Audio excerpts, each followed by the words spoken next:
Day 17 of the war in Iran, and we are back here with our daily war stream every day for as long as it takes. And as we've seen in recent days, it will hopefully be done for as long as it takes. It looks like America doesn't have the off ramp that some on the defeatist right would like to see it have. Um, the pro Iran left isn't getting its way so far. Europe is being Europe and hopefully being seen for what it is. And it does look like it's being seen for what it is. We're going to talk a bit about that, about how Trump is reacting to Europe, which is, again, I don't know if it's for the right reasons, but it is the right way to react to Europe. And yeah, we're gonna go through some videos as usual. There's a lot more to say about Tucker and his issues. Hopefully, these are Tucker's last days of freedom. Candace Owens has already warned that she will come after the Jews physically, if I understand her tweet correctly. But we will go to that and see what exactly she means there. Yeah, and in Iran, despite what much of the media will tell you, it does look like the regime is struggling to keep its stranglehold on its own people. At least I hope so. Um, and yeah, hopefully it will continue. Um, Okay, yeah. Oh, and apparently, according to some intel, Mujtaba Khamenei, the new supreme leader of Iran, is gay. That there's anything wrong with that. No, of course not. Well, no, there isn't anything wrong with that unless you're in Iran, where that is punishable by death. So then again, his status as a living human being is also not 100% confirmed. And uh, but yeah, we anyway, that is one of the many things we will discuss. We've promised Yochai Sponder for days. He's not going to be here, unfortunately, although if somebody can get in touch and get him on the show, we would love to do that. But we will go through some clips because we do need to enjoy ourselves a little bit. Okay, some quick comments. So Bonnie says the thumbnail says the show is scheduled for 2:50 p.m. In where? What? Yeah. The thumbnail doesn't say anything, but yeah, I misscheduled the show for Yeah. hours are complicated issue, but it Yeah. basically we do go live, and it was only scheduled for like 20 minutes, so hopefully not too many people got confused, and people do get a notification that we are live. But yeah, sorry for anybody who saw it and already planned their day around. I have 2 hours before we start. Yeah, and we are trying to be a bit more organized. Yeah, part of these war streams will be, not very clearly scheduled. As much as we, pride ourselves on like the daily objective, the reality show every day at the same time, and we will. I think every day so far of the war, we have been here during the time of those shows, and that will very much we intend to continue with that. But yeah, anyway. Um, Roman asks, "Can we pay you for reactions?" What exactly do you mean by that? He It- might mean super chat us to react to specific thing, which as a broad thing, maybe it would yeah, really I mean, depend. if you ask us questions, you will get our reactions to those questions. Bear in mind, we sometimes we get asked questions we don't know the answers to. So yeah, people bear that in mind. Uh, Okay, somebody in the chat says I'm taking it out on Europe and upsetting him. Yeah, no, it's not just yeah, it's Starmer and Europe. I'm not sure what. Yeah, okay, and Australia. Yeah, first of all, UK is in Europe. It's not a member of the European Union, but it is in this on this continent, and yeah, it is broadly speaking. And yes, different countries are bad in different ways. I just haven't seen any good come out of Europe on this, except some members of parliament, mostly from Eastern European countries, who some of those members of parliament have actually lived through tyranny, so they're not as keen to take to the streets in support of it as we've seen in London, by the way, yesterday. We are going to get to that as well. All right.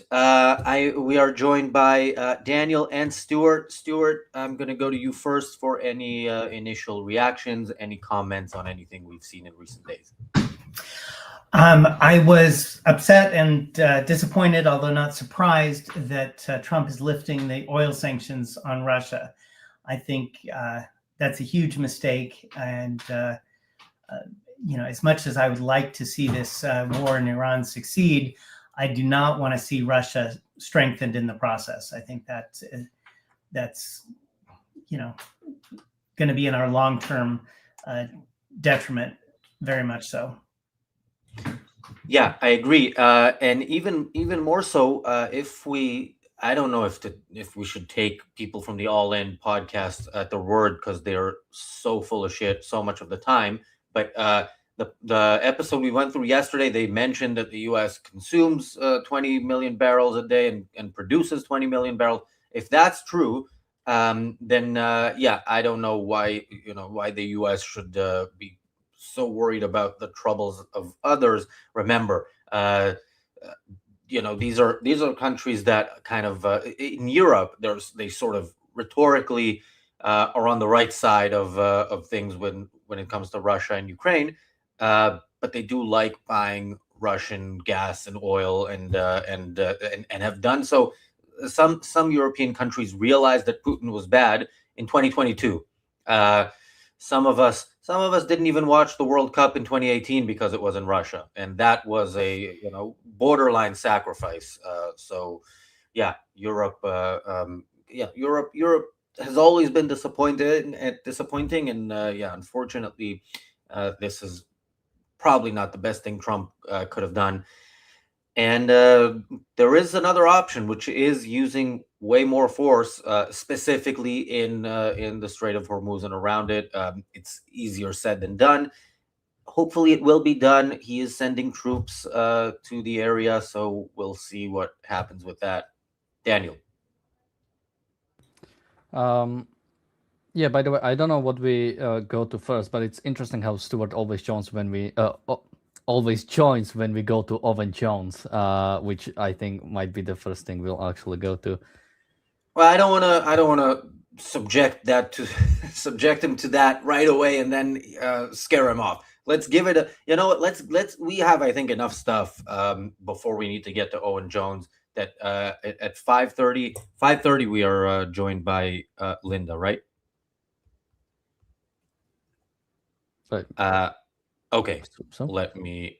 I think that is when we're going to be joined by Linda. We are going to be joined in one of the segments with Linda. By the way, this episode once again is sponsored by Quent Cordair Fine Art, and as you can see in the banner above us, you can go to cordair.com. There's also a QR code, and a portion of the proceeds from today at Quent Cordair Fine Art will go to the Ayn Rand Center UK if you put ARCUK, the code ARCUK at checkout. Okay, yeah. So we will be joined by Linda, I think, in 20 minutes. If not, I will follow up. So I would just finish. I agree with the chatters. Razi, there is no Europe. There are a bunch of European states that have different foreign policy. Most of theirs suck, some more than others, and some is truly despicable. I think sort of other NATO countries is probably a better term to use when it comes to determining what should be done, because I've seen Trump saying I don't know specifically, saying something like, bad things will happen if NATO countries don't help me open up the Strait of Hormuz or something like that. And again, I don't necessarily like the rhetoric, but on the separate point, I am very scared about the allied powers and what's happening to the generally the NATO countries, and the fact that, I do understand that it's mainly a defensive alliance, but the fact that, I mean, even like opening up a Strait of Hormuz or even doing something about Iran, in my view, is a defensive thing to do. And it's unfortunate that this seems to be falling apart slowly. Similarly with Spain. Spain is one of the more important NATO countries when it comes to their naval bases, when it comes to even sort of American travel to the Middle East. A lot of stops happen in Spain because it's one, it was built for that, developed for that, and it's unfortunate that it seems to be going away. What else was there? Oh, and the Roman says again, what about specific short videos and posts? I think we could do that. Yeah, bear in mind, we're stretched as thin as possible during the war, so we are trying to do those as well. But so if you have suggestions, I'd say for us Well, to he meant guarantee with the super chat. He would super chat for us to react to that. Oh, reacting. Well, that also would depend. So for some things, by the way, yesterday we showed a funny SNL video of about Tucker Carlson, and got the episode. The whole thing was actually blocked until we removed that portion. So yeah, but generally, yeah, if you have ideas, let us know, and you can let us know in the free chat, and if we react to it, you can then super chat if you think that is worthy. And again, today, because it is a sponsored episode, there is no £100 super chat goal to get rid of the ads. There are no ads for the whole show. Do you want to go to the protest? Let's check out the protest from London. If you can get specifically the Bobby Villain clip, and then let's also watch the guy in the Oscar who took his brave stance, in such a hostile environment. But let's start with Bobby Villain. Do you have the clip? Yeah, I think so. With death to the IDF, death to the IDF, death to the IDF, death to the IDF, death to the IDF.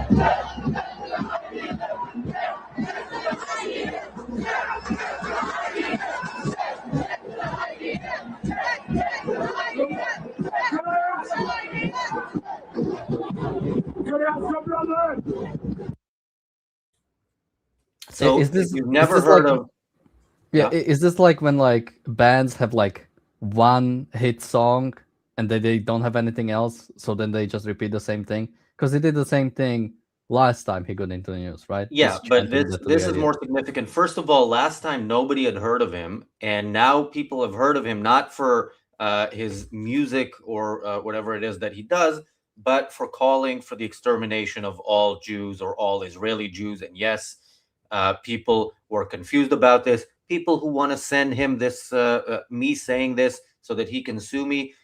Bobby Villain is calling for the extermination of every single Jew in Israel, man, woman, and child. That is what death, or unless he's actually saying deaf, in which case that's not a sentence in the English language. But if he says, if he's saying death to the IDF, he is calling for the murder of 100% of Israelis. Remember, October 7th was an attempt to kill as many Israelis as possible. The IDF, reacted so late that this was successful to the extent that it was, but it would have ended in the extermination of all Israeli Jews and probably many Israeli Arabs had there not been an IDF. To war So this is what on free Palestine. we can hear that. Whoever's playing something, Daniel, I'm guessing that's you. Yeah. So this is what Bobby Villain is calling for. Now, the first time he did it, he was investigated, but not only was he let off the hook, this protest yesterday was actually banned by the police because it is a protest in support of the Iranian regime at a time of war, even though Britain's leadership doesn't have the balls to recognize that this is an enemy and to declare war.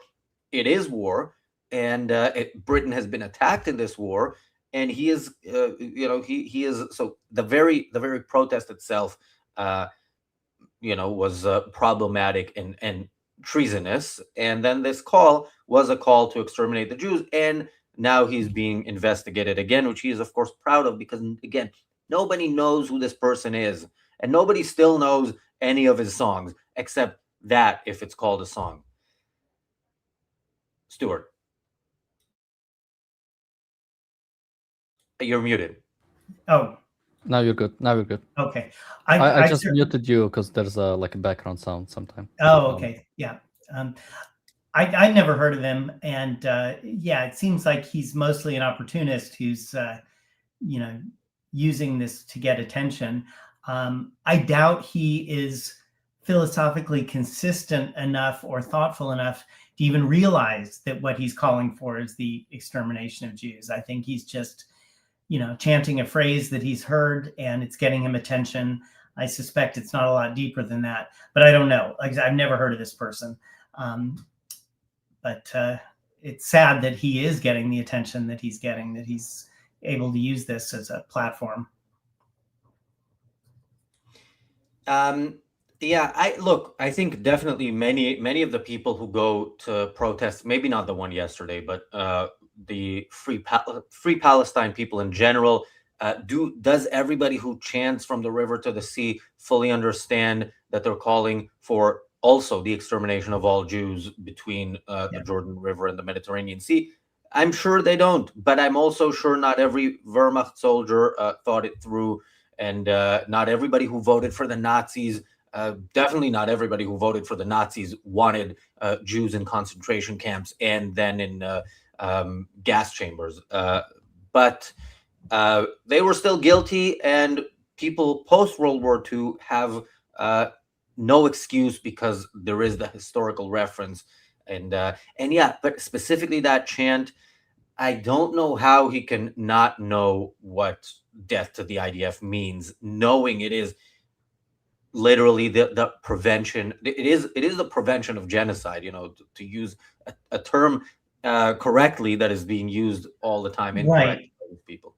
But I think you're assuming that these people are thinking, and I don't think that they are. I think it's all emotions. So, they feel good about, I'm supporting the underdog.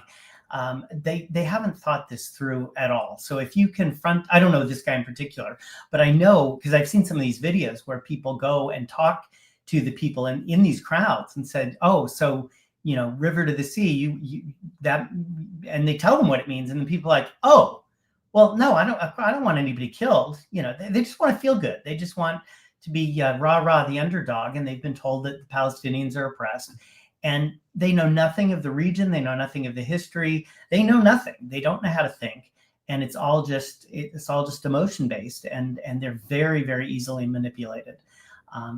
Like I said, I don't know this guy in particular. It's possible that he is actually like an evil person who wants every Jew dead, but I suspect he's just somebody who was able to get in front of a camera and a microphone and is just emoting without much thought behind it. That would be my guess.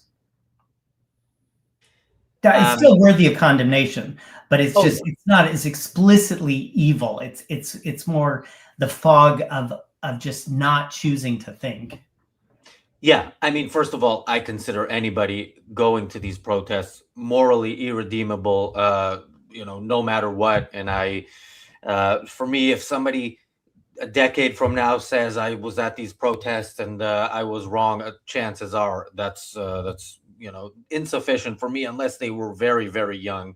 But yeah, I do agree. Most people who go along with evil don't think it through, but they are still evil for going along and for not thinking it through, because they all have a mind. They just choose not to use it or to misuse it. Right. Bonnie asks if the protest was smaller than usual. Yes, because it was actually like the original march was banned, and this was the first time in many, many years that something like that had been banned here in London. And yeah, so what they eventually did was, I don't know if it was illegal in and of itself, but certainly some of the chants were, and that's the question of whether they should be is a different question. But yeah, it was really the hardcore, full on kill the Jews crowd. People with Khamenei, Khamenei's picture with flags of the Iranian regime. So the absolute worst of the worst. The person in the chat saying time for peace. I completely agree. This is why this channel is 100% behind the actual peace efforts right now by the US and Israel. The greatest chance peace in the Middle East has had ever, essentially. Daniel. Yeah, I mean, again, when it comes to these chants or anything like that, by the way, it's not okay to wish death even to a military of any nation, especially, or rather, a legitimate nation. It's not like if Iran somehow only hit the military sites in Israel, that wouldn't make it okay, because Iran is an illegitimate country. And in the same way, Bob Villan is illegitimate person or illegitimate intellectual, whatever you want to call it. It's not okay to call for that to the IDF. It's a necessary function of the government. People in the military or people in the police. It's a similar like the ACAP stuff. The all cops are bastards. It's the same kind of thing. No, because police is an actual function of the government. Now you might have a problem with specific people who abuse the situation, but no, this is wrong. We all of it is legitimate. Israel is a legitimate country, and IDF is a legitimate military. And again, you are calling for a death to the people where military conscription, or rather, service is mandatory, meaning you are wishing death to pretty much every single person there, because most people do actually serve in the IDF, and most people do it even positively, in a sense that they want to do it. That's generally the sort of my understanding of the Israeli culture.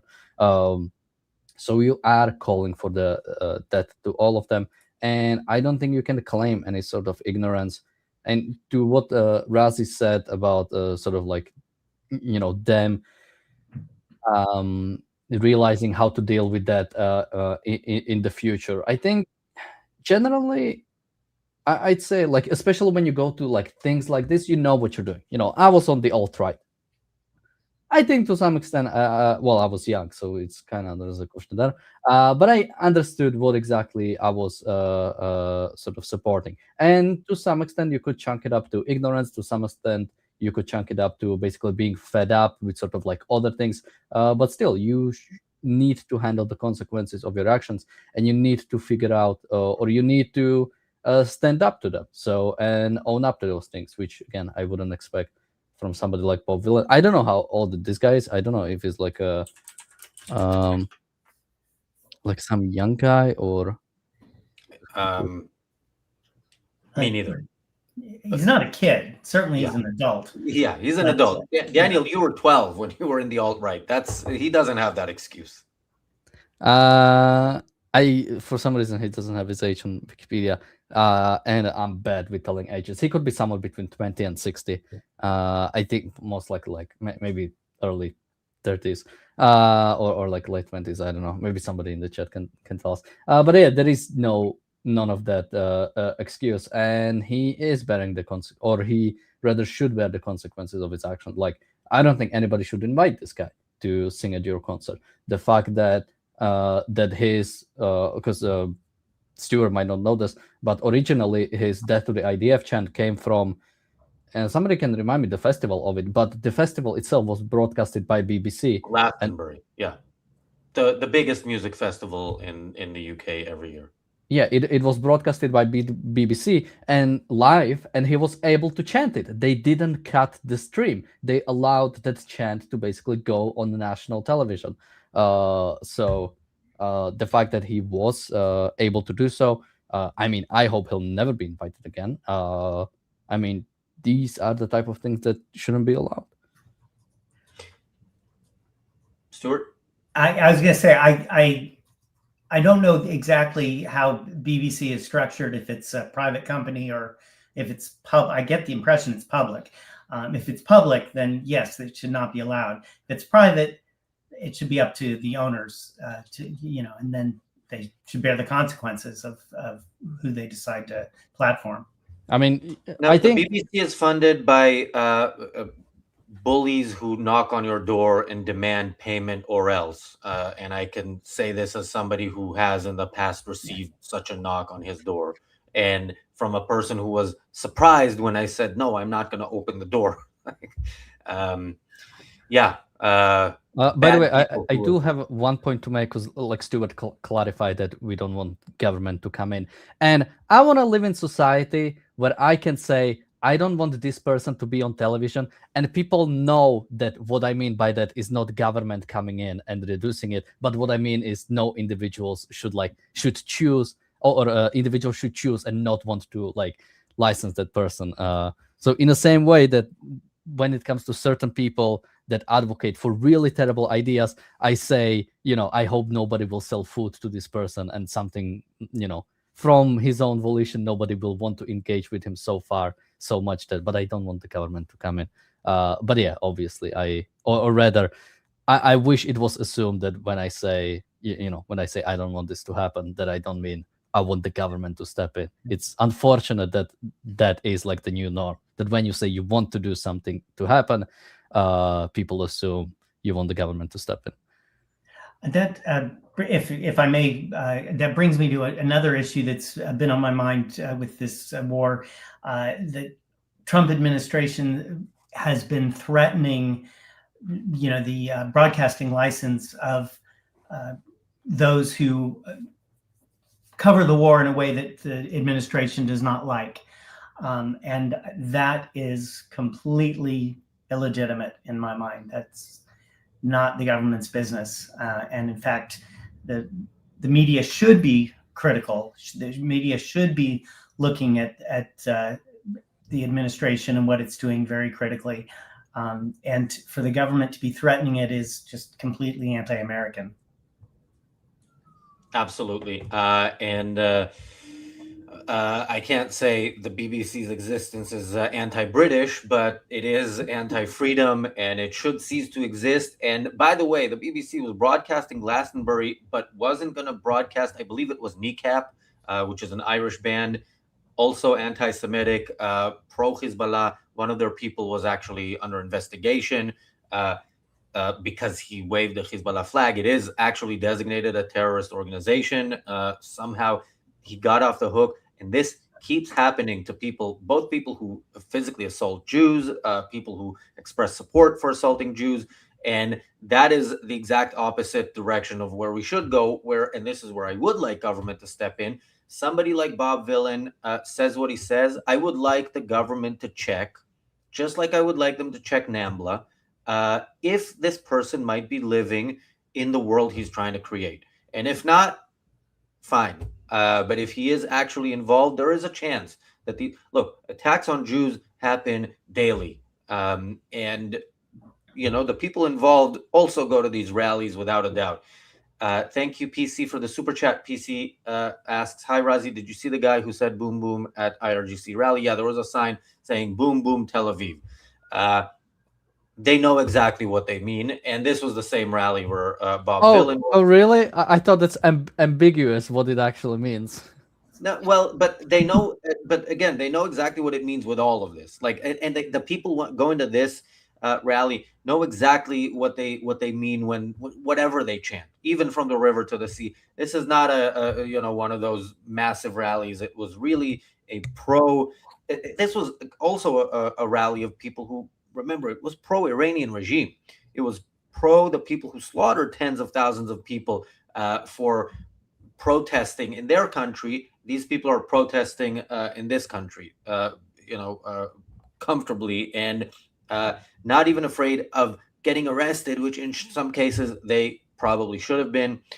PC asks, have you quit the long shows, Razi? No, this is also going to be a long show. We just started later, in part because of the Quent Cordair Fine Art sponsorship of this episode, which will include Linda joining us on 3 different occasions. I think the first one is any second now. And in one of those, she will also be joined by Quent Cordair. So, Daniel, do we have Linda? No, and by the way, you can see if she's unless your setup is different than mine. But It if is, and I'm not logged in. oh.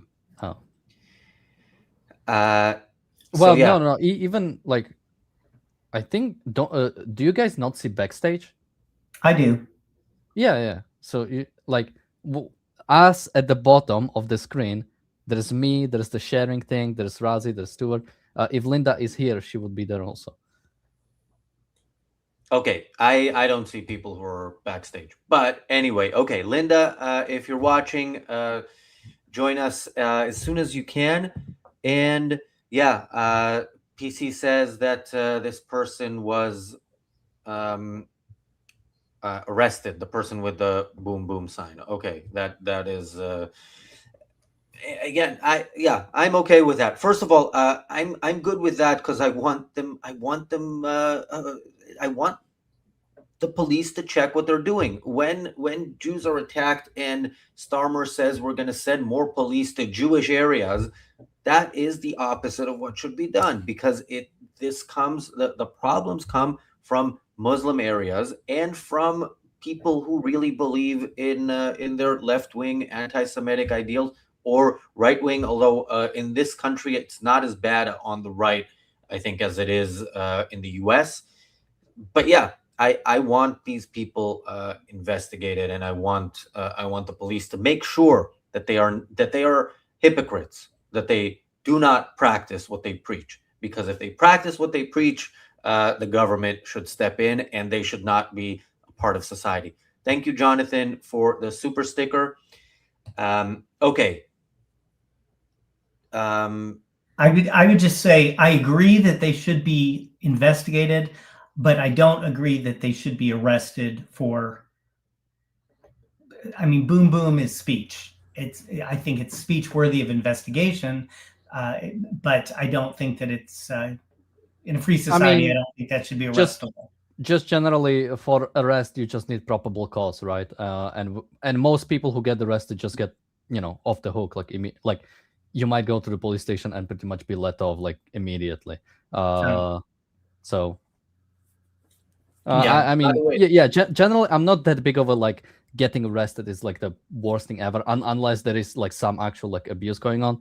But we've seen that same with like Colombia, right? Like a bunch of people, the Intifadas, when the students took over the university, like a ton of people got arrested, and I don't remember that many being charged. I think maybe like a couple people were charged in this whole thing. So yeah, generally,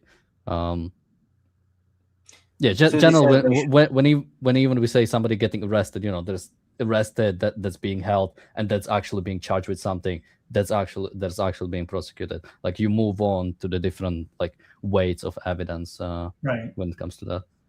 Susie said, and I think generally, lack of originality. If that were a crime, yeah, they absolutely should. But no, again, yeah, I want these people. I want the police to know who these people are and to look into what they might be doing. Because the NAMBLA example that I always give, the North American Band Boy Love Association has a First Amendment right to advocate for what they're advocating for, but what they're advocating for is a very serious crime today, should be a very serious crime, and as long as it is, there is reason to believe that they might be actually, that people involved in that might actually live by their values, and if they're not, good. By the way, Chandler says getting arrested stays on your record.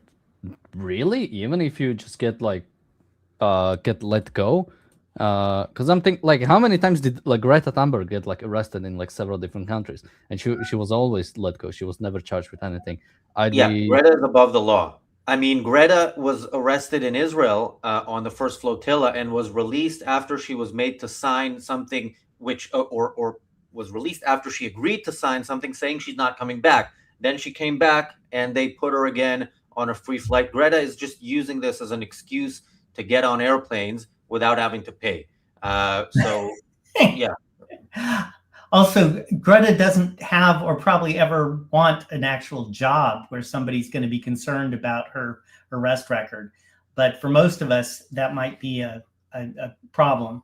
And that's why I said that I think I don't know that just having a sign is arrest worthy. It is investigation worthy, though. Yeah, but it also depends. So we got an email, what was it, a month ago, from somebody who said they are a part of what's that group called? Juries, Justice for Juries, something like that. Defend our juries, which is really a kind of became a de facto front for Palestine Action when Palestine Action was designated a terrorist organization. And this guy first gave us compliments on the show because it's not gonna matter who he is if he gives us compliments. And then, but also said, like at the beginning, with great pride, I've been arrested multiple times at these protests, and so there are dark corners, or not even corners, they're mainstream in the world where having been arrested in one of these protests will increase your chances of getting some jobs. It's a street cred. So yeah, it's a badge of honor. I mean, we again, just I'm not sure if we ever like openly talked about defend our juries, but their main sort of point of being during the one of the Palestine Action trials, the one that they went after the Elbit Systems company, where they broke into like a storage area or whatever, like a factory, and then they among others fought with police, and I think brought in like hammers to like smash things. They smashed in with the car, and then I think they even assaulted one of the officers. They were like protesting outside of, while this trial was going on, they were like protesting outside and yelling at jurors, hey, you can acquit them, you have a right to acquit them, like ignore the evidence and you can just acquit them because you're a jury and you have a right to that, which generally is true, but very much not what is the purpose of jury, or sort of the main thing to be. And especially this amount of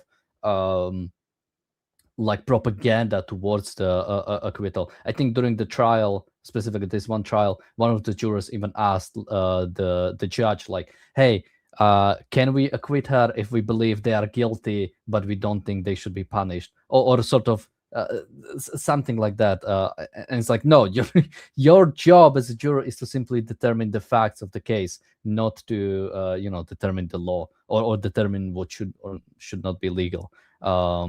So yeah, not a big fan of the organization, especially since their main thing is the Palestinian thing. But I know you are a big fan of Quent Cordair. He and Linda will be joining at the top of the hour, so that is 20 minutes from now. So everybody stay tuned for that. And we will have a promotion to do with that as well. We also, Daniel, today we're going to start selling those T-shirts early. So yes, it is another salesy, Monday, it's not, there's no alliteration there. So Stuart, if you can. Market Monday. Yeah, all right. Yeah, it's not as all right. But anyway, Daniel, can you show people what they can get? And we do have a discount code today for that as well, right? Yes, the discount code is ARCUK. So use that to get $5. Susie is also going to have us arrested for lack of originality if we don't have better discount codes. But yes, for now, that is the discount code, and it will get you $5 off. Check that out. Come on.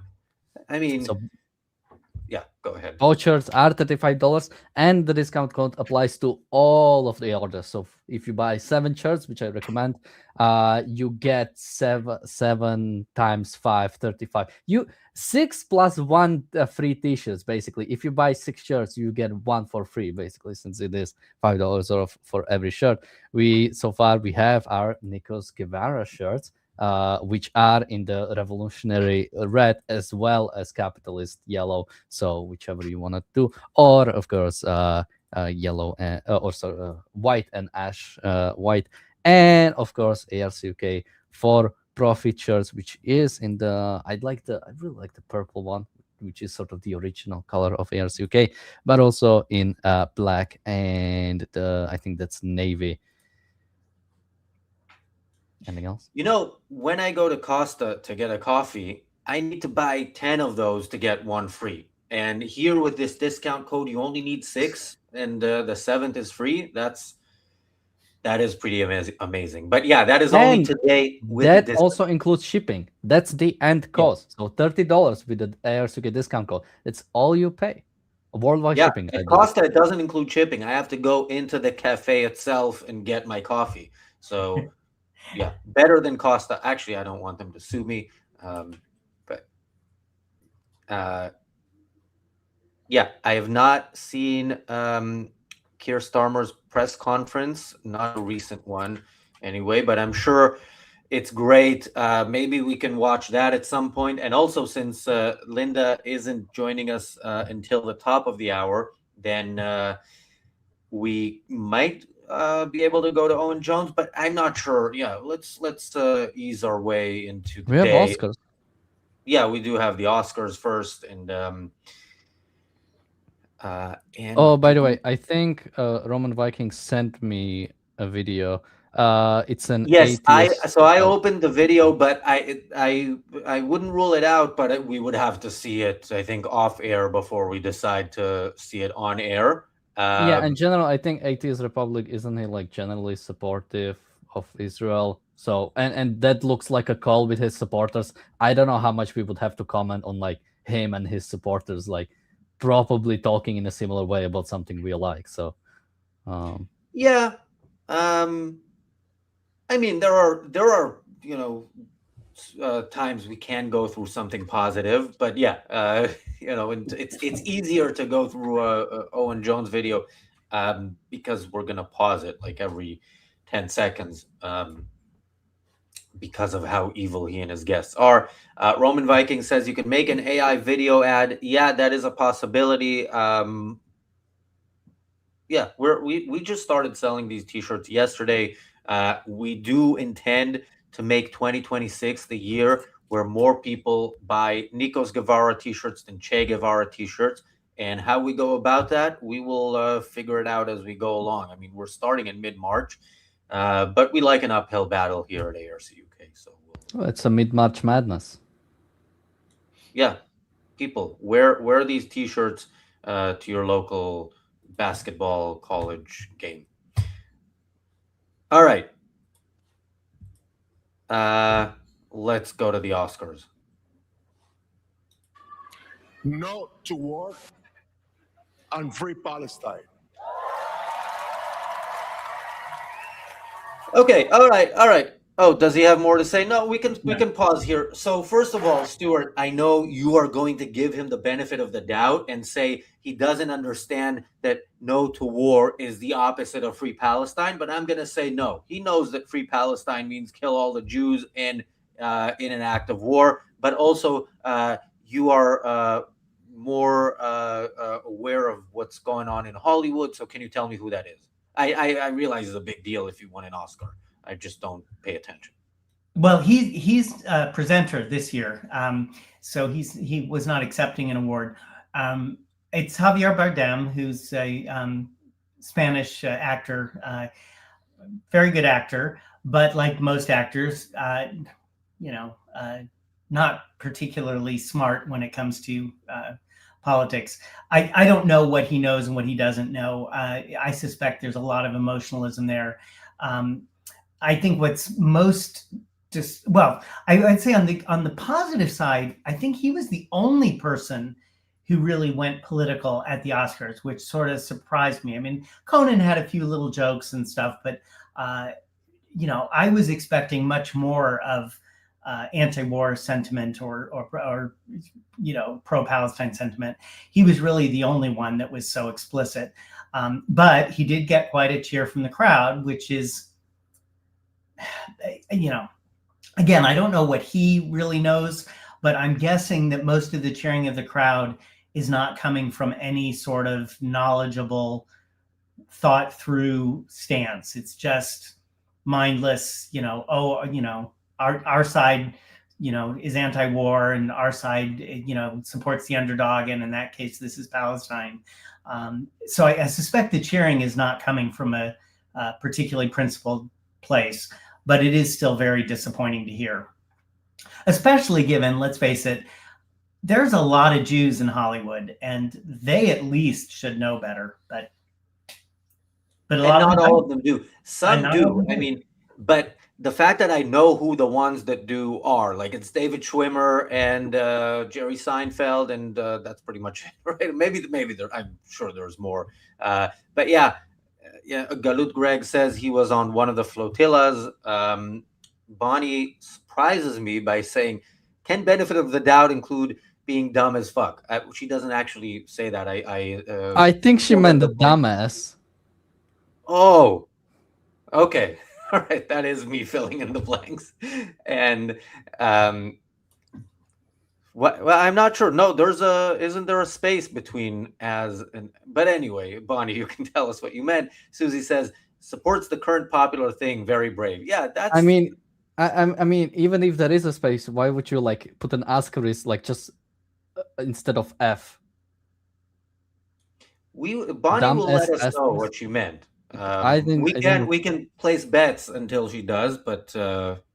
Oh no, I know what it is. It is autocorrection from Apple, because S is like an actual word, so it put a space between asterisk and S, because she was probably putting asterisk above or instead of one of the S's, and I think Apple automatically, or whatever font she has, whatever autocorrect she has.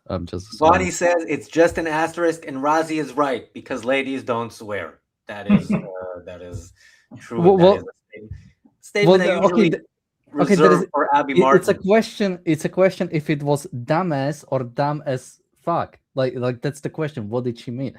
I think she meant dumbass, and she says Razi is right. No. But I don't think that it makes no sense. Stuart, can you bring us back to the topic somehow? I want to go to the topic. I haven't commented yet. Go ahead. Yeah, I think. I forget if it was Daniel's, I think, said, I think a lot of this is, yay, I'm standing up for the popular thing. I don't think it's particularly meaningful. I don't think it's particularly principled. And like I said, I'm actually surprised there wasn't more of that at this year's ceremony. So maybe that's a positive sign that he was kind of the only one who went that way. I don't know. I think I suspect there's a lot of, and really, as there should be, there's a lot of mixed feelings about the war out there. No sane person is supportive of the current Iranian regime. So even if you think, as I do, that this war could be conducted better, it should have been brought before Congress, all sorts of, there's no way that any decent person is supporting the mullahs. So there's got to be a lot of mixed feelings out there, and so I think the fact that he was the only person that kind of came out this way is maybe a good sign. Yeah, although I have to say, it looks like, at least from his Wikipedia, he has been talking even about Gaza for like 15 years at this point or something. Even I'm looking at, apparently he talks about Sahrawi people as well, which I don't know, like there was one time I actually looked into the Western Sahara, the disputed territory, well, technically, I guess, disputed territory of Morocco. And that was like the most ridiculous idea for like a disputed territory. Like for me, there is like Sahrawi people are full citizens in Morocco. They can vote in elections. They have like full rights in every regard, but somehow people consider that a disputed territory. And I don't know, maybe I'm like fundamentally like missing something, but the whole Moroccan situation of Western Sahara is one of the most ridiculous idea that I've ever seen for like occupied territory. And the reason why it's considered an occupied territory is apparently what was it exactly? I think after the decolonization, they like weren't given a vote what they want to do, and that's like the reason why now, like 50 years later, it's still considered a disputed territory. It's the most ridiculous thing ever. Also in Ukraine, apparently he criticized Putin's invasion and also the NATO enlargement. So one way to both sides this argument in Ukraine. Wait, what? Sorry, I was reading something. Is he Fair pro enough. Putin? No, he criticizes Putin's invasion and the NATO enlargement. I guess you can criticize both. Well, clearly he did. So there you have it. In what context did he criticize NATO enlargement? Like, let me see.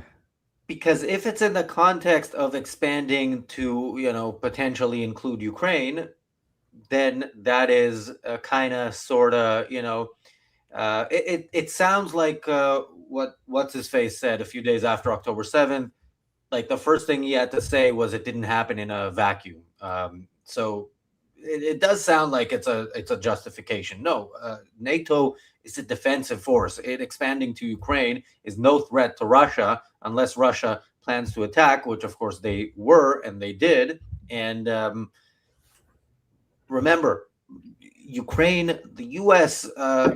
Actually had to defend Ukraine. That was part of the deal originally. So, yeah. Not just the U.S. Wasn't all of NATO supposed to step up?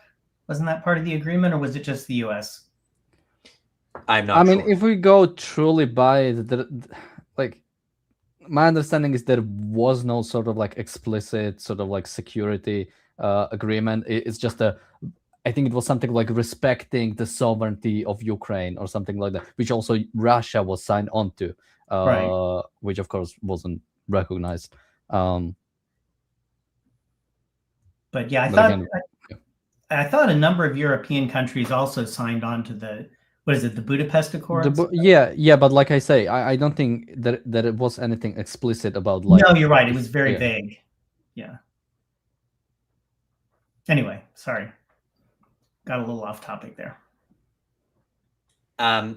Okay, I do want to give a couple of news updates. I should mention we do have Quen Corder here already. I just realized Raza probably doesn't see. Let me no give Linda a quick... yet, so I don't know if we're waiting for both. No, we're gonna be joined by Linda a bit later. Let me get to some quick news updates, and then we will get to Quen Corder.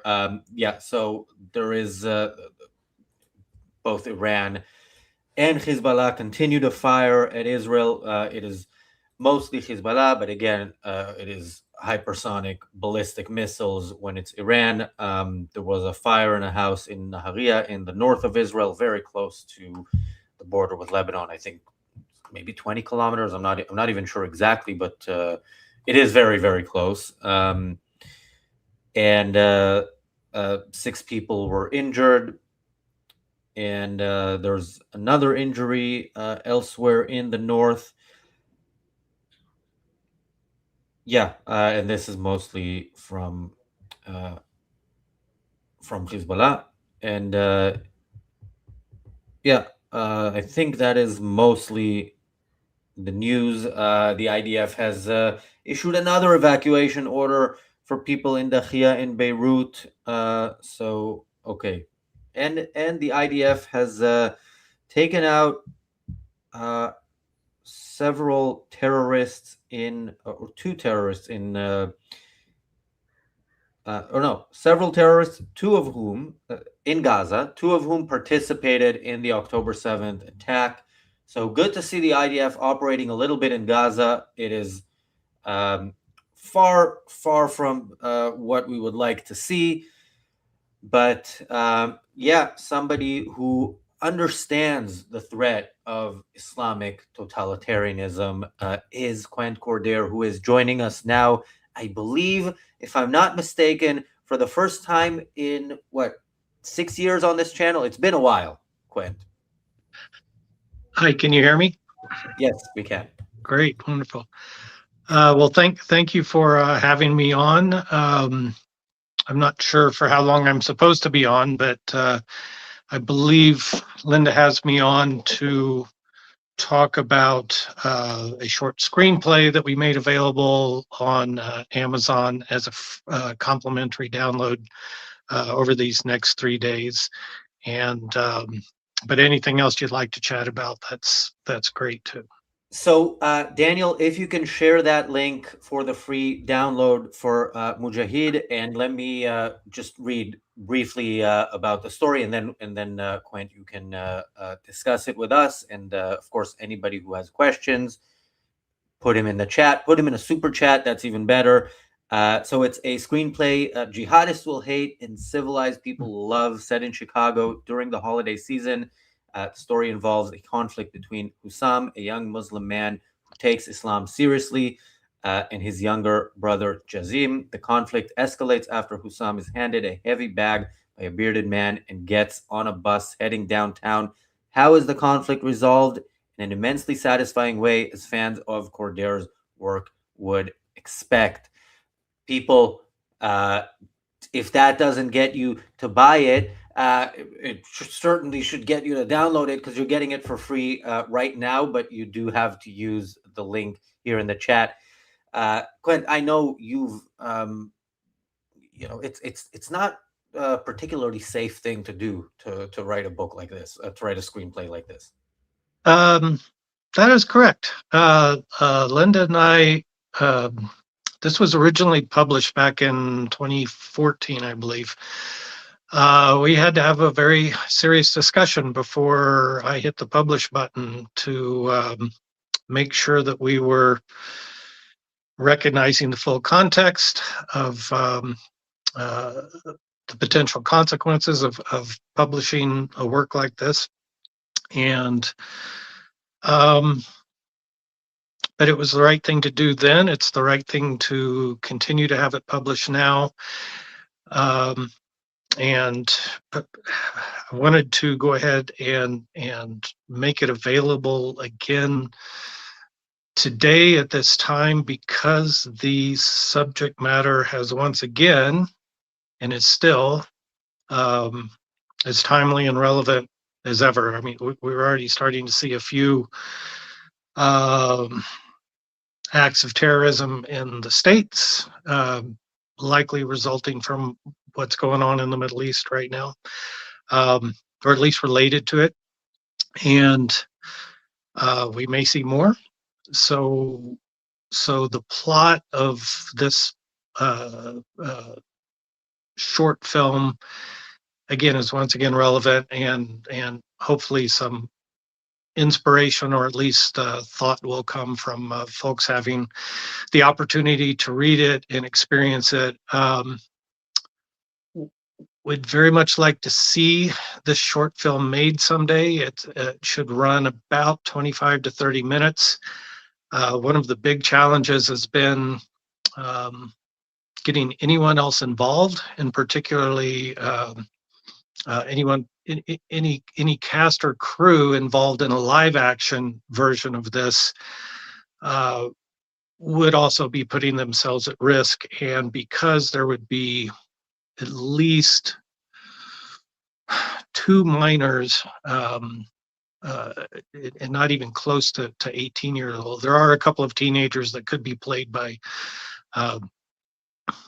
legal adults over 18, but because there would be at least 2 children involved, it makes it almost impossible to do a live action version of it at this time. However, we have considered and looking into the potential of doing it as an animated film. It could be done very effectively, I think, as an animated film, and with the AI tools that are available, potentially sometime soon it could be done as a live action in which the characters aren't anyone that someone could target because of their involvement in the production. And I'll even say without giving away too much, hopefully, that because this has been out there on the internet, it was a semifinalist in the Napa Valley Film Festival screenplay competition. The title is a title that is something that certain organizations would be aware of, that it's come up on the internet. And mujahid is a term that some people like to use in certain areas of the world for um, uh, those who are attempting to wage jihad against the West. And I'll just say that bad people are aware of this screenplay, and they very much do not want to have it made. And I'll leave it at that for now. Maybe the full story will come out someday, but this is, it's irked some people. We'll just put it that way. Well, I know, by the way, I know you're prepared, and if they come for you, it might not be as easy as they think, but I do hope that doesn't happen, and they and that you and Linda stay safe. Daniel or Stuart, any questions for Quent? Have you talked at all to animators to see what would be involved in doing an animated version? I haven't had enough time to do that yet. I know that traditionally for animation, one of the ways you often do it is by using live actors and then animating off of, going back to Disney, and animating off of readings that you get from live actors. You use facial expressions, likenesses, and so on. So often with good animation, there are live actors involved in the production scene as material for it. But I have not yet identified someone who can do it and would be willing to do it. And then we would, once we identify that person, then we can start putting together whatever funding might be needed to do it. And then it becomes a question too of what platforms are going to be willing to carry it, whether or not YouTube would keep it up. I'm pleasantly surprised that Amazon has allowed the screenplay to be up for as long as they have. But to answer your question, no, not yet. Bonnie says in the chat, I've read it. The surprise ending is fantastic. So yeah, people, the link should get you a free copy, even if you're in the UK. If there's an issue there, let us know and we'll figure it out. Yeah, but if anyone has an animator in mind, it would need to be a special person to be willing to do it. It could be done anonymously, probably, although stylistically these days with what AI is able to track down as far as people's fingerprints on things and style and so on, I don't know how long someone could do it, or how long someone could stay anonymous having been involved in the creation process of it. But there are brave people out there. So I'm, all, the four of us and Linda, we're not the only ones. So Daniel? Nothing from me, although as Linda says in the chat, Daniel is loving the print behind Quent, because at some point Linda asked me what would I most imagine on my wall, and I actually said I can't remember the name of the. It's the name of it of the painting is Lunch Break. I'll try to show it a little bit here, so I don't know if I can get it in the screen, but there you go. I also featured it on the front of my collection of short stories and poems, Lunch Break. So it's on that one as well. And the Mujahid, if anyone's interested in more work like it, it's not only on the internet as a Kindle download, free Kindle download. And if people aren't familiar with Kindle, the app is free to download on any platform. but it's also, we included it in my collection, My Kingdom. So Mujahid is in that as well.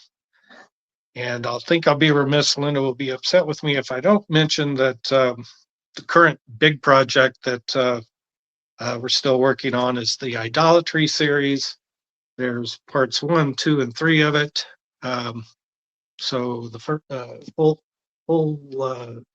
novels, and it's a 5-part grand novel in a way, and that also includes some subject matter that's very close to the Mujahid's subject matter, and not only from a Islamic perspective, but Christian as well, and even Mormon. But Mujahid is a great introduction to my work, and I hope y'all enjoy it. There's a lot of good reviews on Amazon. Can always use more. So I appreciate anyone who wants to read. Always available to answer questions. So I hope it can provide some inspiration. And yeah, that is all available also on Cordair.com, right? And if you buy it today and use the code ARCUK, a portion of the proceeds go to ARCUK. So we encourage people to do that. Quint, I do want to ask you about what's going on right now with the war and in the wider context of the war that has been waged on civilization by people who take Islam seriously. By the way, I love that in the description because I that is the way to put it. I mean, it's not extremists; it's people who take it in the form that it's presented and actually follow through with it. So, how do you see this in the wider picture? Before Quint jumps in, I'm going to take off and give him center stage here. But Quint, it's great to see you, and I'm looking forward to book 4. Any update on when that might be available? Unfortunately, no, not yet. I'm working hard on it every day, and I just from experience, I know better than to even attempt to give a forecast as to when I might be able to complete it. Hopefully, much more quickly than I was able to finish 3. So we're well past the halfway point in the full story. So the plot lines and character arcs are going to be starting to come together much more quickly now. So. Excellent. But thank you for mentioning that, and thank you for looking forward to part 4. Yeah, absolutely. And Stuart, before Yes. you leave, can you remind us where we can find you? Sure. Yeah, I have a Substack, stuartmargolis.substack.com, and I am also on Facebook. And Thanks, you will guys. also be back here soon, hopefully, with us on these streams. I will. Take care, will see you guys. soon. Thanks, Stuart.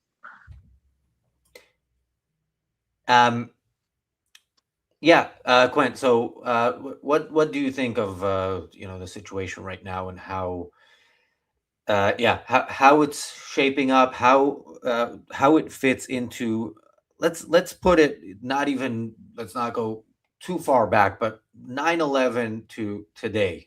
How do you see the progression of how the West has approached this problem, how it's faced it, and how do you see the current war in that context?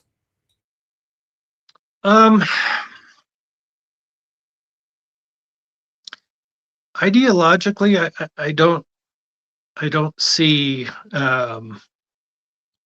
much progress yet. I think one of the good things that will come out of the internet is that, as came out of when the printing press was developed, we have what we're doing right now is a good example of what I'm talking about. We have much better means of communication now, and we can all talk about this with people all over the world, share ideas, argue about it, discuss it, debate it, ideas. And I think over time that will play an enormous role in a more objective approach to the problems that we're experiencing in the world today. And one of the biggest ones right now is religion versus secularism, faith versus objectivity, rationality, logic. But from what I've seen so far out there, the main culture hasn't been able to get down past the tribalism to what's beneath it epistemologically, to be able to start having a more healthy morality and healthy politics. So, unfortunately, what I think that the current war, the current bombing against Iran, for instance, for the most part, and I think for most people, it is experienced more as our tribe has had enough, maybe, from this other tribe, and we're striking back. And but I don't see that individual rights is an essential part of most people's thinking, is something that we're trying to protect and defend here. And I mean, unfortunately, as long as it's packaged as or sold as, say, Christianity versus Islam, or Judeo-Christianity versus Islam, that part has yet to be addressed. So I think that what's being done right now, what's been done so far, is good. As with most people, not most people, but as with many people, I'm concerned that not enough will be done, and the current regime will be left in place.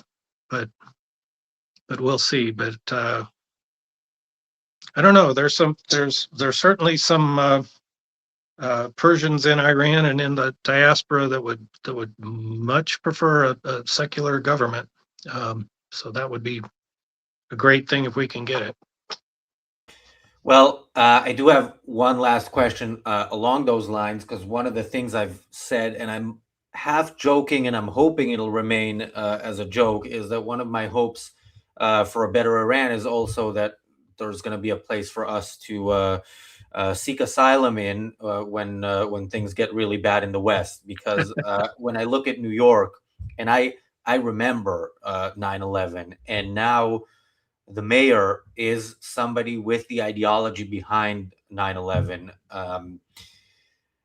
Any thoughts on that? Because I don't know. I try to spin that just for myself as something that I obviously people didn't vote for him because they want Islamic terrorism, but they did vote for him. Yeah, and that's very, very concerning. I wouldn't be surprised if the West, in terms of culture,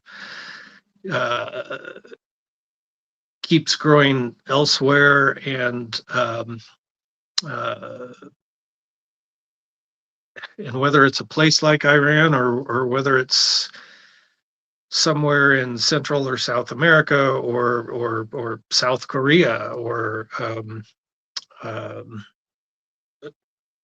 who knows where it might take hold better and provide a refuge for freedom-seeking individuals. But good philosophy is about the ideas, not the geography. So the West may be safer elsewhere for a while, or I think part of it is America. The U.S. has been so successful economically. There's so much to loot here that that it might be easier in a smaller country somewhere more remote for good ideas to take hold and prosper enough that the rest of the world goes, oh, okay, maybe those ideas do work better. So I'm not planning on going anywhere anytime soon myself, but but certainly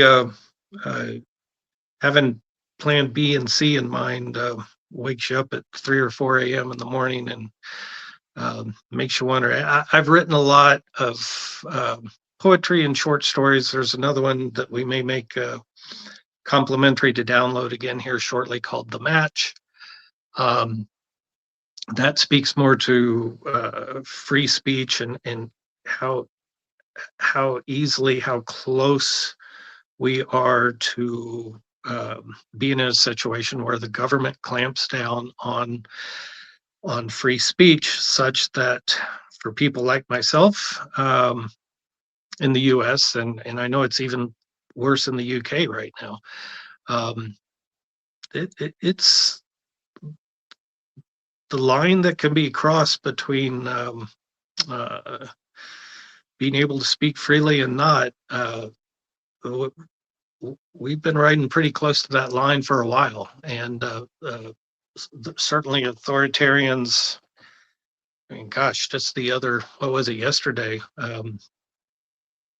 Was it the chair the FCC chair here was threatening the licenses of the news networks for not spinning the war the way that he preferred. Or that the administration preferred.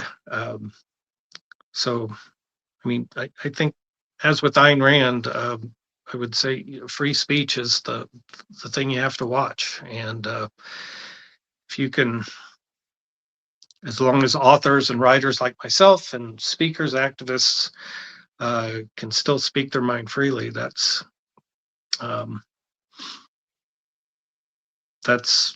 a very important thing. And if we have to go elsewhere to do it, I would be willing to. It reminds me that, back when I was in the Marine Corps, I was stationed in Guantanamo Bay, Cuba for a year. And I've kept up a bit with what's gone on in Cuba ever since. We used to be able to watch Cuban TV when we were stationed down in Guantanamo. And it was really remarkable watching what the government there would put out. And to this day, I follow a couple of people that are in Cuba, and one journalist writer, Yoani Sanchez, I believe her name is, and she was able to put out a video on TikTok. I think not TikTok. I think it was on X yesterday. Because of the unrest that's going on in Cuba right now. There's an armed government agent downstairs from the apartment where she lives that will not let her leave her home to be able to go out and video and report on things that are going on in the country. And all it takes is one guy who kind of looks like an ICE agent standing there, with armed with a mask on and sunglasses and him making sure you don't go out of your house to be able to go report on things.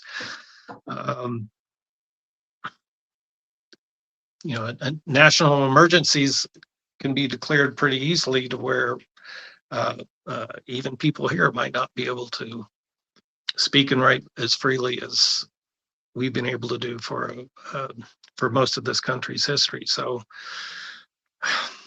that's rambling on about what you were the subject, but it's absolutely a concern anywhere that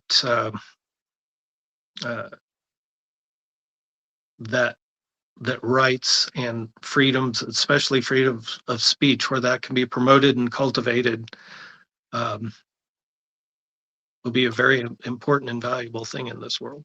Yeah, and if you look at the situation in America and where Trump appears to be taking it, and what you described in Cuba, Britain at the moment is like the halfway house, and believe me, you don't want to be in a situation like Britain is at the moment, and the direction from here is only, or let's say not only, but it'll be very difficult to turn it around in a positive direction. So yeah. Uh, Let me just go. There was a question in the chat. Let me quickly go to that. Moody asks, he says, I do love the cover of Idolatry. Did you paint that, Quint? Of Idolatry? No, I did not paint that one.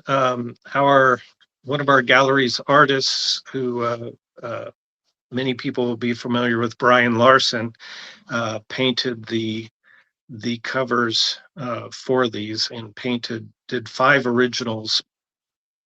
They're all up on the gallery's website, but each one is a variation on the theme. It's a human hand, an arm touching caressing a marble sculpture, and so that's number 1.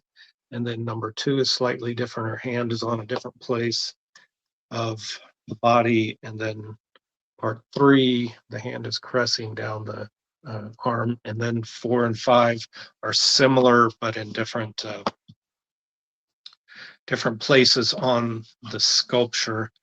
So there are prints of the covers available through the gallery.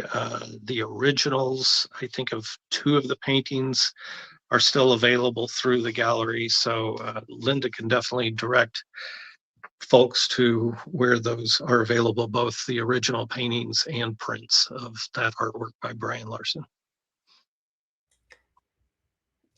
Daniel, any comment or question before we let Quint go? Not from me. Okay. Thanks again so much, Quint, for joining us, for everything you do, and for your support for the Ayn Rand Center UK. And yeah, it absolutely will not take 6 years until next time we see you on this channel again. I hope not. Thank you. Thanks. And Thanks, guys. We'll see you soon. And yeah, we have Linda also in a few minutes from the gallery, where she will show us some of the works of art that you can get, and you can get them at any time unless they're sold before you get them. But if you get them today with the and use the code ARCUK at checkout, a portion of the proceeds will go towards supporting the Ayn Rand Center UK. Thank you, Ex Nihilo, for the generous super sticker. Daniel, do you have a quick news update for us? Later on, by the way, I would like to talk about the restaurant thing in London. I posted it on one of the groups, and I'll send it to you. But yeah, it's a big deal. Also, have we shown the video of the Muslim terrorists on horses, where the police is kind of okay. That's another thing to show today. This is like a week old. Part of the reason I think that we hesitated is sometimes the people pointing these things out on their various accounts are not good people. But yeah, if it looks, and in that case, it very much looked real, then yeah, we will share it regardless of where it's coming from. Okay, Daniel, news updates? No, Galut Greg, that is another restaurant story. But no, the Guardian column about the Gales Bakery, that was next level. People who missed that, the essence of it. So Gales Bakery is somehow associated. Yes, Moody, that is the one I'm talking about. But Gales Bakery has been under attack in a bunch of places because of some connection to some Jew. I'm not exactly sure what, but that's how these people operate. Now, the Guardian actually said a couple of days ago about a restaurant, a branch of Gales. This is a chain of bakeries, so one of the biggest chains in the UK of bakeries. They opened a branch somewhere. What was it? Two stores down from a Palestinian restaurant or something, and the Guardian actually called it an act of aggression. Like the Guardian specifically told people, "Look, you haven't been attacking this particular branch of Gales, and you should be." And the Guardian put it in a column in some one of their columnists put it in his column. The Guardian published it. These people have no shame, and they have a very clear goal, and they're trying to hide it less and less because it is more and more mainstream. Daniel, I think this guy has overstayed his welcome. Let me just quickly. Yeah. Well, I'm wondering which guy. I mean, I think I know, but Not Alejandro, but why am I now? why do you think it's... Because Alejandro also commented, but yeah, right now the ban hammer is not working on my YouTube. So if you can take care of that. Yeah, Moody. Yeah, it's surprising that the Guardian is getting worse, because you do think there is like a bottom somewhere, but apparently there isn't, because they have no shame. Yeah, Daniel, I'm having internet problems here again on my phone, and I don't know that they will be resolved in time to get rid of the troll.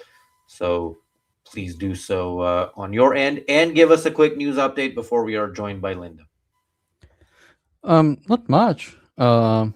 Some senior pro-Iranian Iraqi militia member, that was a run-on sentence, died. Abu Ali al-Askari, he died like a dog. So he's gone. What is this? Youths who set fire to Rotterdam synagogue suspected of terror intent. This is coming from Netherlands. What else is there? Some oh no, that makes sense. Some just warnings in Israel, so stay safe, people. And you read that, so I don't see much beyond that. I mean, I see something from Trump apparently saying Israel will not use nukes. Well, why you say Israel might or might not have nukes? Why are you saying it will like not? This is not the I didn't even think about that part of it, but yes, why would you ever say we have weapons that we are not going to use against you no matter what? You don't go into war saying that, even if that is the way you're thinking. You don't tell the enemy, just like you don't have an off ramp or an exit strategy or a timeline. All these things you do not go into war, certainly not publicly stating. What you go into war with is a plan to crush the enemy as quickly and decisively as possible, with as little loss of life on your side and as low cost on your side. So yeah, I don't understand. He keeps doing that, even when he does good things, like the bombing of Karg Island, which was a very good thing.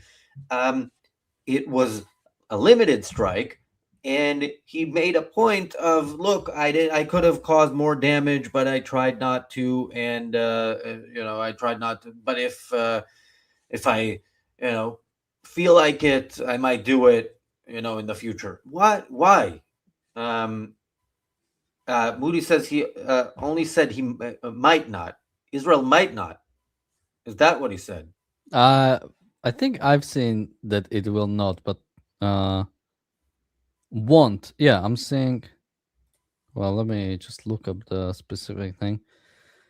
While we look that up, Roman Viking asked earlier a question that I was going to answer.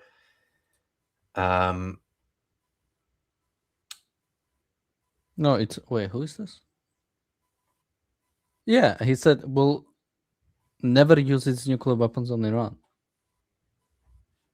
Okay, so he both confirms that Israel has nuclear weapons and makes a promise to Iran that no matter what it does, it has nothing to worry about.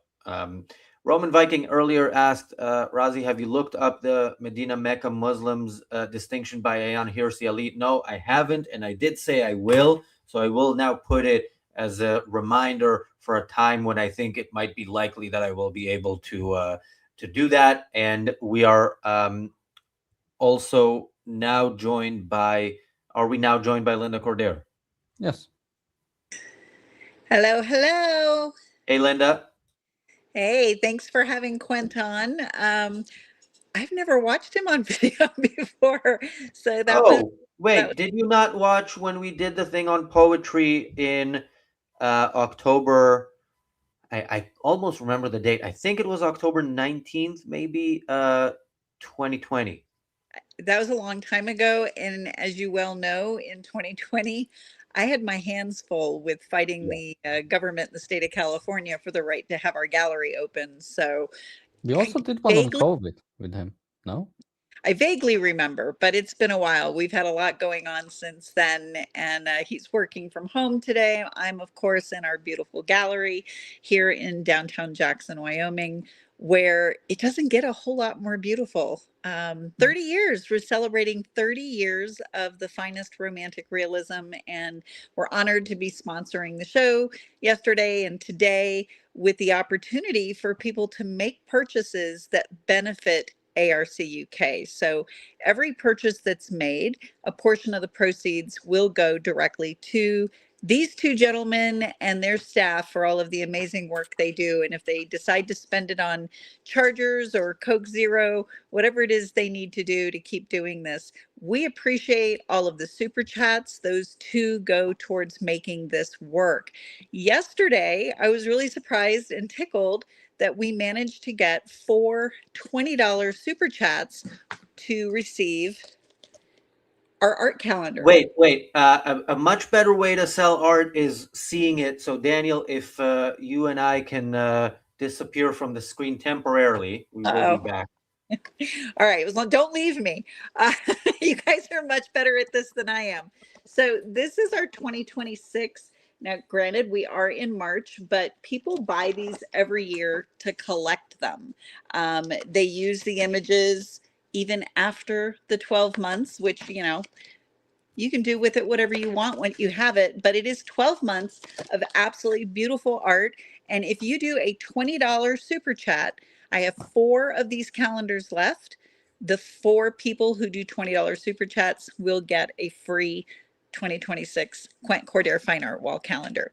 And among all of the other pieces, I'm going to pick up the phone. I realized yesterday I probably made everybody dizzy. Sorry about the boxes I'm packing and shipping.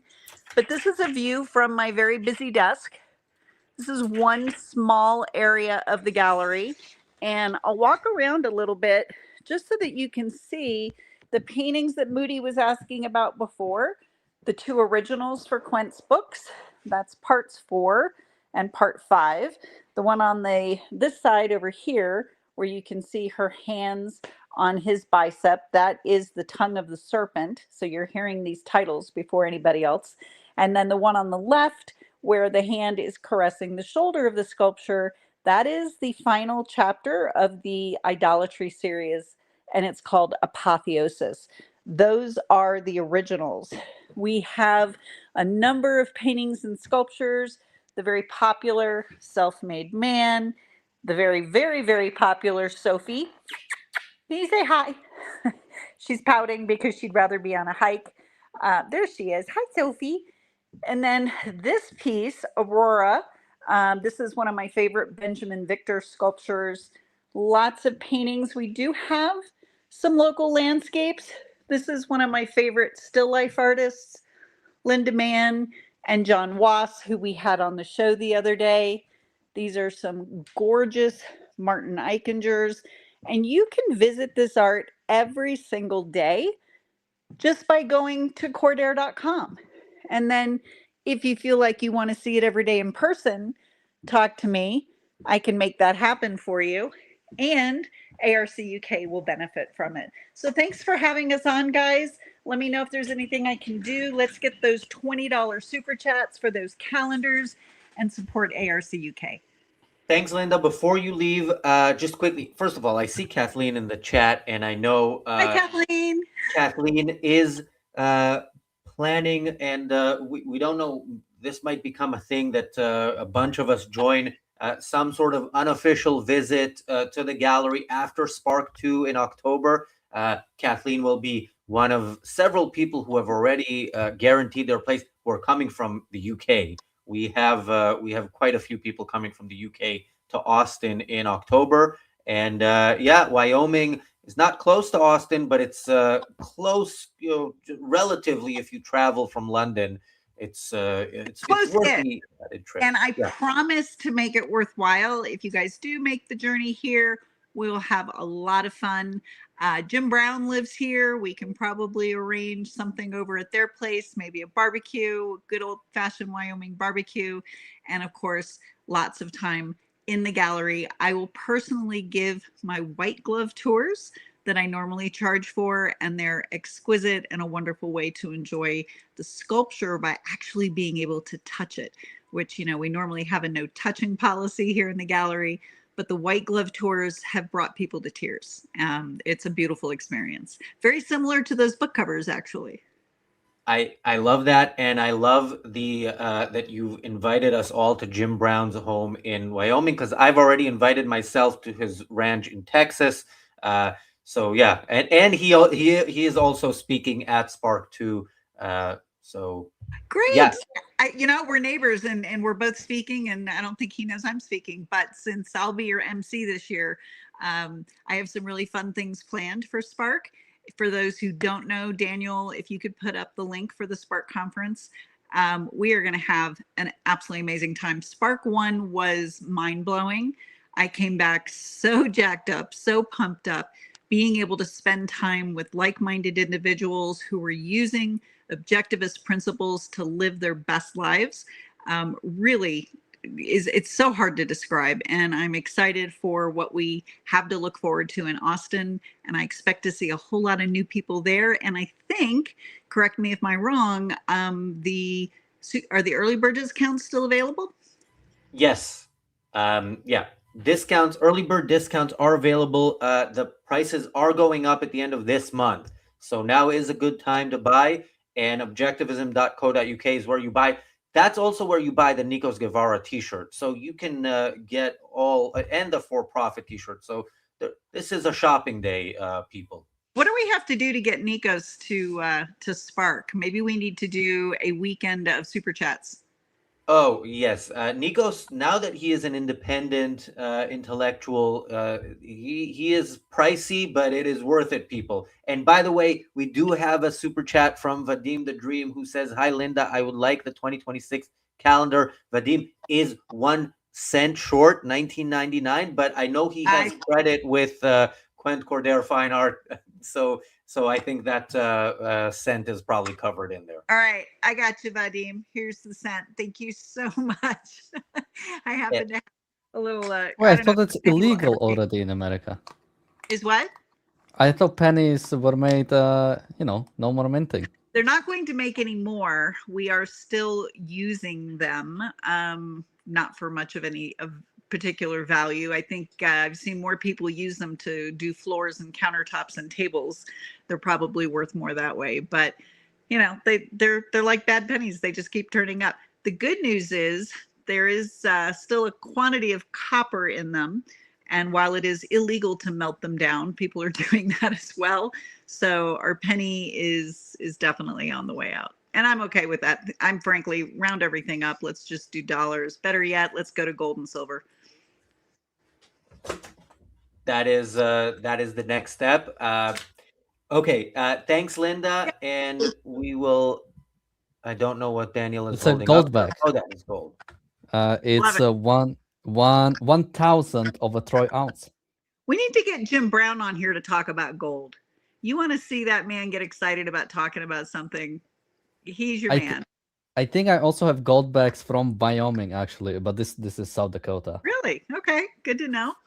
By the way, there is a lot of Jim Brown content on this channel, people, from way back when, and I actually spoke to him yesterday, and he will be joining one of these streams hopefully soon. I think in the next week he's traveling, but I don't know if you caught it, Linda. A couple of weeks ago, Michael Kaufman and I debated Jim and Nico. I did. So I did. Jim is he's a remarkable human. If you haven't had an opportunity to either listen to him talk, his Substack is great. He's on LinkedIn. He is one wicked smart man. And I learned something. We go over to the house and I usually just sit there and listen because I learned so much between he and Quint going on for hours, sometimes out by the fire pit. It's amazing. It's a great experience. Kathy and I drink and the boys talk. The boys can also drink. You can drink. They do. And talk. They drink and it actually makes it easier to talk when you drink. Lots of cigar smoking. But Wyoming is absolutely an amazing place. I will definitely make it worthwhile if we do I would suggest probably post-conference visit. Would be easier on most of us who have to get ready for conference. So if we can kind of keep that in mind, it'll be grand. Yeah, I can't do it pre-conference, but I absolutely would love to do that post-conference. And yeah, let's talk about it. Let's talk about it, by the way, on the WhatsApp group as well. People sign up to Spark, and you also get into the Spark WhatsApp group. So thanks again, Linda. We will see you back on this. This on is this the stream Wyoming one, soon. but it's flipped. I've never seen one of those. That's so cool. Where do I get those? I think I got generally if you have like gold places where people trade gold. In America, I think generally everybody has them available. So send me a picture of it. I want to see it. I'll be here. Do you want to see me again in a couple of hours? I'll have another treat for your listeners and watchers from the gallery. But let's get those $20 super chats in. We're down to 3 2026 calendars, and I'm looking forward to putting them on your walls.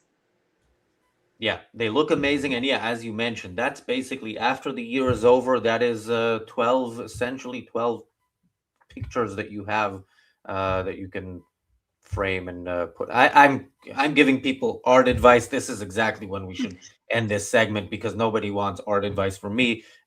Trust me, really, you don't. But my art advice, my one piece of art advice is go to Cordair.com.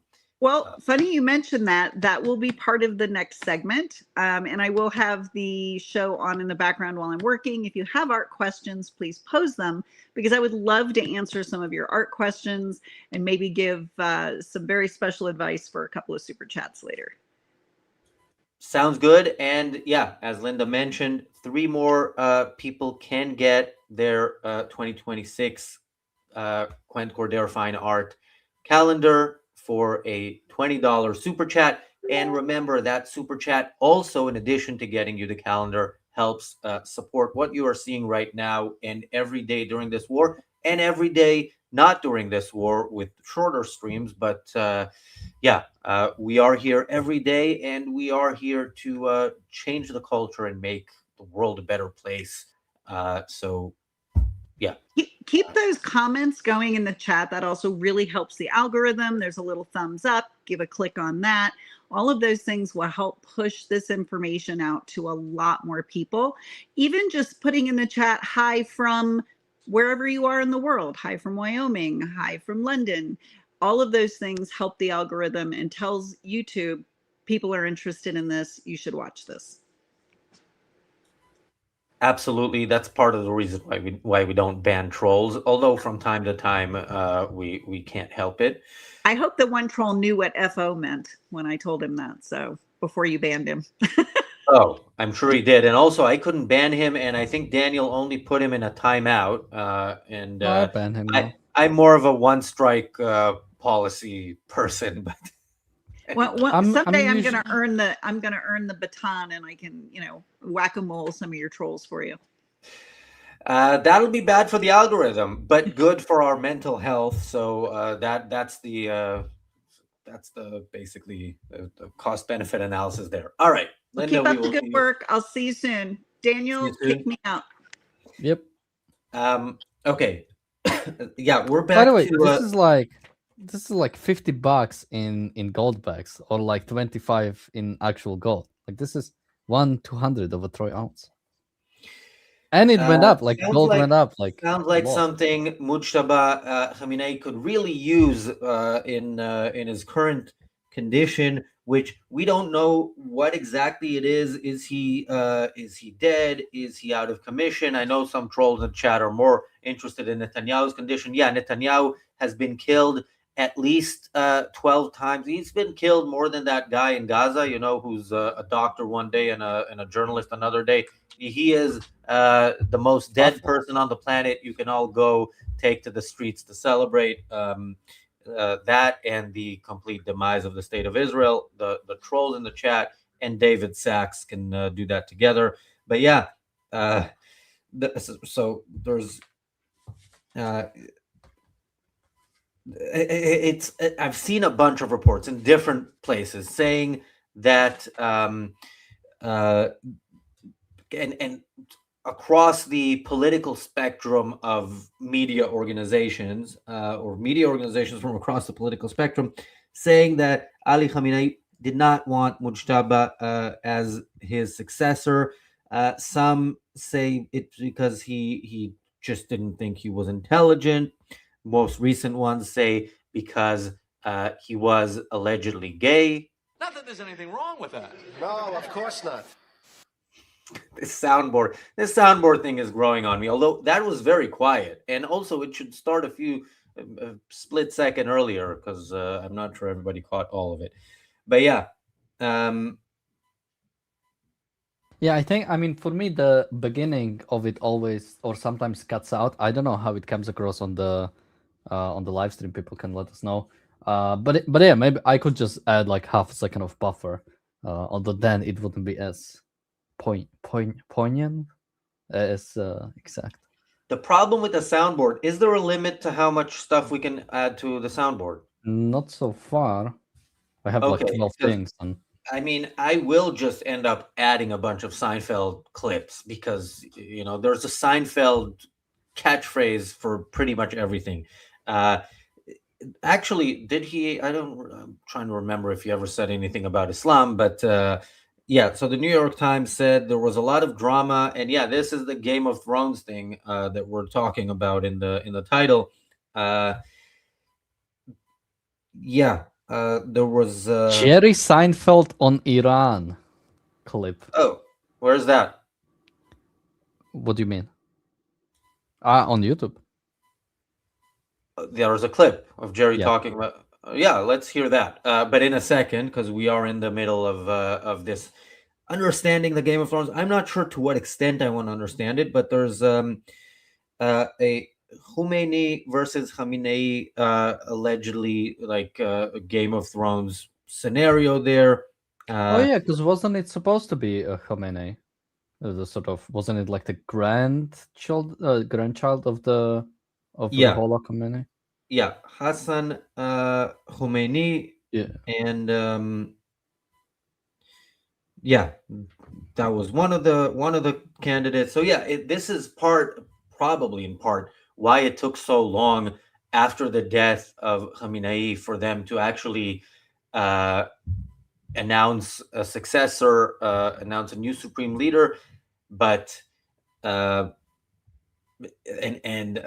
look, I love that stuff. Look, remember, if you hear too much, if you don't listen to us enough, or as a big enough portion of your war media diet, and you listen a lot to the naysayers of the left who are anti-Western to the core, or the naysayers of the right who are defeatist in ways that are making Ronald Reagan roll in his grave, and he is not this great strong leader that some pretend he is, but he certainly would be embarrassed at what the Republican Party has become today. You might forget that there's a lot of things. There's trouble in the Strait of Hormuz, and it's not looking the way we would have hoped at this point.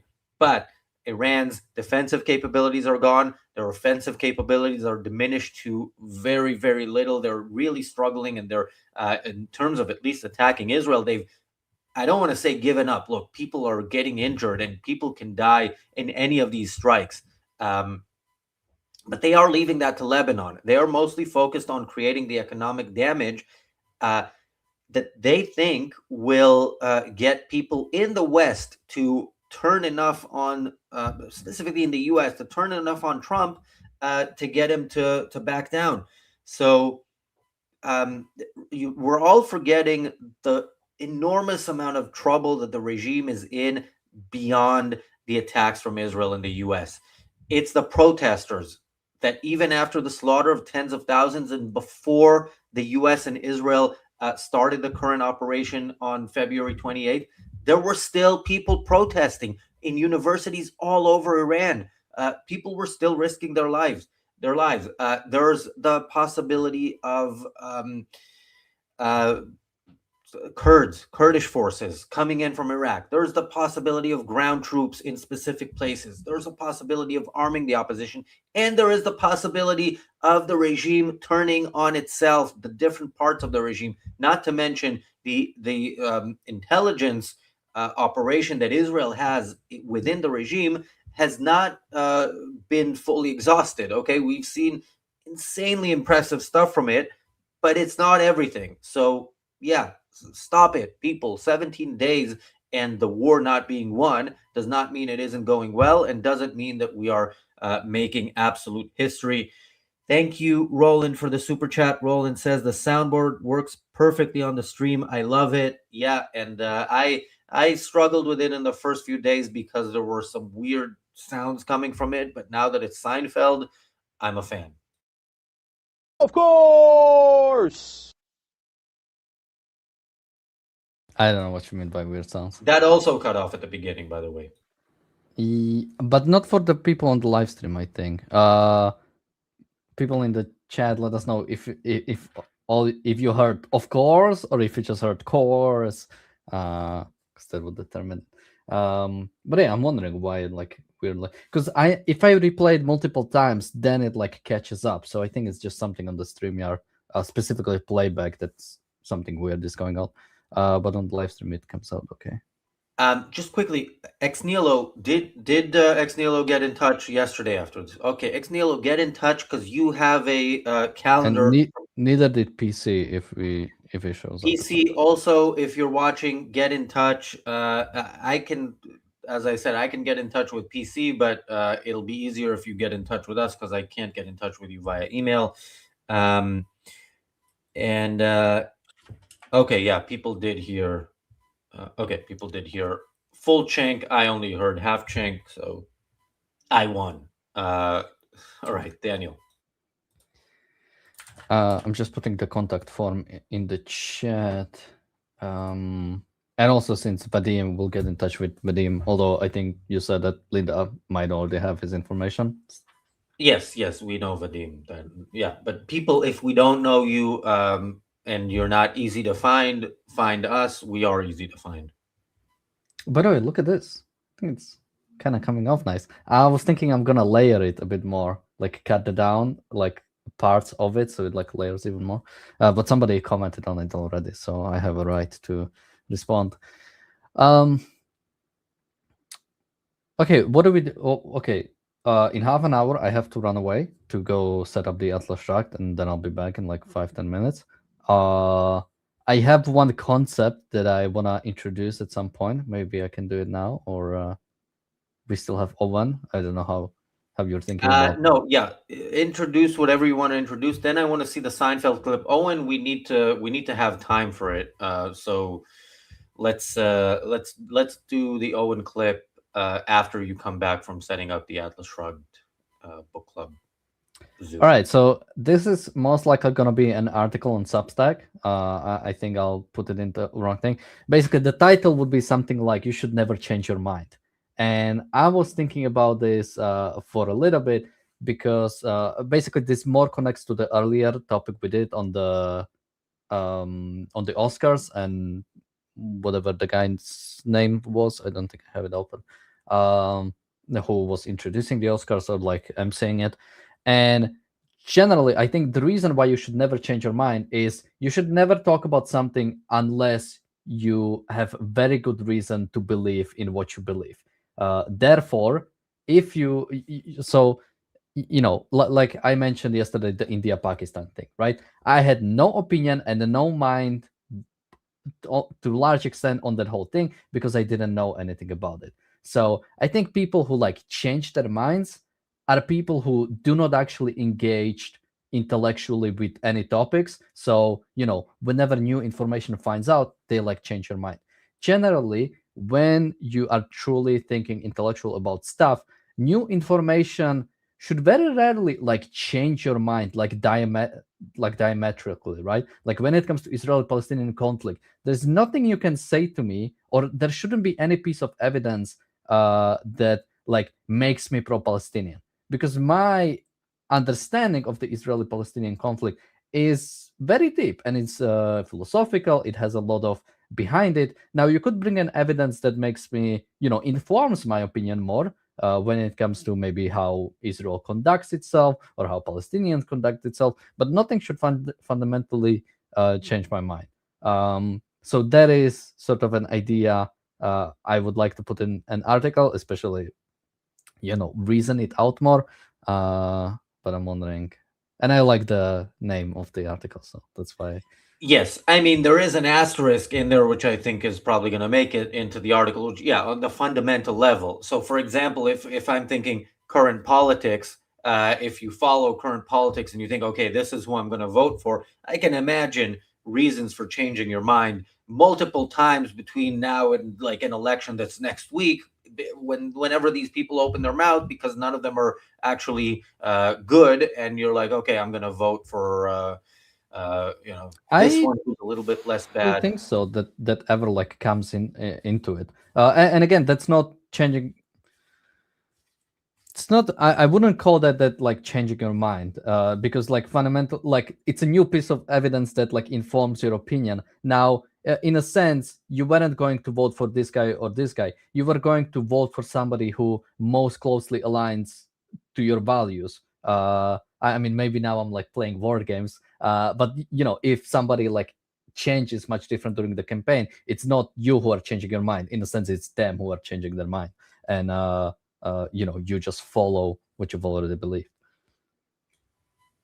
Fair enough. That is playing a little bit word games. Paul says, I thought you didn't drink, Razi. Are you watching this in a delay? Because I don't remember when this came up, but I don't really drink, but it's not like... Wait, didn't we say that yesterday? What? Didn't we say yesterday that we're going to play like the drink show? Yeah, that was a joke. Where I'm definitely never going to drink on a stream. No, that is a big no-no.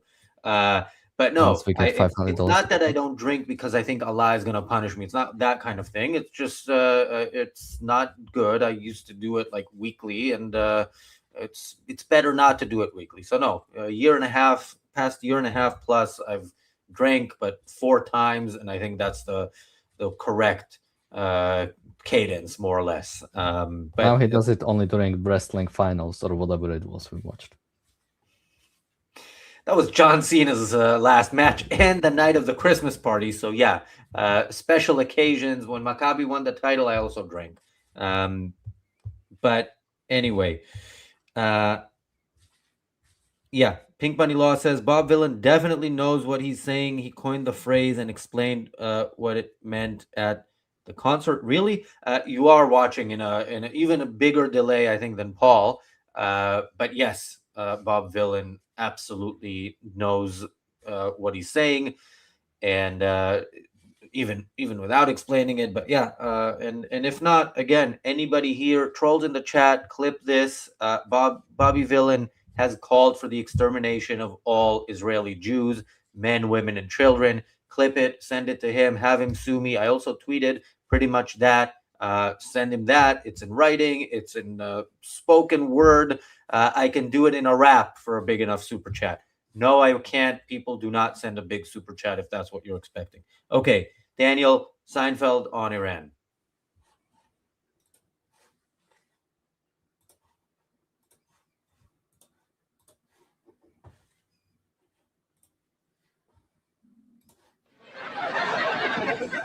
You know, I read the Lenny Bruce biography. I thought it was Hey, really hey, we're starving here. interesting. We've been waiting here for 10 minutes already. He would. So I'm thinking about going to Iran this summer. You know, I have to eat.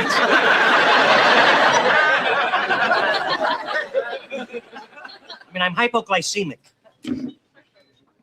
Anyway, the Hezbollah has invited me to perform.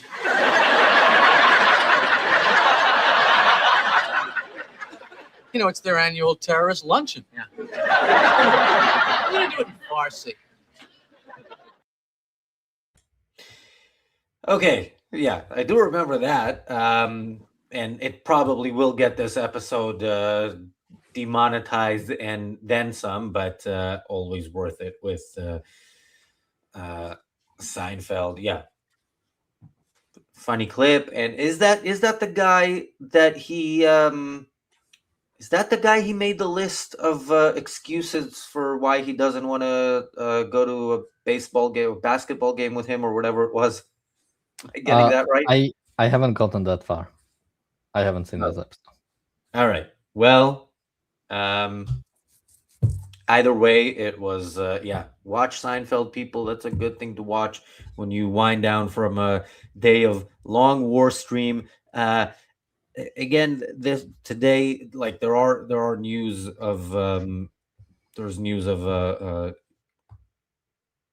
additional. Okay, just now there's more another barrage coming from Iran towards the center of Israel and Judea and Samaria, and the IDF is. According to the IDF spokesperson,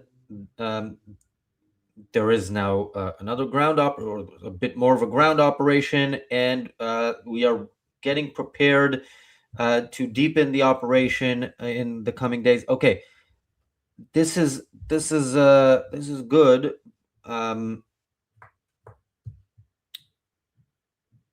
But yeah, they're fully expecting. Okay, they're fully expecting days of additional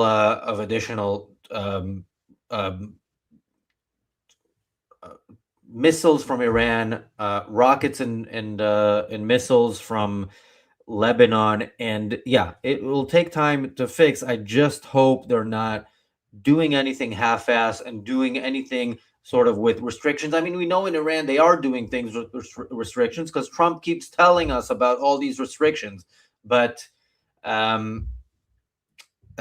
in Lebanon, where Israel is acting on its own, why is it holding back? Why is it even giving evacuation orders? But if it is giving evacuation orders, why is anything left after people have evacuated? And you do understand that when you evacuate, you may destroy some stuff that terrorists use. You may ruin the roof above their head, but the terrorists are still alive to terrorize. If you haven't learned that lesson from Gaza, where I don't know what percentage, but over 90%, according to some reports, of the buildings are damaged or destroyed, and Hamas is still alive and well, that Israel still operates from time to time and is well aware that something bigger is coming. I don't know what more you need.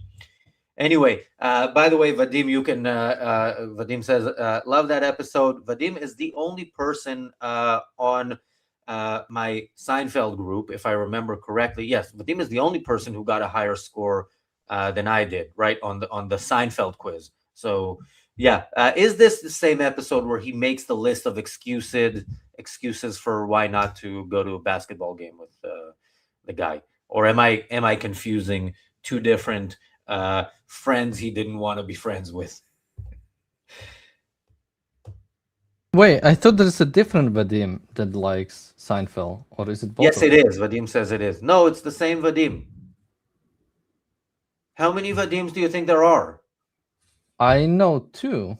I know two as well, and this is the same one. But Wait, really? let's not.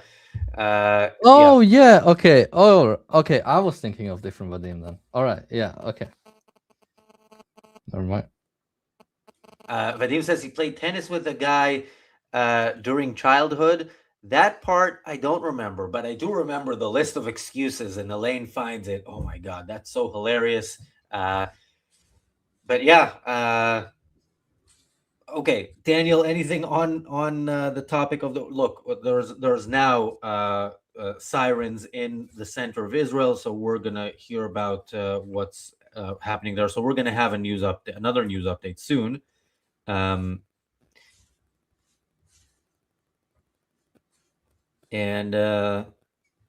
Okay, yeah, and we'll talk about some of what's going on in Gaza as well. I do want to follow up. Maybe we'll leave this to tomorrow, but I want to follow up a bit on the clip we showed at the end with the clip of how the KGB helped create Palestinianism.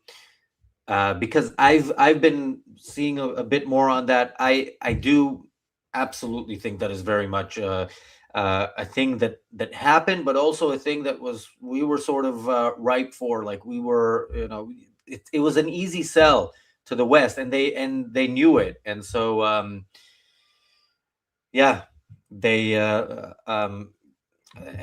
yeah, how the West embraced Arafat with open arms. That it doesn't matter what the KGB did if we allowed it to happen, and so much of what the KGB has done, we've allowed to happen. So that's a shame. Linda says for a super chat, I bet we could get Daniel to run his fingers through his hair, which she said it just when I was about to do it. So now I cannot, and I'm in a peculiar position. By the way, have you read Frankenstein? Do I want to know what the follow-up for that is, regardless of what I answer? All right. I have met Owen Jones. Actually, I have met him in person as well, as I've mentioned a few days ago. But I've unfortunately what is the connection to that? What? That's my segue into actually talking about the topic of. Well, we cannot do Owen yet. Yeah, no, because I thought you had like a clip of Jerry Seinfeld talking recently for like 10 minutes or so about Iran, rather than the clip from the show where he, mentions Iran. I said that's. Oh, I thought I said it is like from actually. You said Seinfeld on Iran. That's fair. Okay. But Owen Jones, you don't even have to tell me what he's talking about. It already makes me nauseous. So let's hear it straight from him. Oh, so we are going? Yes, because you have another nearly 20 minutes before you need to start that call. And when you do, I will do something solo. I'll figure it out. But yeah, let's hear him. Do you want to make a clip out of this? Probably not, but if you want me to set it up, sure. Another day in the war, another Owen Jones interviewing some Iranian, ex-Iranian, who is a shill for the Iranian regime and tells us why we really should, if we are on the side of human rights, support the regime that slaughtered tens of thousands of its own civilians and has been firing on all cylinders and in all directions for the past few weeks, and has been terrorizing the world for the past half century. Yes, this is the human rights position of human rights defender, whatever he calls himself, Owen Jones. Let's hear from him and his guest. Iran is winning this war. That's what experts who, unlike Donald Trump, know what they're talking about are saying. Now, it's increasingly apparent as well in the desperation of Trump reduced to begging his allies and indeed China, identified by Trump as the main strategic foe, to bail him out of the catastrophe he has unleashed. And that's not working. Now, before we get on to the damning evidence of this total catastrophe and what the experts are saying, I was on the Jeremy Vine show earlier today, taking on those who want to embroil us in this quagmire. Tankers won't go down it, will they? No, they're sitting ducks for asymmetric warfare. Drones, inexpensively made, as well as missiles. And mines. And mines. And Britain should absolutely not bog itself down in yet another US-led quagmire in a illegal war, which has plunged the world into chaos. But we need the oil now. Because of the US.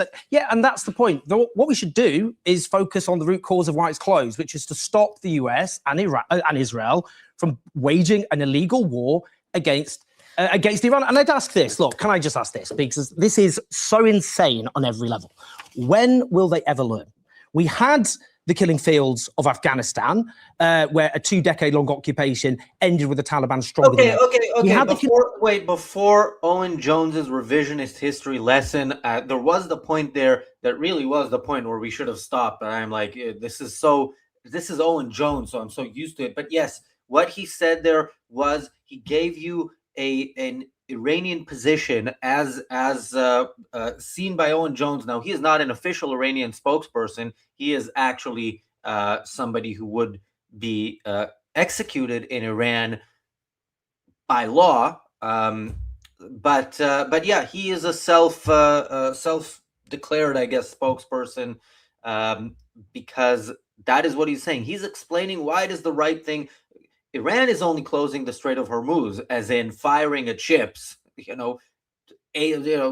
like trying and threatening to kill people, because they are against the illegal war. Daniel, can you let Iyar in? I know Iyar. I'm usually the very thought of us talking about Owen Jones and him not being here really makes Iyar's skin crawl. He needs some Owen in his life. So Iyar, I know you just wrapped up your discussion group of the ominous parallels, and we are here living the ominous parallels.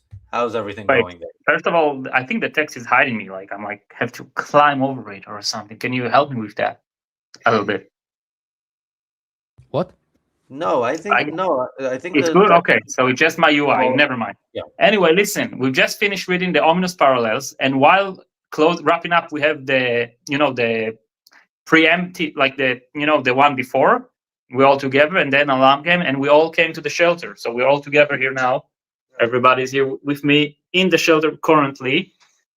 So I decided to go up in a stream to demonstrate us just sitting in the shelter. And if anybody wants to give us a shelter review, tell us what he thinks about this particular shelter. I was actually going to ask, because we already had you review this shelter, but we know that a proper shelter review is determined by public vote. So can we have some vote on how good that shelter is? And so if you like this shelter, raise your hand. As you can see, unanimously. So it must be true. This is a good shelter. All right. Now, can we get some specifics from people there? Why is this a better shelter than the one where you live, or the one where you work, or any other you may have frequented in the past couple of weeks? Because it's full of objectivists. Only objectivist people here. I think it's the best thing. All right. So nobody here is in their pajamas in the middle of the night. Circumstantially, it's much better. And no barking dogs. This is very nice. As you can see, there are many criteria for a shelter to be good. When I was reviewing the shelter, I was mostly speaking about the shelter itself, but they also given a proper aspect, which are the circumstances. This is more of an isolated shelter, so you don't get the neighbors in their pajamas coming with their dogs. So it's nice, because when there is a lot of dogs in one small room, it gets very smelly very fast. Yeah, and also, I can see that the company you're stuck in a shelter with matters. I can imagine being with the wrong company. I mean, generally, even if you're out and about, you want to be with the right company. But maybe in a shelter, even more so. So we reported when we saw that there's sirens. Have we heard what? Oh, we do. I see that there have been explosions heard in the center. I don't know if you heard them in the shelter part of it. I didn't hear it. This is a very internal room, so we don't hear what's going on outside. Like it was hard to hear the alarm in the other room. But anyway, we must be released soon. You know, we get the notification that it's safe to exit the shelter, like in Fallout games, I guess.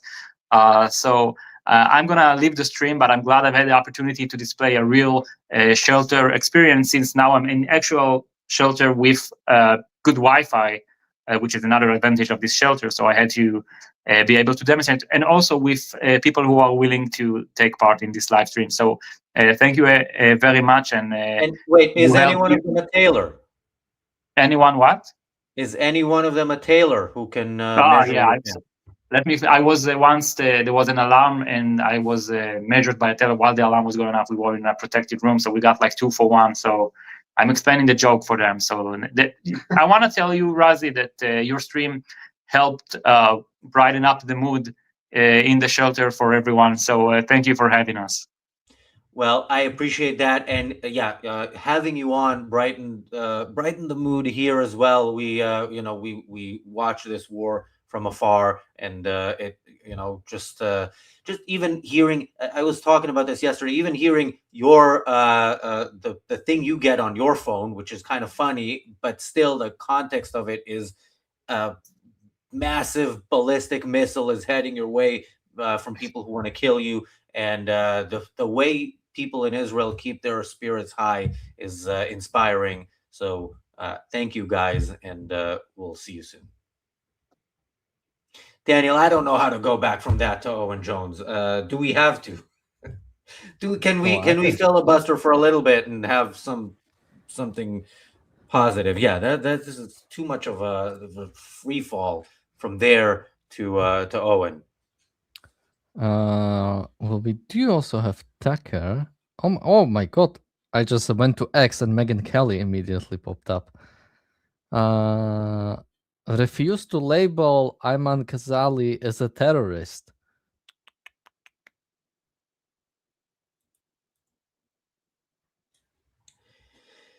Okay. No, let's do let's do another segment. People might have seen the Netanyahu published a video of himself and pictures from Starbucks or whatever, like some coffee shop, dispelling the rumors that he has been killed. He also showed the 5 fingers of both of his hands, so that that could be seen. And now, of course, people are saying that has been AR generated. People are pointing towards the weird way coffee was moving in his cup. It was like it had like a weird consistency. So I think that was one thing. People were also pointing out that there's no way in Israel there was like a full tip jar, like that could never happen. So the stuff I saw about that was everybody was talking about how pretty the barista was, but I don't know like where you see that kind of stuff. Everybody was talking about the barista. I'm on Instagram. Well, yeah, but why? Just because she's pretty, it cannot be Israel, or is that the justification? Or I don't know what they were saying, but they were noting that the barista was pretty. I haven't even seen the barista. Yeah, because you're too focused on Netanyahu's fingers. All right. I think. Okay. Do we want to show this picture? Somebody's saying these are not even the real letters. It's just like some squiggly lines, which is not even a real alphabet. So yeah, it's another point. Okay. Sigurd Bassring says Gayatollah. Not that there's anything wrong with that. No, of course not. That's why you have to have it also, because at some point I will be so tech savvy that I will actually know how to log into StreamYard myself. Okay. All right. I think we can go back to Owen Jones. There is something positive about the Owen Jones content, which is our commentary of it. Owen Jones can live in his safe space where he talks to like-minded people and apparently his safe space includes mainstream media, including Jeremy Vine. I don't know who the other person is on Jeremy Vine. We'll hear from her, I guess, at some point. But yeah, he could go on mainstream media and say that what Iran is doing in the Strait of Hormuz is protecting itself against the U.S. and Israel's illegal war. That's what we heard him say. Let's hear what more he has to say.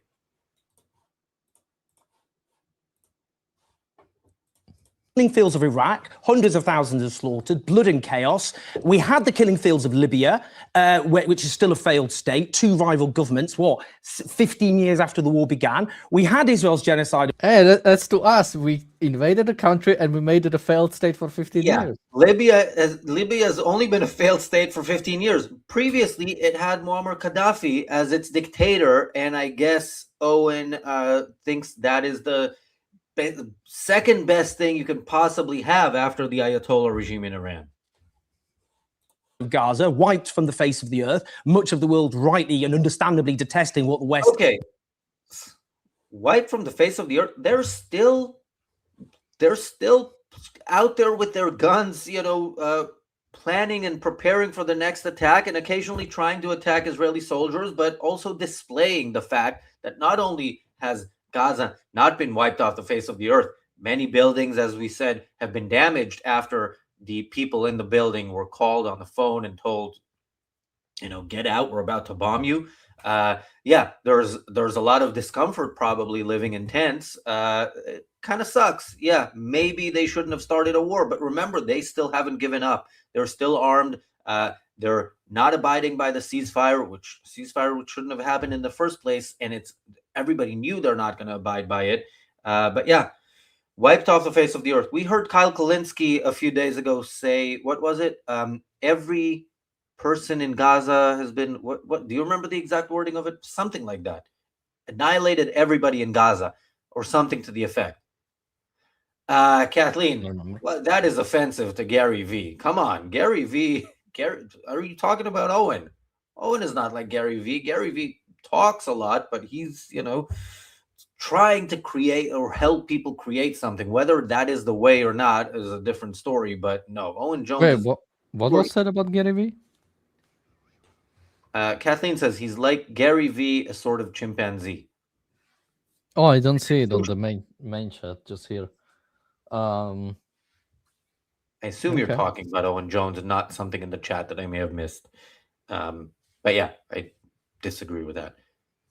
Daniel. I mean, Gary V kind of does look like it. It doesn't say anything about anything else he does, but... Oh yeah, Anyway. Owen does as well, kind of. But, I guess most people do, no? Daniel, do you want that to is give the- us another clip before you have to go for a few minutes and start the Atlas Shrugged? Let's hear some more.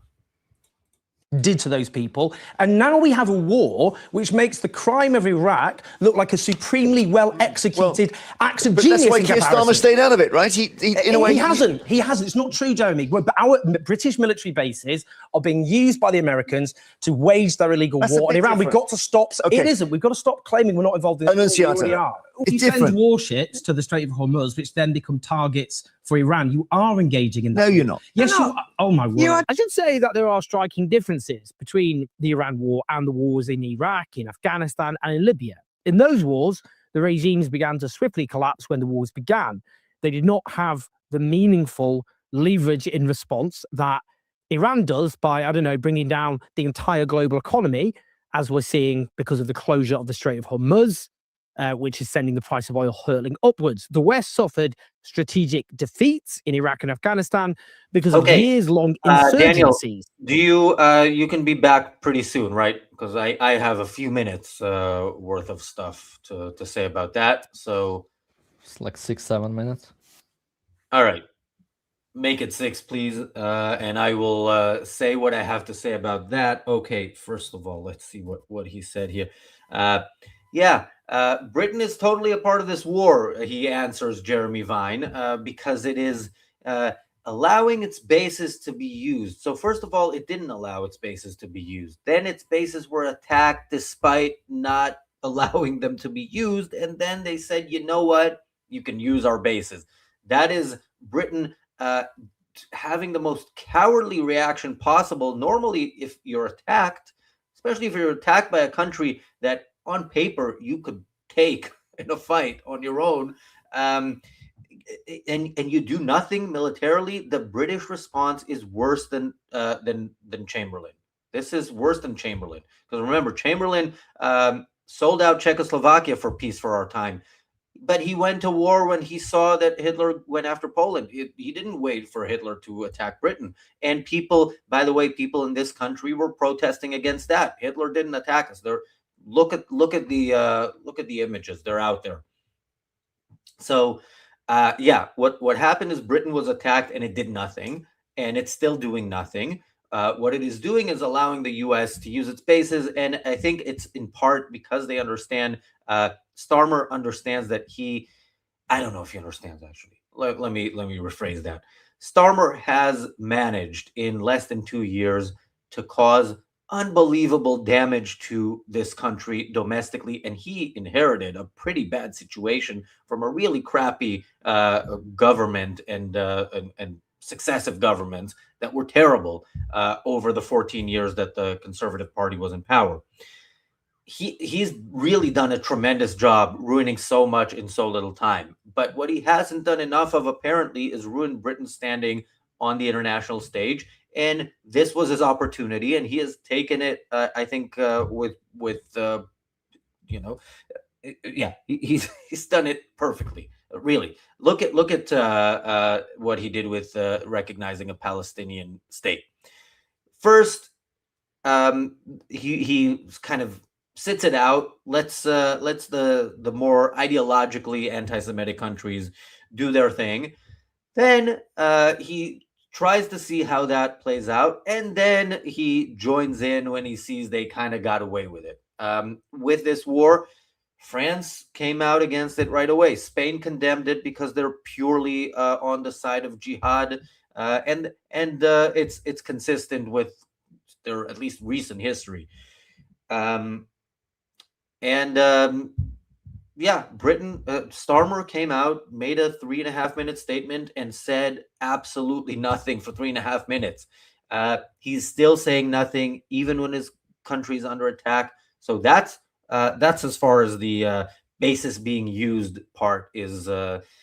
That as far as that part goes. And Jeremy Vine, does he push back at any point? I don't know. Maybe we can find that segment separately somewhere, but it doesn't. It doesn't look like it there. Now, the comparison to the Iraq War. I've made this analogy in the past, but as a fan of professional wrestling, which is theater, I can tell you, like every time, especially when the big show of the year, WrestleMania, comes around, everything is like the biggest. Always, every single year, you will hear it's the biggest WrestleMania of all time. Why? Because they need to sell it now, and they're counting on people not remembering really what happened a year ago, or remembering what happened a year ago, but not having the intensity of emotion that they currently have about the current storyline leading up to this year's WrestleMania. This is how these people sell their opposition, supposedly to war, which again is an opposition to the West ever winning a war. It's not an opposition to war. They're fully pro-war. They're always pro the side that starts wars, like the Palestinians, like Iran that started this war 47 years ago. When Bush was president, Bush was Hitler. This is what we heard all the time. Again, anybody who's old enough to remember remembers. Owen Jones also remembers. Much of his audience also remembers, but he's counting on either their stupidity or I don't know what it is he's counting on there. The Iraq War, which was, when it happened, the worst thing that anybody could imagine, is now way behind us. And now Owen can pick and choose and say things he never would have said at the time. Never, ever would have said, well, at least the regime collapsed early. No, at the time, you wouldn't say that. And here, you don't know what's going to happen 17 days in. You do know what's happening, and you're spinning that and lying about that, but you don't know what's happening with the regime. What you do know is the Iraq War, which was won in 20 days before the U.S. started the thing that they lost in, which is nation building. Here, 17 days in, the U.S. has lost 13 soldiers, which is tragic. And France has lost 1 soldier, even being against the war. Israel has lost 19 civilians. Several other civilians around the Middle East have died, and Iran is being pummeled. I mean, it's being really destroyed. It does have offensive capabilities that cannot be destroyed in 17 days. It's not going to take just a few weeks. It might not take a lot more than that, but the speed with which people expect results, I guess Owen Jones is kind of playing on that, because remember, he was telling us from before. Owen Jones, go back to the last time we did a show on this channel, an episode of the reality show specifically about Owen Jones. It was late January. It was the first 2 videos that he did. I think there were 2 days in a row about Iran slaughtering its own people. It was about 2 weeks after they slaughtered their own people by the tens of thousands. And both of his guests were explaining how, A, this is not so bad. B, these protesters might be Mossad, so it's kind of okay to kill them. And yeah, that ultimately, even if we don't like some of what Iran's doing, don't forget that they are on the right side of the war, between savages and the Jews.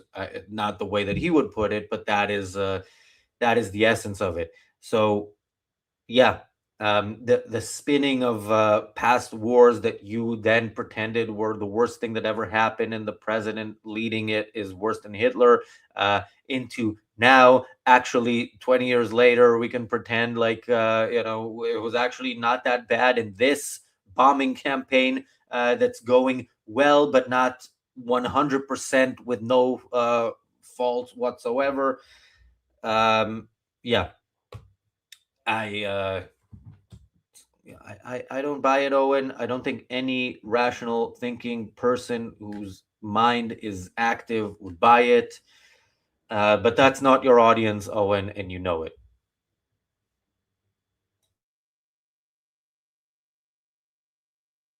Want to watch more? Do you have anything to say? Because you did watch the clip before you left, but I don't know if you remember it.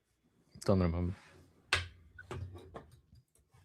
Or I don't think I even had many things to point out there.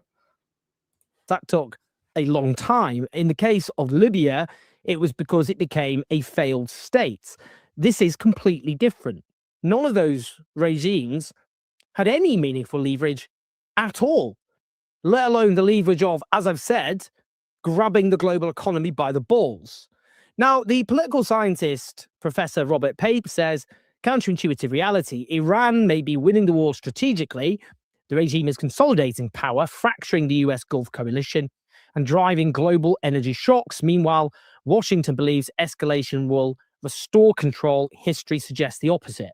He notes how the economic factor is dragging Trump into an escalation trap, where the aggressor feels it has to keep attacking to prove it's not losing, but just ensnaring it further in a trap. He notes the closure of the Strait of Hormuz and attacks on and threats to infrastructure drives up the price of oil, meaning high energy costs, soaring inflation, and how this will have enormous political consequences, as the oil shock of the 1970s proved.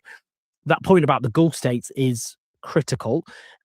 They presented themselves as oases of calm, autocratic oases of calm, and that's how they've built their economic model, by being able to attract foreign investment, wealthy Westerners, and that's all fallen apart. And now, all right, as things stand, this is an interesting point where, Owen is kind of conflicted. This is me psychologizing, but I think I know Owen well enough to be able to do that. He's conflicted there because the Gulf states are still primitive Arab Muslim countries. Okay, no matter how nice their skyscrapers and malls and airports are, but so in that sense, he should be supportive of them because he likes primitive Arab Muslims who like to kill Westerners.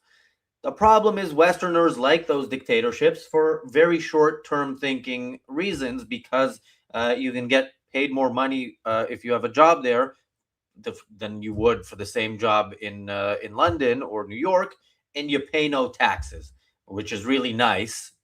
So if you give up all your freedoms, that's a good trade, as some people see it. So yeah, you hear him conflicted there, and a few days ago or a week ago, we heard him say something about like justifying. Remember, he was justifying them firing at all countries, and he's like, yeah, they're being attacked. Iran firing on all its neighbors. Now he's like, on the one hand, he likes that the economy is being hurt. Very clearly, he likes it. On the other hand, it is the kind of country that normally he would side with, as long as they don't join the Ibrahim Accords. But yeah, he's conflicted there. PC said, what? No, go on. PC says, I saw there is another live Atlas book club. I've watched that before. Yes, we do have the Atlas Shrugged book club. Because of the war, we're doing something that normally we try very much not to do, which is we're competing with ourselves. But yeah, we didn't want to pause all membership benefits for as long as the war continues. So the Atlas Shrugged book club is back. The OPAR study group is going to be back. And PC, also, since you're live here, get in touch with us so we can send you the calendar and I can invite you to our next event. You're going to want to be in that next event. I promise you. All right, Daniel. Again, I just don't know how much I have to really say about this. Like, so he's saying like Iran is winning this war. Are we still talking about the country that its leader was wiped out in the last 5 minutes of this war, and most of its leadership as well? Like, if Netanyahu, or if anybody in senior, or probably even in like junior senior leadership of Israel was killed, there will be like a national tragedy that like I don't know how Israel could handle, or Israel could handle it, but in a sense, everybody would go like, oh my God, look at this. Like, people are making conspiracies about Netanyahu is dead, but the fact is that, like, Israel hasn't been hurt in the same way that Iran has, and neither has America really. Like, yeah, the prices are gonna go up. It's an unfortunate fact of it, but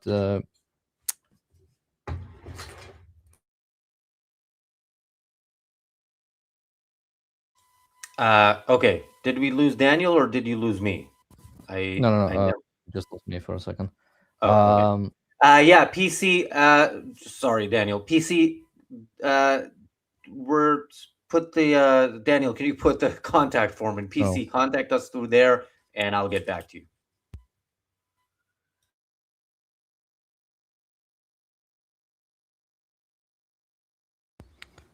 So yeah, the contact form is in the chat. PC can reach out to us.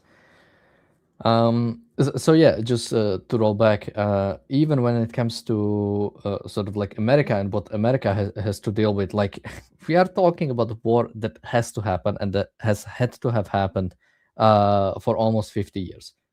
Something should have been done. And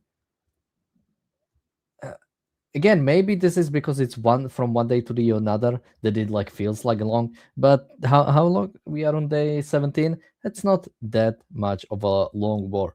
I think from administration, what we're hearing is like they are thinking next few weeks, and then we'll see what happens. Or in a sense, they projected it will go for a few more weeks. There is a question I've seen that we sort of ran out of things to strike.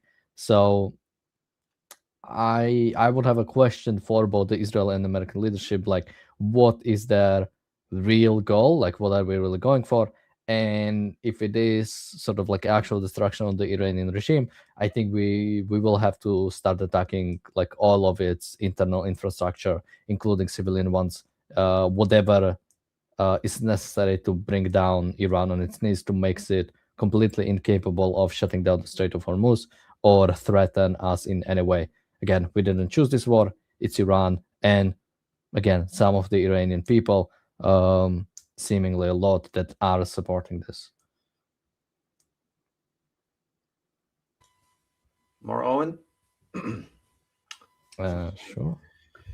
Came out in the proper tone of voice for the very thought of more Owen. But yeah, the analysis suggests that the Gulf states are going to get plunged into very acute recessions and economic crises with unknown political consequences. And, you know, their whole sense of by having US military bases were made safe has been trashed. That's left them exposed, which gives them every incentive to walk away from their alliance with the United States. Again, another example of the weakening of US power. Now, according to the very well-connected Axios, the Trump administration is descending into panic. In a nod to the escalation trap, one senior Trump official says the Iranians fucking around with the Strait makes Trump more dug in. In other words, he feels he has to become more militarily involved to prevent, as he sees it, the humiliation both for himself and US. Who was he quoting there? Did they have a name?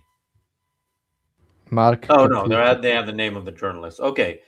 Yeah, again, Axios, the very well-connected Axios, is that what he said? Yeah, Axios, again, is very hit and miss. Sometimes they post they report absolute bullshit.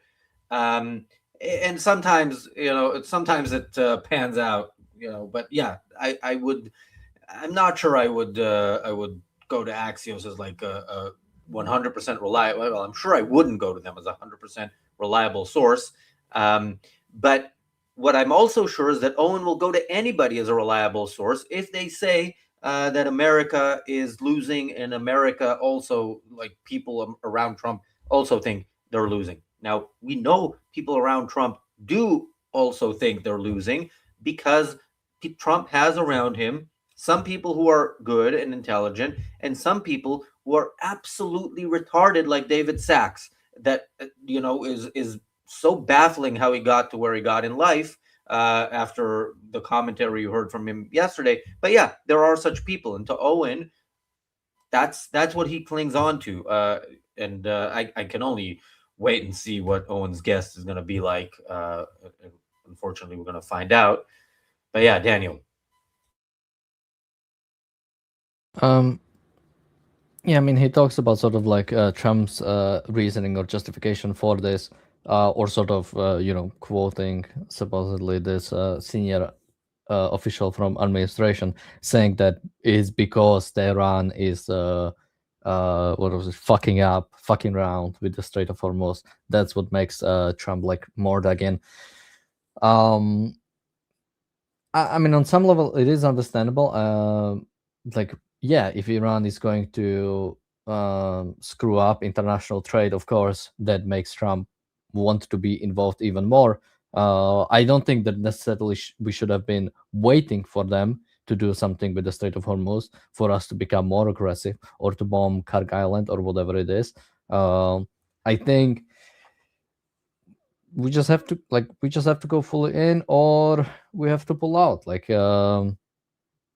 again, I'm kind of worried about sort of what is the end goal here. But trying to say that the end goal should be to completely pull out is obviously ridiculous. And whatever your reason is, again, if something is proper, you do it no matter not like no matter the consequences, but sort of, you know, you understand that you're willing to trade certain things.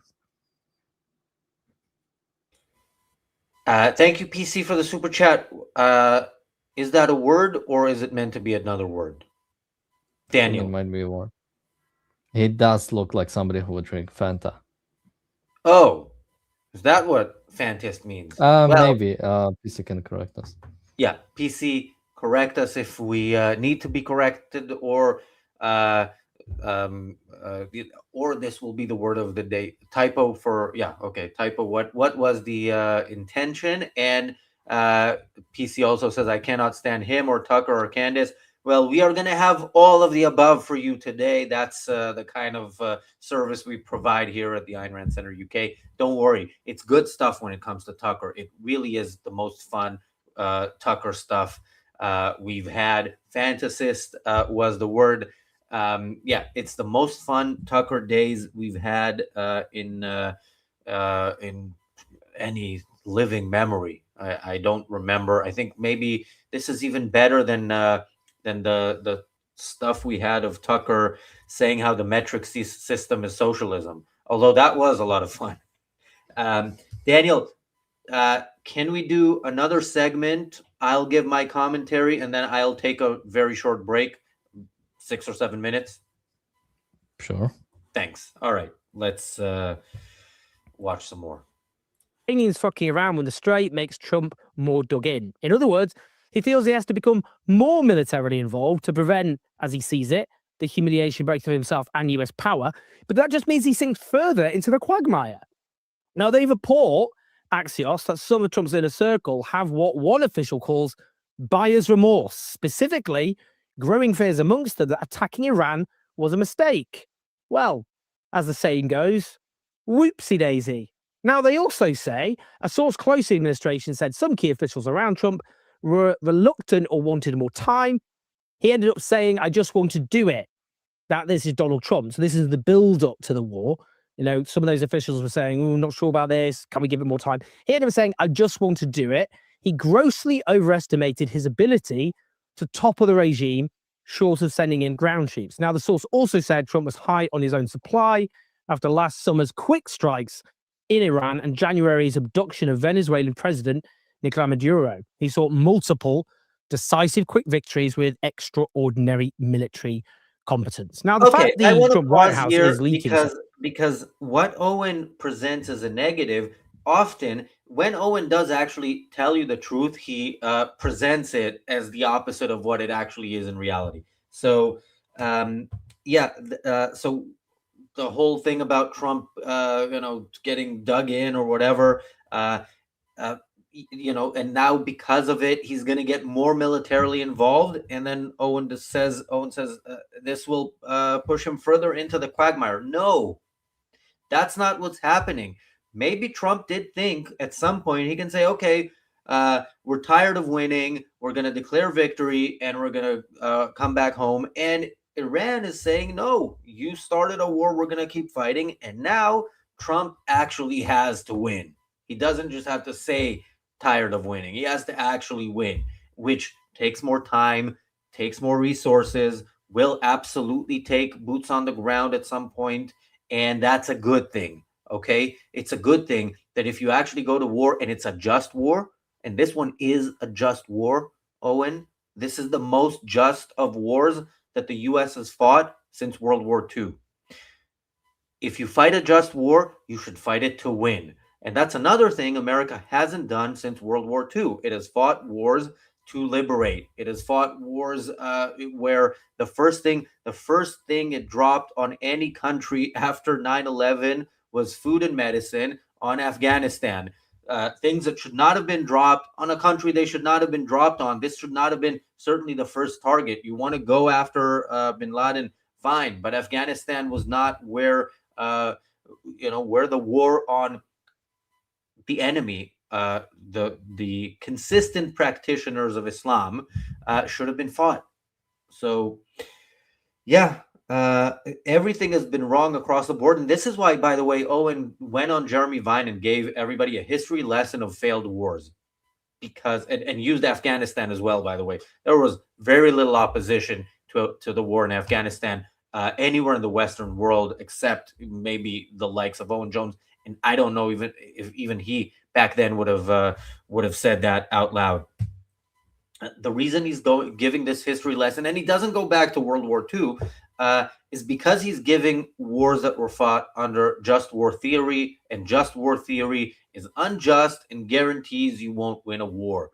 So, Owen is seeing something that has not been seen, that has been made clear, even though it's not fully implemented, it has been made clear is not the intention here, not in the way it's fought and not in the goals of the war. This is not a war of liberation, and it is not a war of nation building, and it is not a war of or at least yet, and to a very large extent, it's not a war of putting soldiers at risk to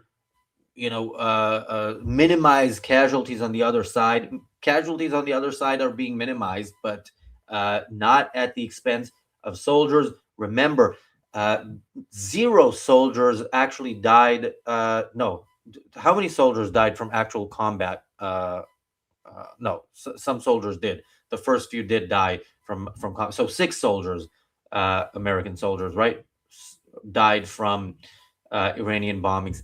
6 soldiers from the 2 militaries that are fighting it in 17 days. In what way, in what world, Owen, is Iran winning this war when thousands are dead, their defensive capabilities are gone, and their offensive capabilities are going, and they're running out? Like, yeah, I don't know in what world Owen Jones lives, but I really hope that we don't all end up living in it in any way. While we are still living in this world, Daniel, I'm going to take a break. I will see you in a few minutes. All right, so let's just cover quickly what Owen Jones has said. So he said Trump, would consider this humiliation if he gets out. Now, again, I simply don't see like what are the standards we are judging by. It's always the West that has to be perfect, and whichever way it supposedly fails, that's the end of it. So, like Razi mentioned, we do have dead soldiers, unfortunately, on the Israeli and American side.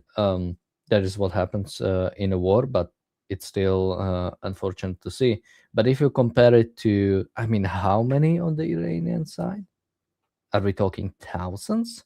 Yeah, I think into tens of thousands if you count like injured people as well from the leadership and also killed from the leadership. We took out their leadership. We might have even took out the successor. I mean, we still don't know what state Mojtaba Khamenei is in, so we might have actually dealt with that as well. The Strait of Hormuz crisis is a problem.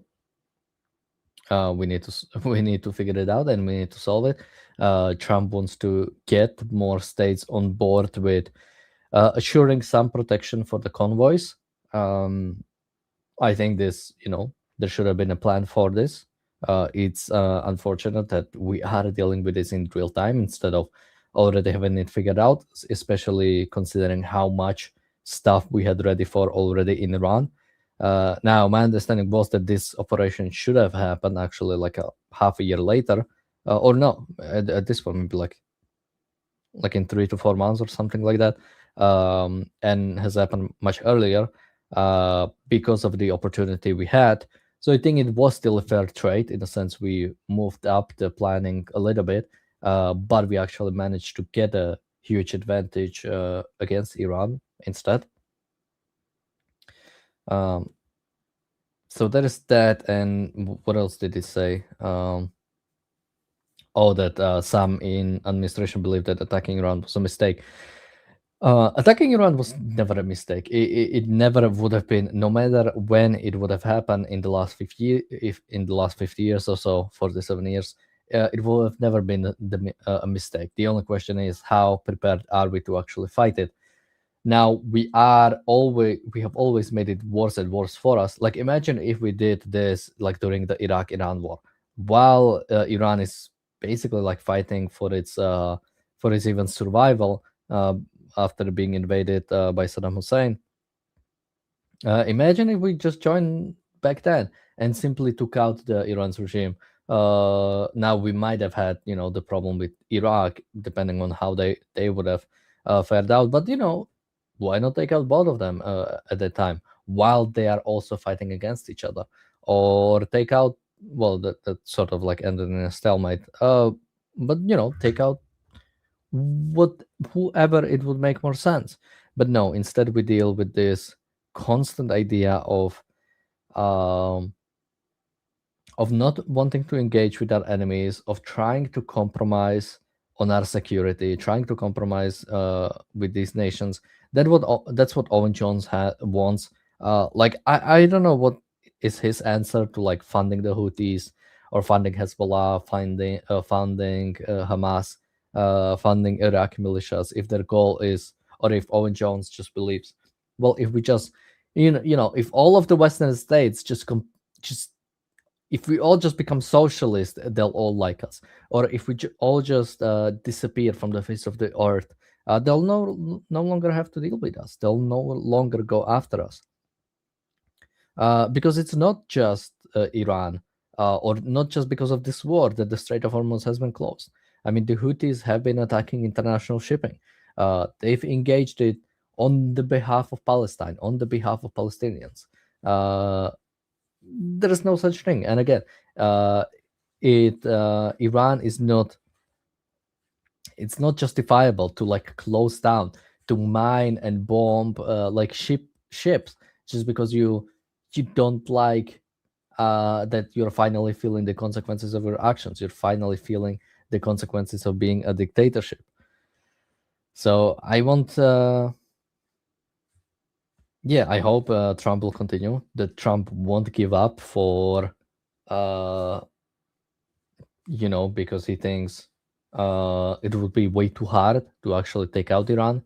Now, I think it is maybe harder. Maybe people expected, maybe people and administration expected the Iranian people to rise up, to go and do something about to do something about their state, to do something about their country, their government, and to take over.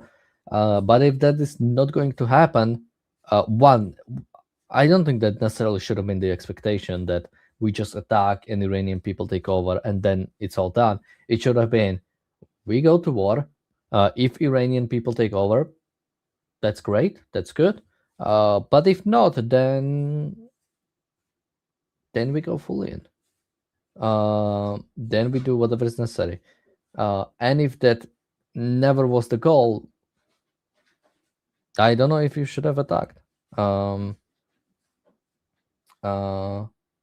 Yeah, I mean, if the ground troops are off the table, if the nuclear weapons even are off the table, which Trump has said for Israel, that Israel will not attack Iran with nuclear weapons, if that is all off the table, then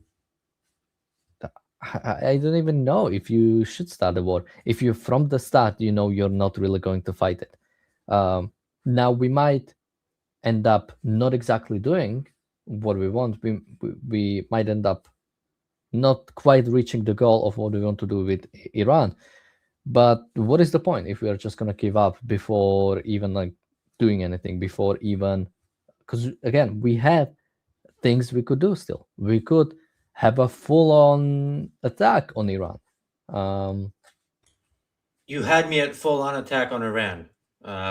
Decided to come back, skip the almond butter because of how good that sounded. Even better than almond butter. Yeah, sorry, I interrupted. Continue. Oh, butter? Almond butter. It's almonds, but crushed into. It's like peanut butter, but made of almonds. Okay. It's good for you, and it tastes good. You need to add salt, but tastes good. I cannot add salt. People in modern society consume way too much salt.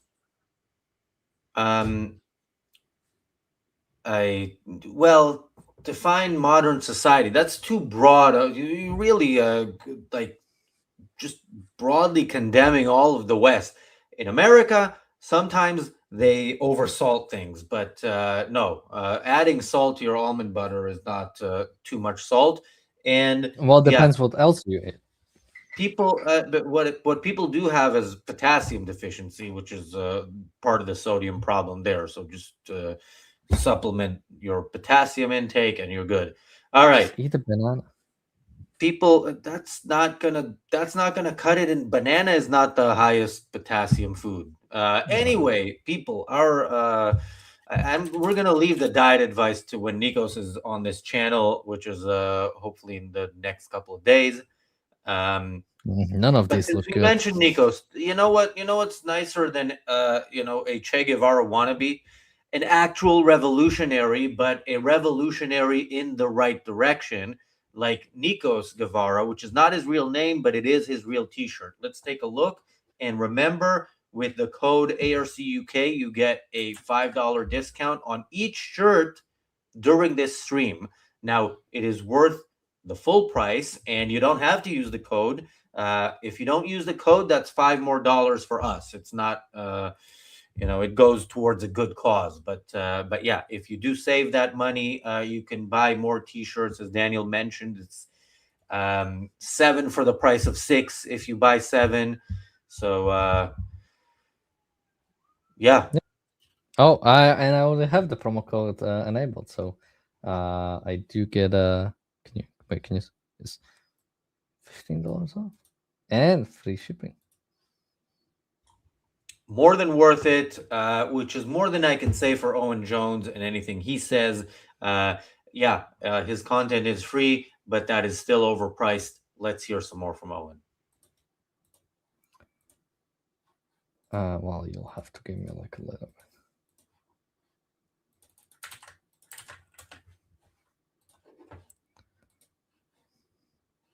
Oh, did I? Oh, did I?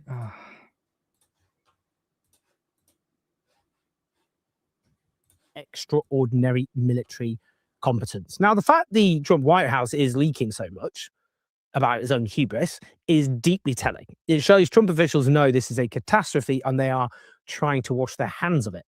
Indeed, one Turkey expert with sources in the White House and in Ankara reports that Turkey and some of its allies were told through official channels that this operation would take days and be completed in 4 days.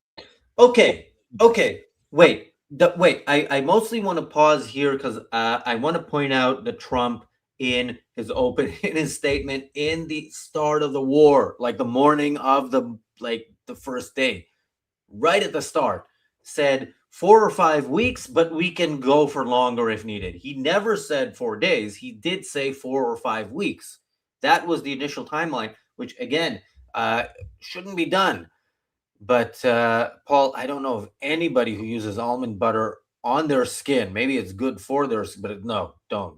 I've heard of beef tallow, but anyway, this is I don't know bought why some milk actually. I don't know if it's almond milk or some other kind. Maybe that makes more sense. Yeah, I don't know why that distracted me. That is more interesting to me, or more positive stuff to talk about than Owen Jones. But yeah, this is just a bold-faced lie, or at least it's a lie unless he mentions.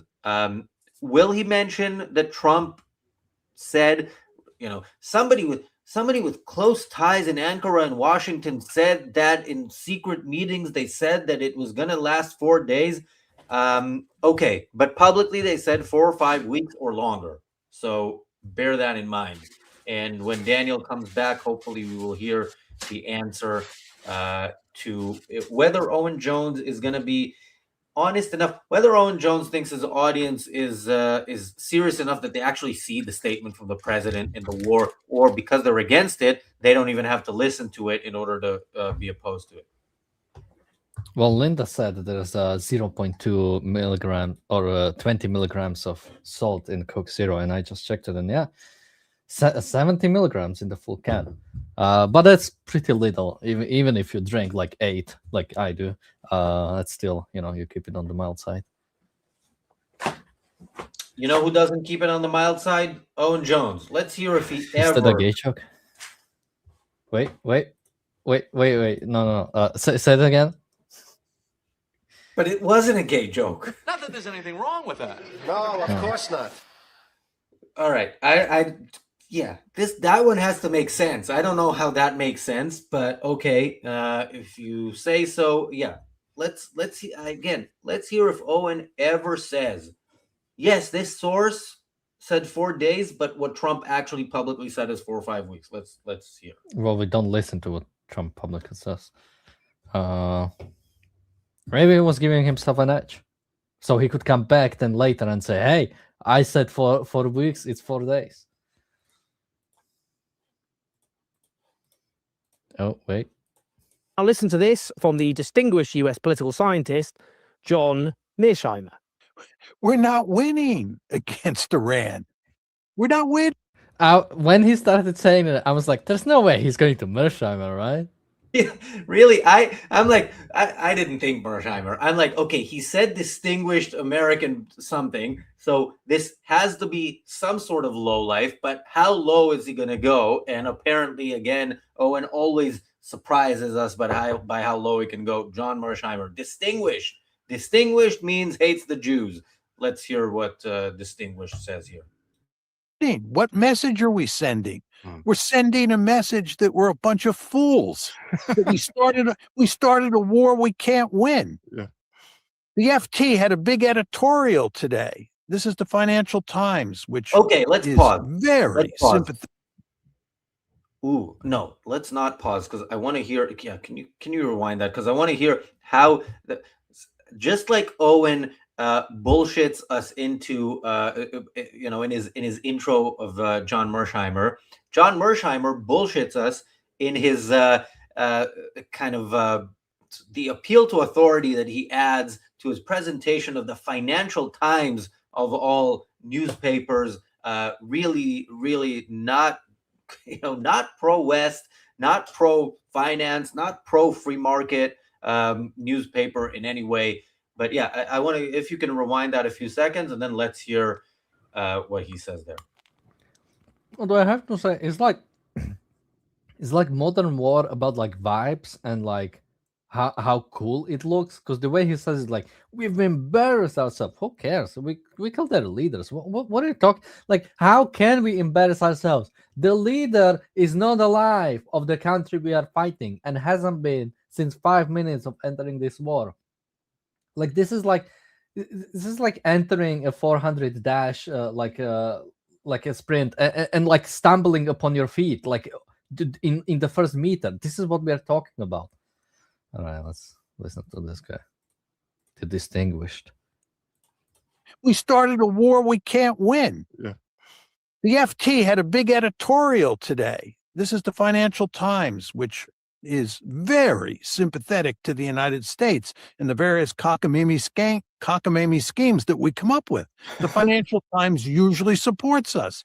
They're saying we had no objective, no clear objective. We didn't have the required military forces to achieve any of the objectives that we were First floating. of all, again, when did the Financial Times ever support? Does this person actually, has he ever read the Financial? Has he looked at a headline? Well, it has finances in the title. Yeah, that was what I was going for. Does he actually think because it has financial in its name that it means that they are pro-Western?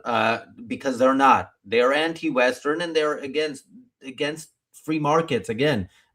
So yeah, we can't win a war. We can't win. Look, this is what it's all about, and this is why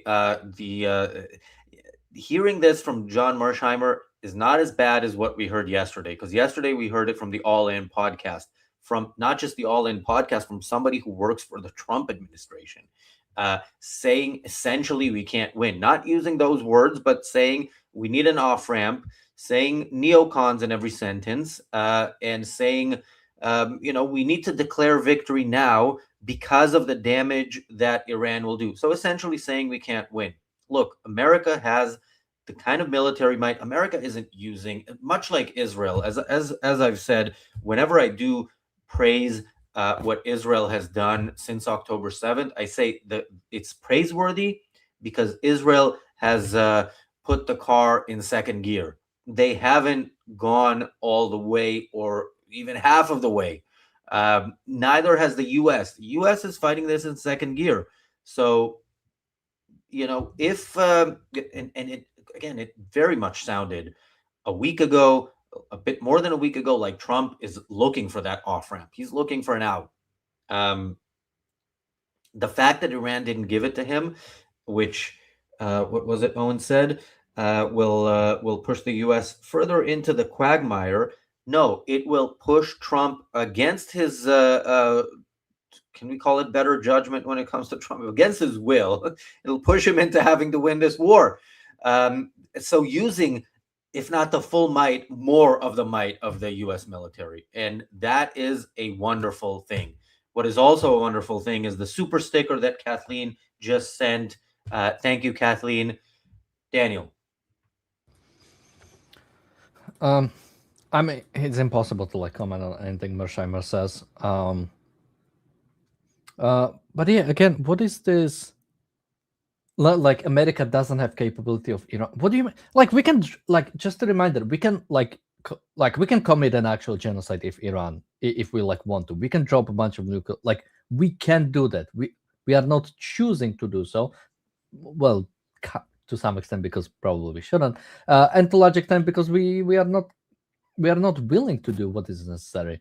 Even when it comes to Iran, I think at some point we should from day one we should have been thinking about the ground troops, and we should have been thinking about even using limited nuclear weapons, or attacking infrastructure of all of Iran, bringing the economy of Iran to a halt. This is something that is not being discussed because it's something you do not do, but not because we are incapable. Yeah. First of all, nuking Iran as part of the war would not be genocide. I don't think it's advisable, but it's I not... meant what I said was wiping out all of Iran. That's what I said. Yeah, again, in the context of war, not necessarily genocide, but not the issue, and not advisable. And Iran is a very much a potential ally, but stepping it up militarily might involve also, some bad things happening to some good people, which may already be happening. Again, it very well could be that decent human being is neighbors with somebody from the regime who's targeted. That happens. That's unfortunate, but it's not a reason to allow this regime to do what it has sworn to do. Old Mean Lady says, I don't think I've seen so much media trying to undermine the American military ever before. It's wild. Me neither. This is really unprecedented. And I remember the Iraq War. Much of the media was not behind it, and was kind of, even right before the war and during the war itself, selling a story that was different from what was going on. But it was mostly afterwards, when the nation building was attempted and was such a resounding failure, that the media pointed that out, and maybe went beyond just pointing that out. But yeah, this is it's remember, it's from pretty much day two we've been hearing it wasn't won on day one, so we're losing. It's really unbelievable to see.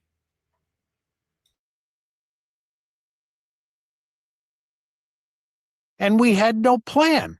That's what they say. And of course, they're correct. Yes.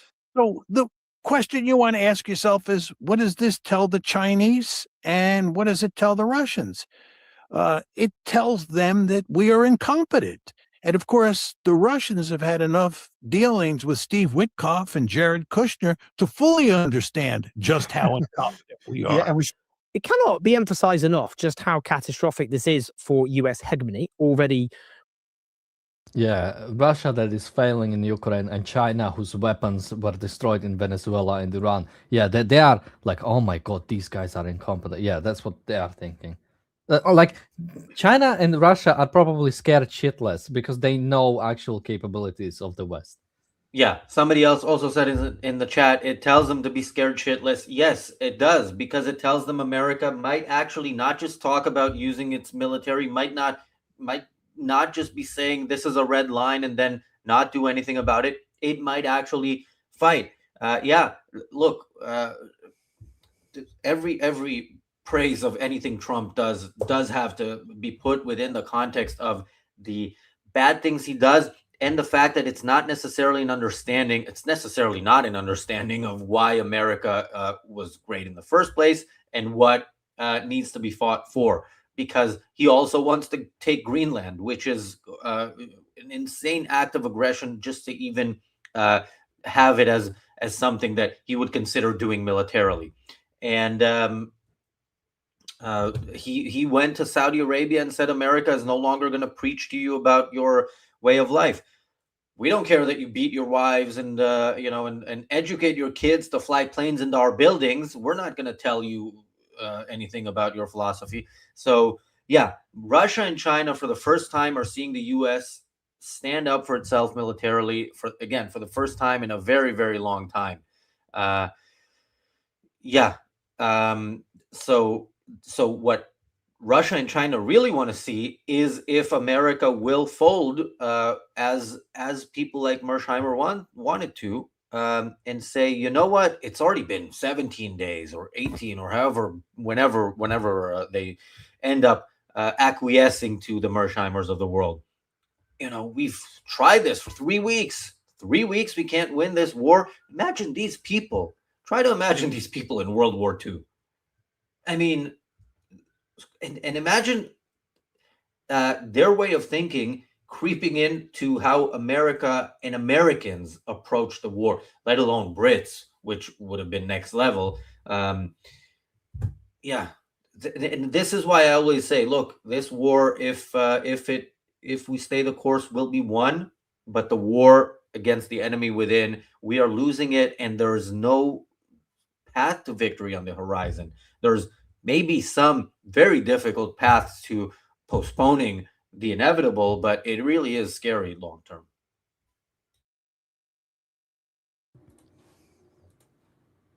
Falling apart, not least because of those military catastrophes in Iraq, in Afghanistan, and Libya. Indeed, the revulsion at its role in the facilitation of Israel's genocide. What's really striking is this interview with the former Trump Defense Secretary, Mark Esper. Who do you think has more endurance?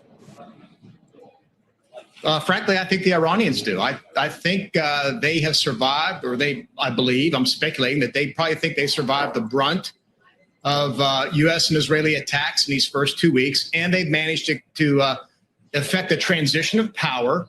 Their institutions remain largely intact. There is little fracturing that we can see. Maybe there's more. Can we do a quick recap? Okay. In the early days, maybe the news reported more closely about every strike in Iran, but Iran is being hammered all the time. They're still bombing them all the time. So I don't know what he means by they survived the initial wave. They survived the initial wave of CNN reporting on this war. They didn't survive the initial wave of bombing, and they have whatever it was about the government. A bunch of their leaders were killed. It took them a week or so to appoint a new supreme leader who, for all we know, is in a coma. And it does appear like he's in a coma. He hasn't been seen at all, and others have been seen, which says something. Pezeshkian and Larijani wouldn't have been in the Al-Quds Day demonstrations, walking around freely, shaking people's hands, if they thought there's any chance the U.S. would bomb something like that, or Israel would bomb something like that.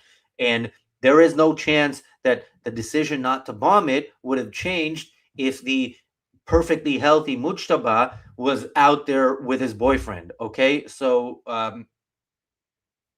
yeah, Daniel, that was your cue. Come on, man. All right, we need to work on this. But anyway, yeah. No, you need to work on this because you need to get yourself get yourself finally the email that I've sent you 4 days ago or whatever it was. That is part of the plan, but this is division of labor. This is why shows have producers so that they can press the button. And producers are not on the screen at all times. I cannot pay attention to. All right. Anyway, yeah. The joke stood, but yeah, look, they're presenting a fantasy version of what we are seeing in front of our eyes, which is, Ian, I don't know if that is some sort of sarcasm, but I have seen that before from you.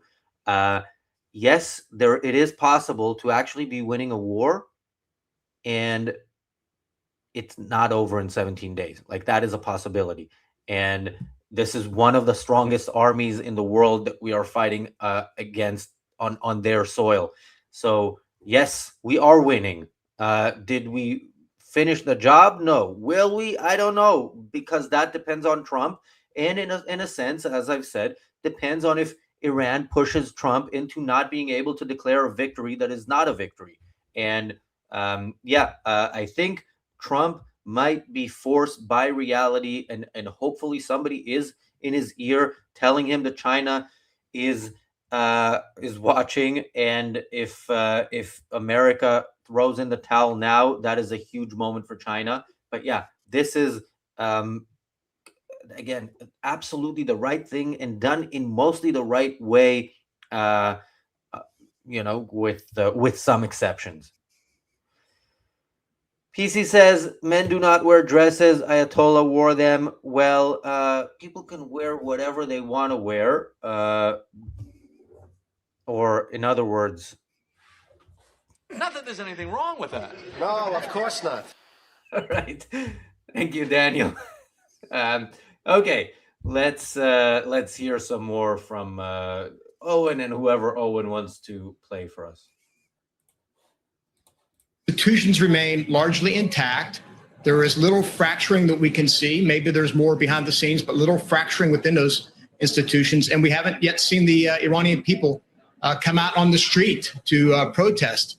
Yet on our side, obviously, we see prices going up the pump. We see a lot of concern about the economic pressures. What will this mean? The White House, as it looks through a political lens at times with regard to the midterm elections. So, and we see President Trump sending different messages about what, on one hand, he's saying the right thing, that we have to put future security, making sure Iran doesn't have a nuclear weapon, over short-term price increases. But on the other hand, he's talking as if the war has already ended. We won in the first hour or so, as he said, and maybe preparing the United States for some type of exit or off-ramp here in the next week or so. That guy's no lefty, no peacenik, no dog. Wait.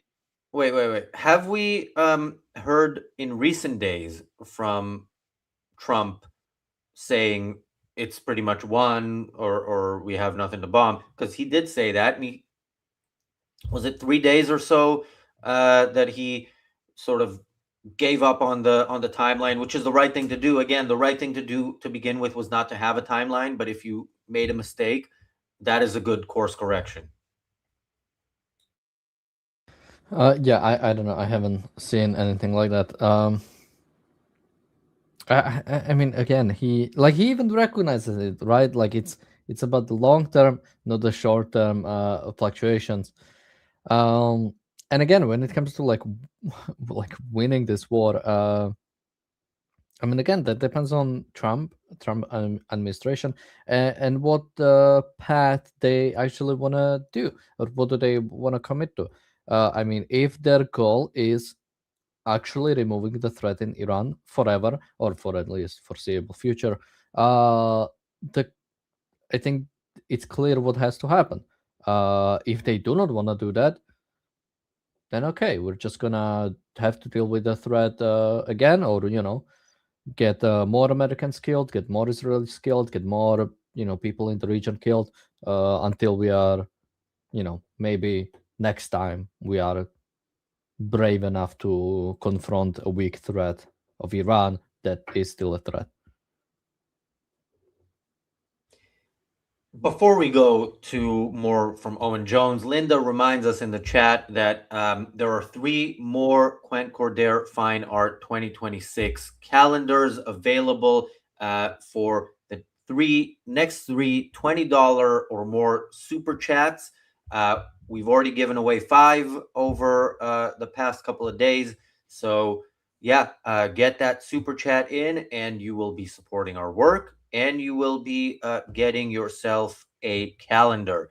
We will be joined by Linda soon, I think after Daniel and I'll have to leave back. Or do you have to go now? Yeah, kind of. I mean, I can play a clip for you. One. Yes, let's play one more, and then I will have some commentary on that. Exit or off-ramp here in the next week or so. That guy's no lefty, no peacenik, no dove. That's a Republican former defense secretary appointed by Donald Trump who clearly understands that this is a strategic catastrophe for his country, because the aim of regime change has not only failed with the Iranian regime remaining in place, it's actually remained visibly completely intact. And, and actually we're seeing within Iran a rally around the flag effect. Rather than mass crowds coming out to try and overthrow the regime, you're actually seeing crowds who are doing the opposite. They've consolidated their base. And that's notwithstanding, of course, the huge leverage they have because of the Strait of Hormuz. Now, this from Donald Trump is revealing. Okay. Oh wait, we'll talk about that, Daniel, when you get back. But which side are you on, Owen? Don't answer that. We can tell. The regime is completely intact. I mean, really, it's completely intact. The head of the regime is dead. 40 senior officials were killed in the first 40 seconds of this war. More have been killed since, and their ability to defend themselves is all but entirely gone. Both the Israeli and the American fighter jets are flying around, again, just flying around for fun. Not just for fun, but can fly around freely in Iranian airspace, completely unobstructed. Their offensive capabilities are being diminished. They're not gone. That's the thing that's not gone. They can still fire missiles at some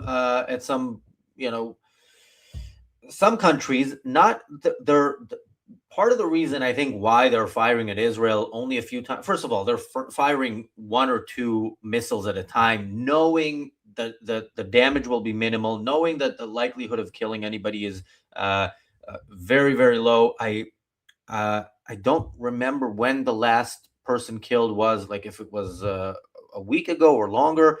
But yeah, this is a great discomfort to people, obviously, and they have to wake up multiple times in the middle of the night and go to shelter. But ultimately, the damage is not close to the damage that Iran did in the 12-day war, which was a fraction of the damage expected by Israel before that war. So Iran was already much more of a paper tiger than we expected it to be, as we discovered in June of 2025.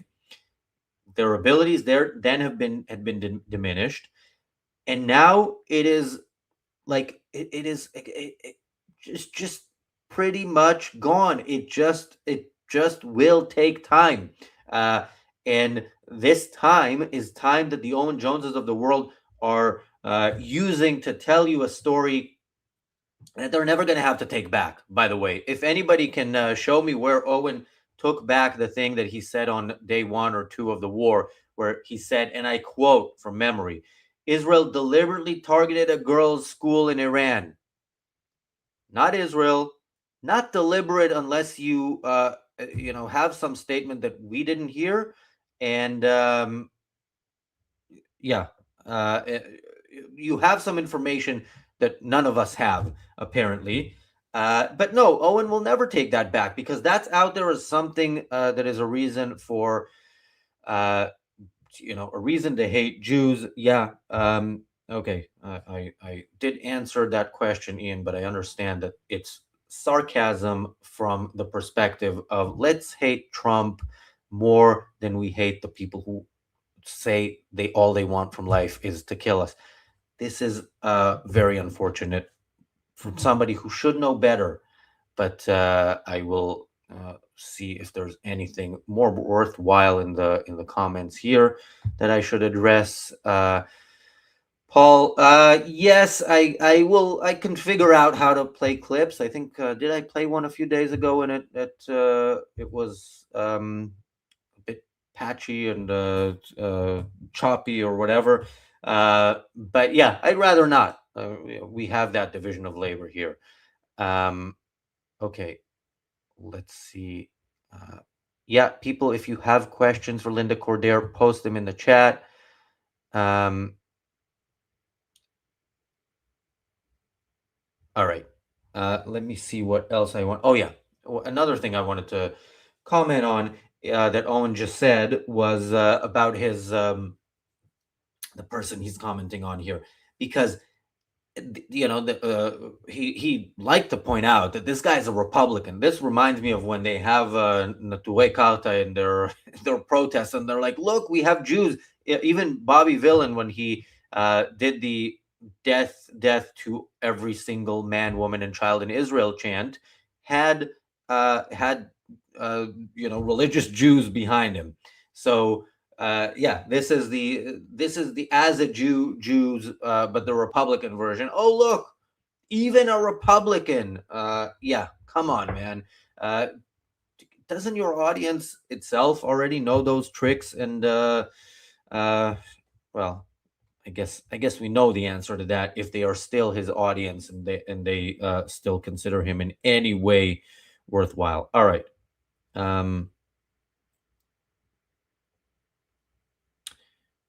Let's get some news updates. Okay, there are sirens in Israel. So today has been one of the busier days, I think, siren-wise in recent days. We had one, what was it, an hour or two ago, when we had Yao on, and I think there were some earlier. There are, of course, sirens all the time in the north of Israel. The north of Israel is under a constant barrage from Hezbollah. Again, less effective rockets and missiles and drones, but closer, and so no time for Israelis. Those hypersonic ballistic missiles coming from Iran are hypersonic, so very, very fast. But it takes time for them to reach Israel. Plenty of time for people to make it to shelter. I hope that is what happens, because I now see that there is some report of hits in both Hulon, which is a very big city by Israeli standards, very big city in the center, just Tel Aviv adjacent, and Or Yehuda also in the center. Hopefully everybody there is safe. Amazingly, and there's a story on here which I'm not going to go into at the moment, but amazingly, the airport in the center of Israel, Ben Gurion Airport, just a few miles from Tel Aviv, is operating. Now, it is operating on a very limited schedule of mostly rescue flights, bringing Israelis in. There's limits on who can leave. You need to actually have a good reason to leave. But it's operating. I don't know what I think about that at all. And why is it that one and not the one near Eilat? Mon Airport, which yesterday we've heard of a couple of barrages to Eilat, but generally the barrages to Eilat are few and far between. That's not going to be a target because it's a small city, it's a tourist city, and I don't know if many people are traveling there at the moment. I would guess not. And when you have one city and then just desert, and you want to kill as many people as possible, that's not your best place to aim for if you have missiles that are not that precise. It's okay. There's a report now that what happened, this is according to the Telegraph,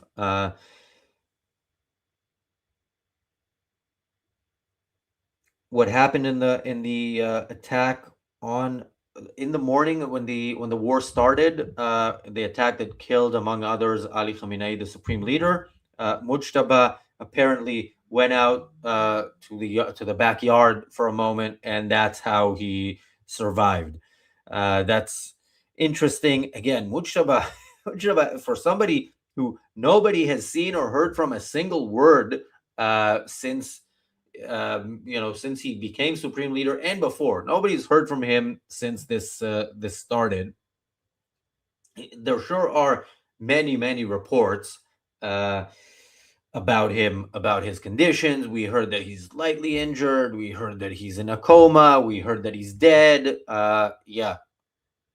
absolutely Schrodinger's supreme leader, if ever there was one. And yeah, whatever his current condition, let's hope it is temporary on his way to his 72 virgins. Daniel, Yes. do you want to play some more Owen? Actually, you know what? Do we have Linda right now? No. Okay, then let's play some more Owen, and after the next clip, hopefully we'll have Linda then. Some of the countries would be, helpful. Remember, it only takes a couple of people to screw up the strait, a couple of terrorists. You don't need their military is defeated, but all you need is a few people dropping mines here and there, and you louse it up. So we need.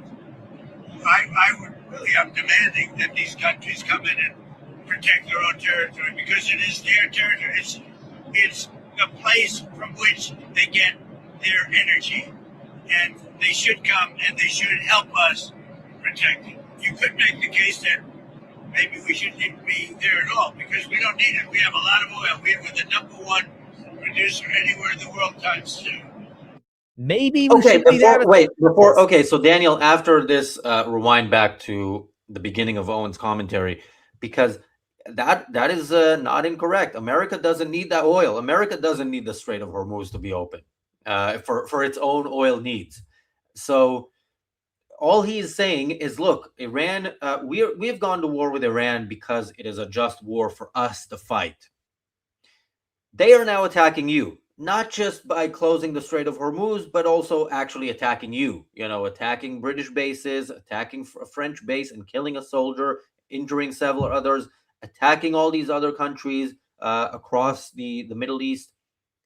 All of you should be involved or shut up. Get out of the way. Shut up. And the U.S. and Israel will fight it in the way that they see fit in order to achieve their goals.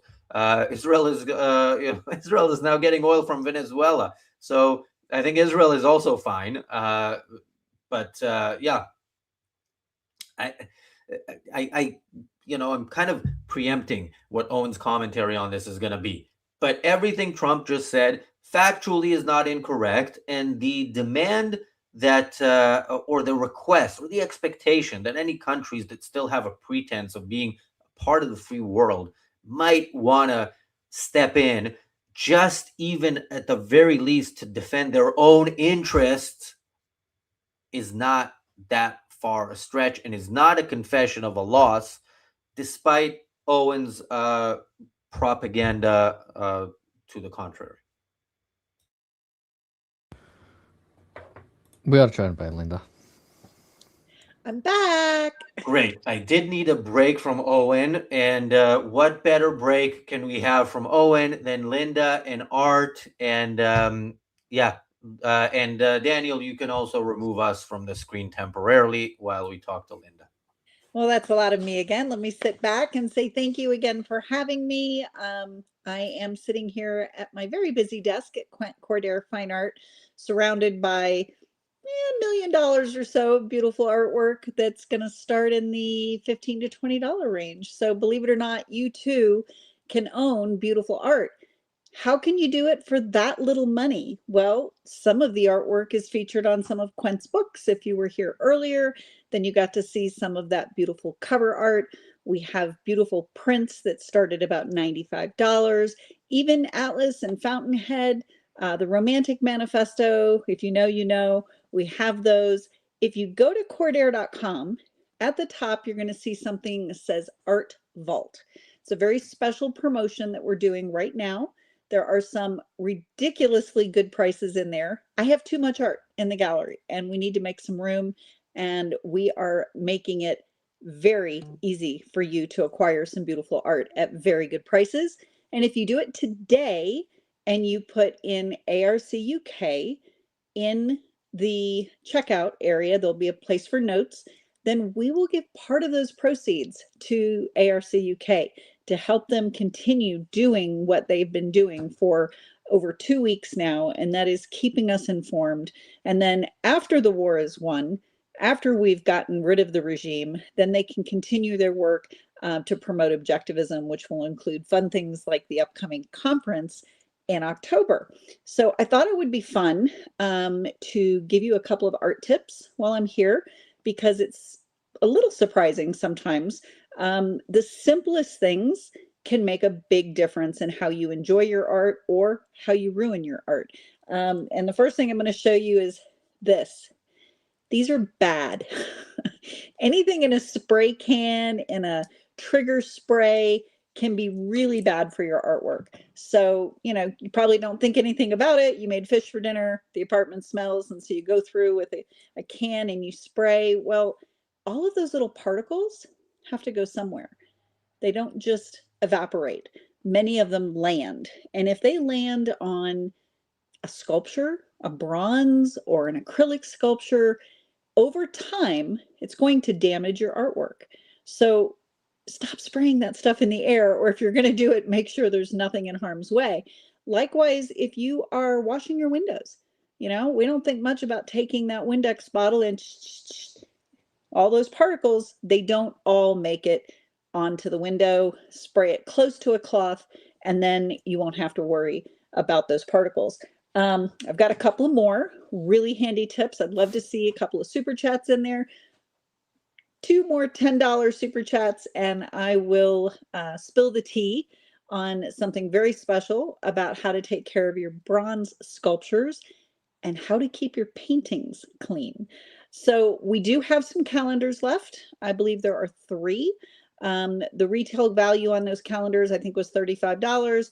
If you do a $20 super chat, I'm going to gift one to you. I'm here today to help these guys keep doing what they're doing. So if you have any art questions, you're welcome to post those in the chat. But for 2 more really valuable art tips, we'll do those for $10 a piece. And, frankly, I'd probably do them for nothing, but I want the guys to be able to get whatever it is they need to keep doing this great work. I'm going to pick up the camera, turn it around, show you a couple of more pieces of art that you can purchase here at Quent Cordair Fine Art. We even have a layaway plan. We have a savings plan called Club Cordair, and Club Cordair is a discount program where you save over a period of time, however long you'd like, starting as little as $50 a month. And we will hold on to that money and then give you discounts after you've been a member for a year. And if you join Club Cordair today, I'll give some of the money to ARCUK. So again, you can see some beautiful art behind me. I hope you've enjoyed some of the content so far. And if you are ever anywhere near Jackson, Wyoming, we hope you'll come visit. It's a beautiful place, and it has the best art gallery in the world. Guys, are you there? Yes, thank you, Linda. Somebody in the chat says, I absolutely love this arty lady. Well, if you love this arty lady, you know what you should do, other than buy art from her, is also come see her speak and MC the whole conference at the Irreplaceable Spark Conference 2 in Austin, Texas, October 17th, 18th. Tickets are available now, and they are available for cheaper than they will be available in a couple of weeks. When they'll still be available, but they're going to cost you more. So either way, we're happy even if you buy it in a couple of weeks. Objectivism.co.uk is where you get those. And yeah. We're going to have some giveaways at the conference too. I'm working on those as we speak. Being able to get together with such an amazing group of people last year was wonderful. I cannot praise Razi and his team enough for doing such a great job. I'm excited about being there again. The fact that I'll be working it is a bonus. And by the way, other than Linda emceeing and speaking, one of the things that I had high expectations for, but they were far exceeded, was Linda running the auction, which is even if you can't buy anything at the auction on the evening event that we have at the conference on the first day, just observing was pretty amazing. I took a seat somewhere on the side, watched it, and was amazed. And I look forward to that for 2 reasons. Also, one is just seeing it is an enjoyable experience. The other is it brought in a lot of money for ARCUK. So I had a great time doing it. I'm excited. I'm going to be back in about 15 seconds. Don't go away. I'll have something else for you. okay, then when Linda is back, we will read Bonnie's super chat. And yeah, Linda is also running a gallery right now, and I don't know, but I'm guessing that is guests in the gallery. And yes, the problem is after this we somehow have to go back to Owen Jones, but maybe we'll transition. Actually, maybe we'll. Oh, I know what we're gonna do. Daniel, can you find by the time the segment is over with Linda, can you find some Yochai Sponder clips?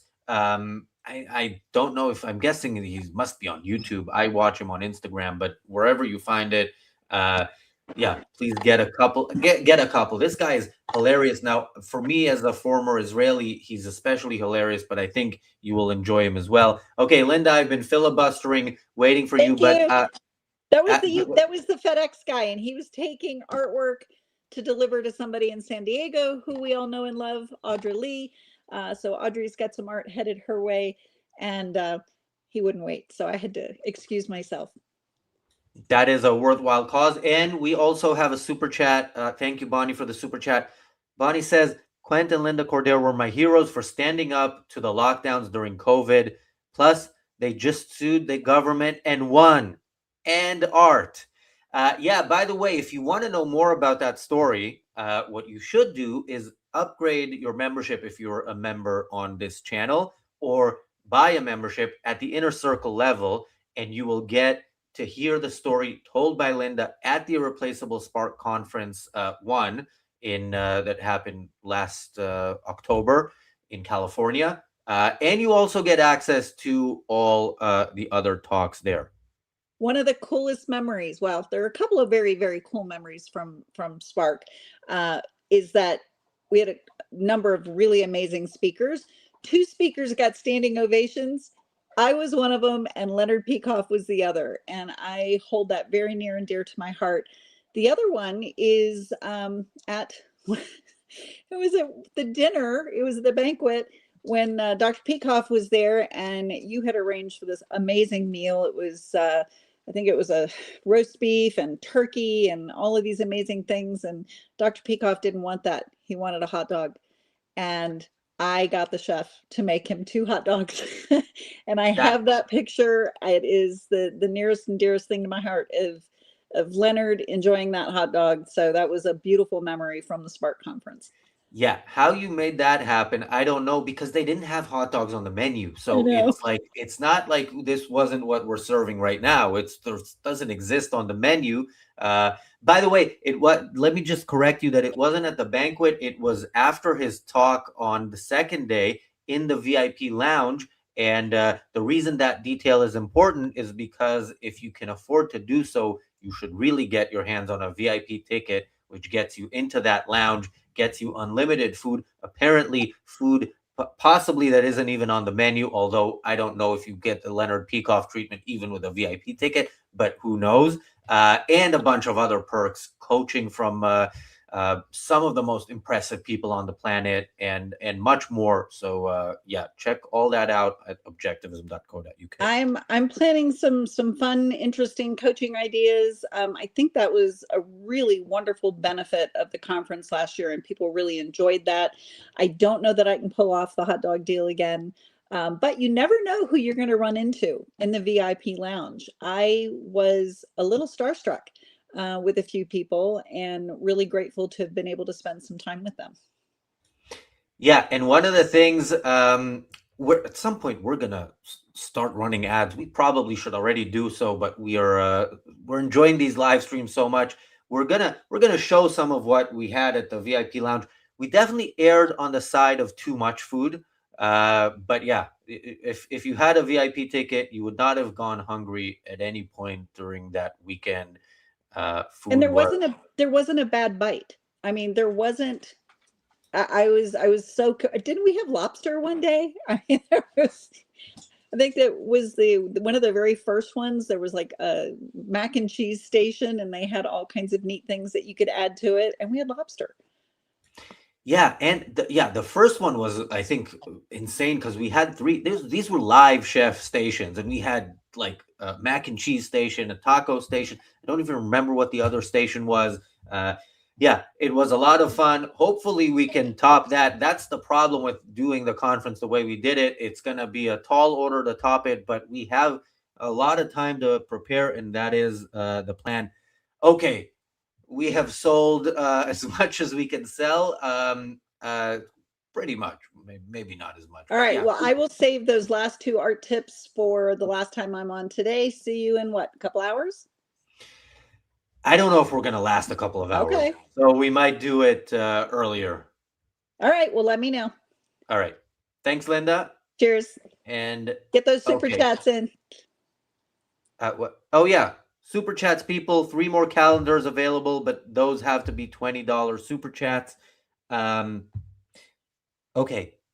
Daniel. Thanks, Linda. And are we, let me check because we did get some news of, oh, okay.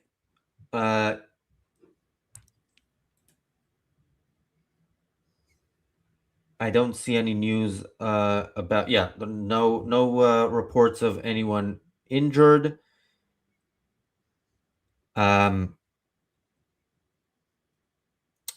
Okay. The U.S. Armed Forces report that 200 American soldiers have been injured in this war with Iran.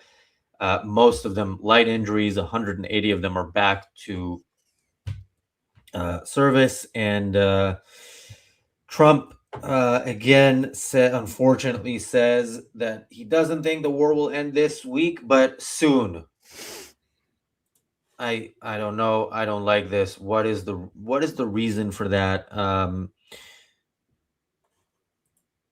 I mean, I can see. I wonder if the reason is just to affect the markets in any way, and I don't know if the markets probably price in Trump's nonsensical statements, right? The kind of a complete lack of connection between his statements and reality. I once again remind people that at the very start of COVID, Trump was saying that it's terrible, but it's not gonna get here. It's not gonna.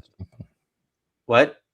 It's not much happening, at least for me. It's like moving 0.5% up and down. He said that COVID isn't coming to America. Like it's not gonna. Nobody's gonna get it here. We're gonna be fine. We closed the borders, or whatever it was.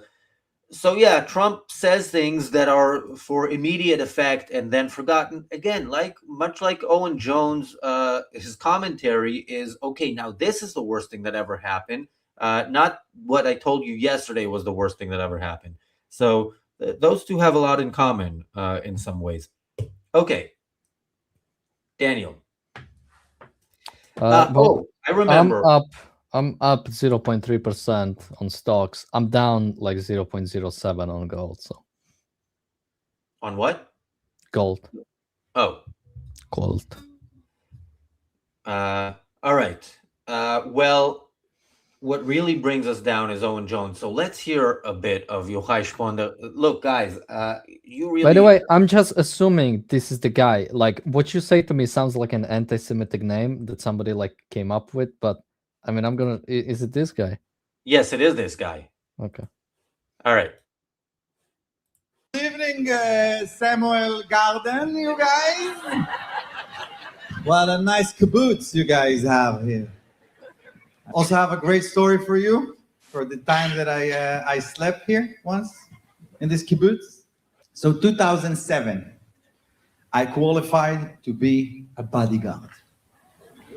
Yeah. Sexy. By the way, that's how bodyguard used to dress. Do I look nice, guys? I put my best clothing for you.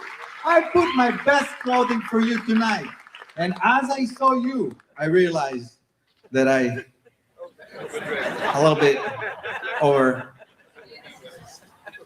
overdressed. First of all, I was the bodyguard of Ghalib Majadla. It's the first Arab prime minister in Israel.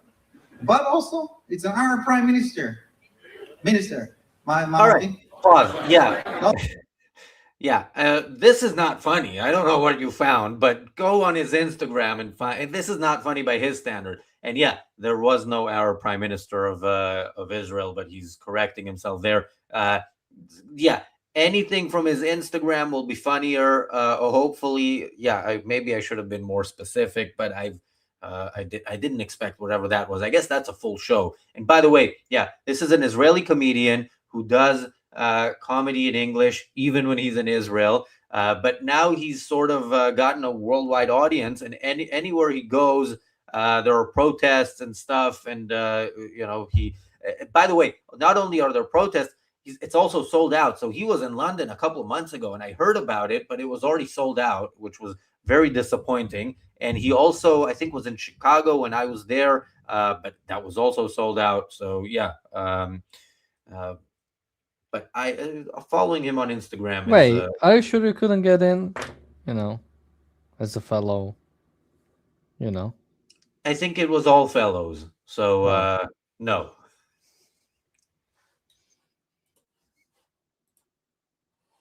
Democracy in the Middle East, you guys, which the competition is not that.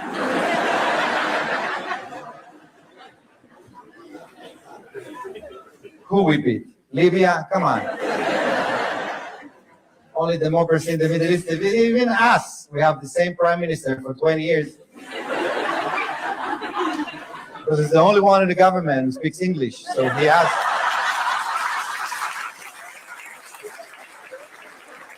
he has to be him. I don't want Benjamin Netanyahu to go to jail. I don't want him to go to jail on a stupid reason. Not like cigars.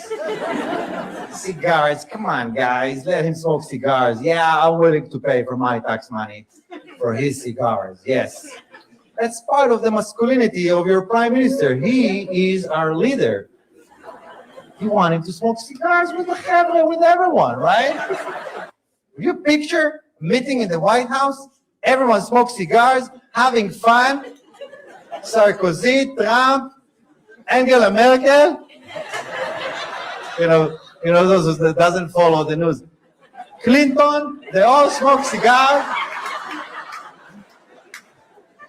And then you see outside, sitting ashamed, Benjamin Netanyahu, rolling tobacco like a single mom.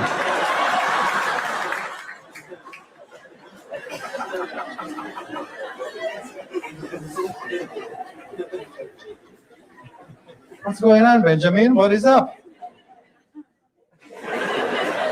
My country doesn't allow me. We're the only democracy. That is funny. That's the first I've seen that one, and it's less war related than some of his other stuff. But yeah, Daniel, you've been highly critical of some comedians we've discussed here, and highly praising of others that I've been critical of. Who was I critical of? I don't remember, but you praised. But you praised Sam Cedar, so that is. I said he's funny. Yeah, that's what I meant. Or he can be funny, that's rather. Praise. Yeah. What is your what is your initial assessment of Yochai Sponder? Before we watch one clip, only one more clip, only because I know the next thing coming is Owen Jones, and I want more of this. But yeah, your initial assessment. It's pretty good. Then let's watch another from his Instagram. Oh, let's do this one, I guess. Next one in line.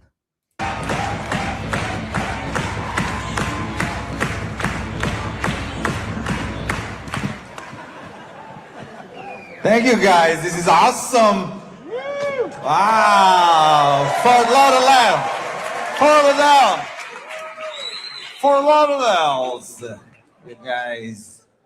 Before we start, I just want to say to the free world and to the advanced societies of humanity right now, and to our siblings, the Iranian people, you're welcome.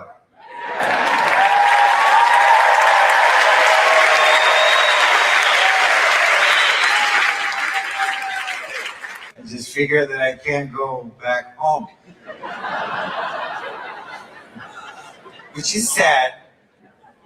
But I don't like when people I got stalked abroad. You're not stalked abroad. You're in Miami. I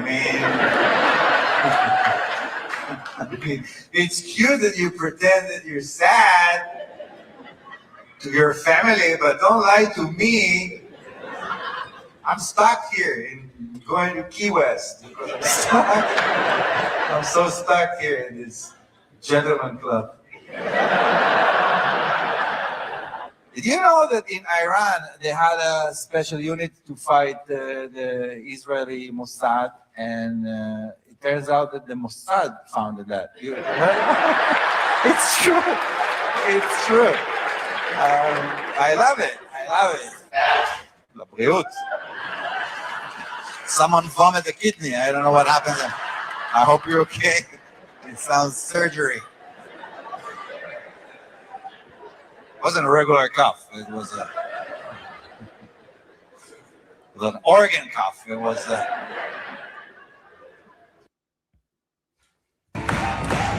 Okay, all right. It is kind of off topic to just watch comedy, but it's not off topic because I don't know if this was Fort Lauderdale in like 2 weeks ago or the past couple of weeks, or if it was in the previous round with Iran. But yeah, it is very topical. Like his stuff is on point. You see a massive audience there. Fort Lauderdale is one of the biggest Israeli cities on the planet. I think I don't know if the Israeli population there, if you compare it to cities in Israel, if it would be like in the top 3 or 4, but it's up there. So yeah, Daniel. Yeah. All right. Do you want to watch some more Owen? Not necessarily. Producer anywhere in the world time soon. Maybe we shouldn't be there at all, he says. Well, his denial about the colossal impact of all this in the US economy aside, this is a man who clearly knows that this is all heading south. He's asked multiple allies to send ships to police the Strait of Hormuz, and they're all saying no, one by one. As the German defense minister, Boris Pistorius, says, what does Donald Trump expect a handful or two of European frigates to do in the Strait of Hormuz that the powerful US Navy cannot do? He said, this is not our war. We have not started it. That's a key point. This is asymmetric warfare. You cannot stop that threat by sending warships, which themselves become targets, with the threat then of dragging those countries into a war, because what happens when those ships are hit? Indeed, there's been a regional election in Spain, and the ruling Socialist Party... Well, if those ships happen to get hit, you give up, of course. That's what Owen Jones is alluding to, that every country should do when encountered with terrorism. Wait, okay. Can you rewind a bit? Because I want to hear what he's going to say next. But yeah, interestingly, he the way he spins that maybe we shouldn't be there at all. Maybe we shouldn't be there at all as in us being there specifically in the Strait of Hormuz, not let's cut and run, is maybe we shouldn't be there protecting the oil that other countries need because we have all the oil we need. That's what it means. And that was very obvious from what Trump said. But this is one of those rare clips, by the way, where Owen actually shows people who from the other side. And in this case, he's trying to show Trump as I don't know what he's trying to show him as here, but he's spinning not just like what Trump just said, but he's actually telling you that Trump's own explanation isn't what he means. Yeah, maybe we shouldn't be there at all is a look. If these countries don't protect their interests, maybe we should focus on doing what we're here to do, which is, in his words, is get rid of the ballistic missile stockpiles, get rid of the nuclear weapons program, end Iranian sponsorship of terrorism. Again, to me, an insufficient goal, but the goal that's been set out. So protecting Europe's oil supply was not a part of Trump's promise. Threat then of dragging those countries into a war, because what happens when those ships are hit? Indeed, there's been a regional election in Spain, and the ruling Socialist Party has rallied, done really well despite the polls, and the far right has fallen back. And that shows the political. That's not a rally.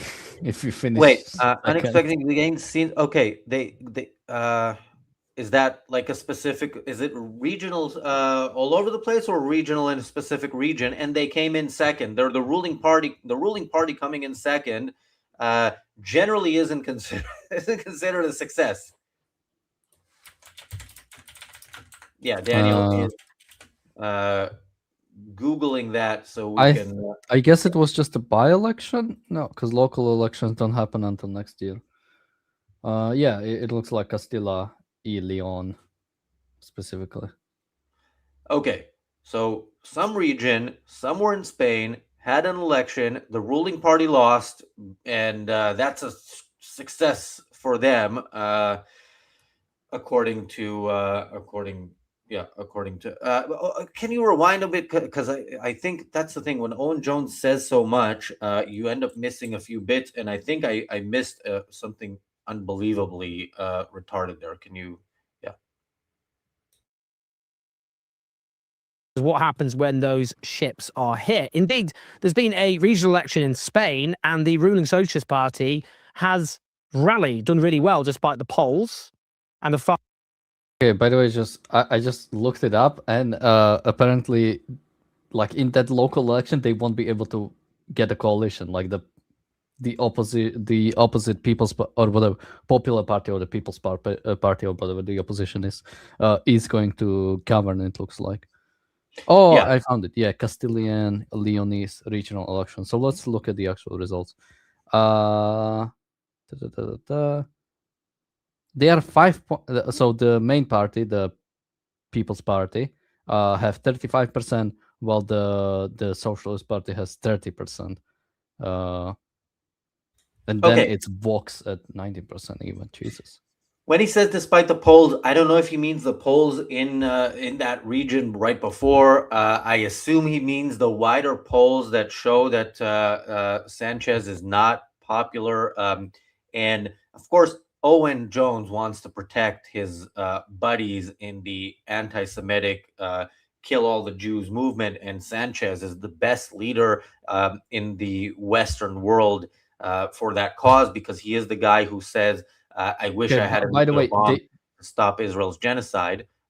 So, yeah, they got what polls were saying. Yeah, the polls were saying around 30%, and they got 30%. Yeah. Okay. So he is talking about. So he is lying.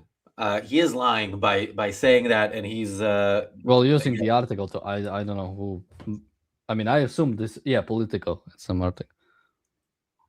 But yeah, I mean, they were on like a downward trajectory, but nothing crazy. Looks like he's referring to the ruling party losing as a positive, because that is how Soviet he is in his thinking, and in how he thinks his audience his audience's media diet is, and he is again probably right.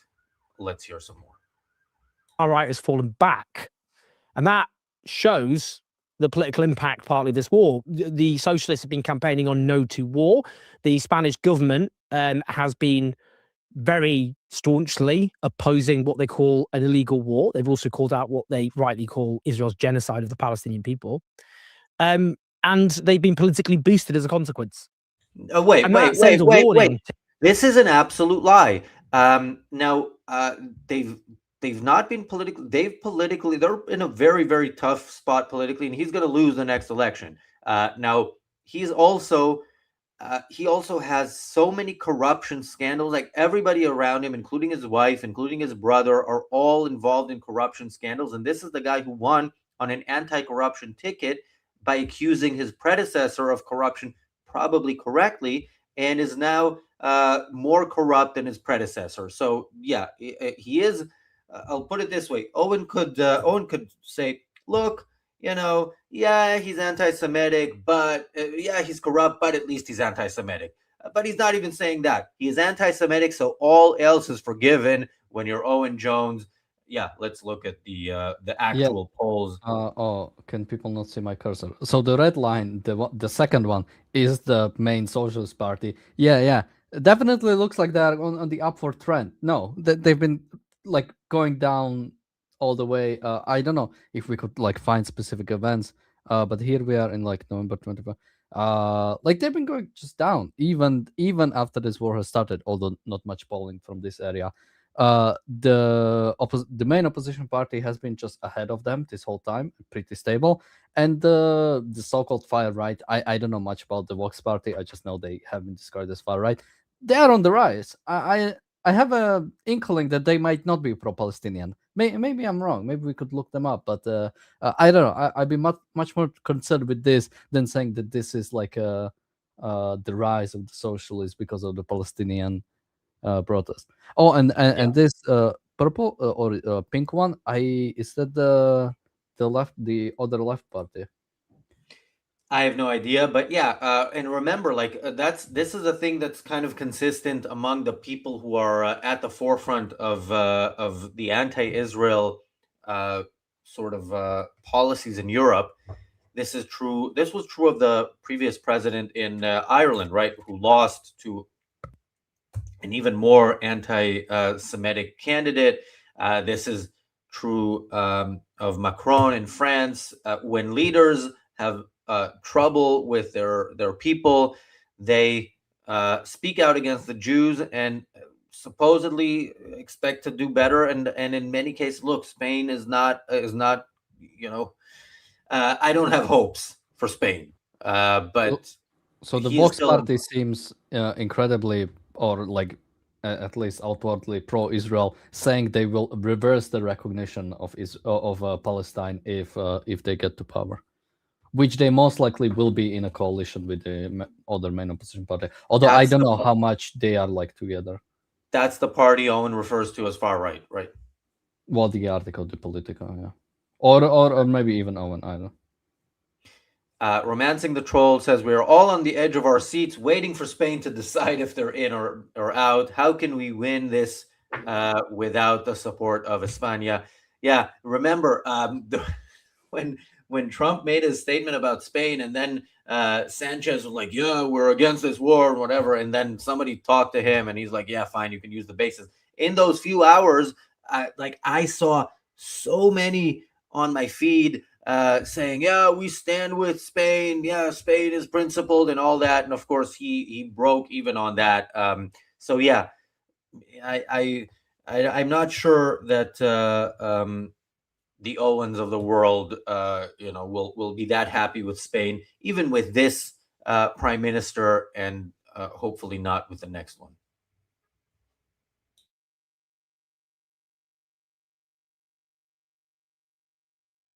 To those who rally behind Trump over this illegal war.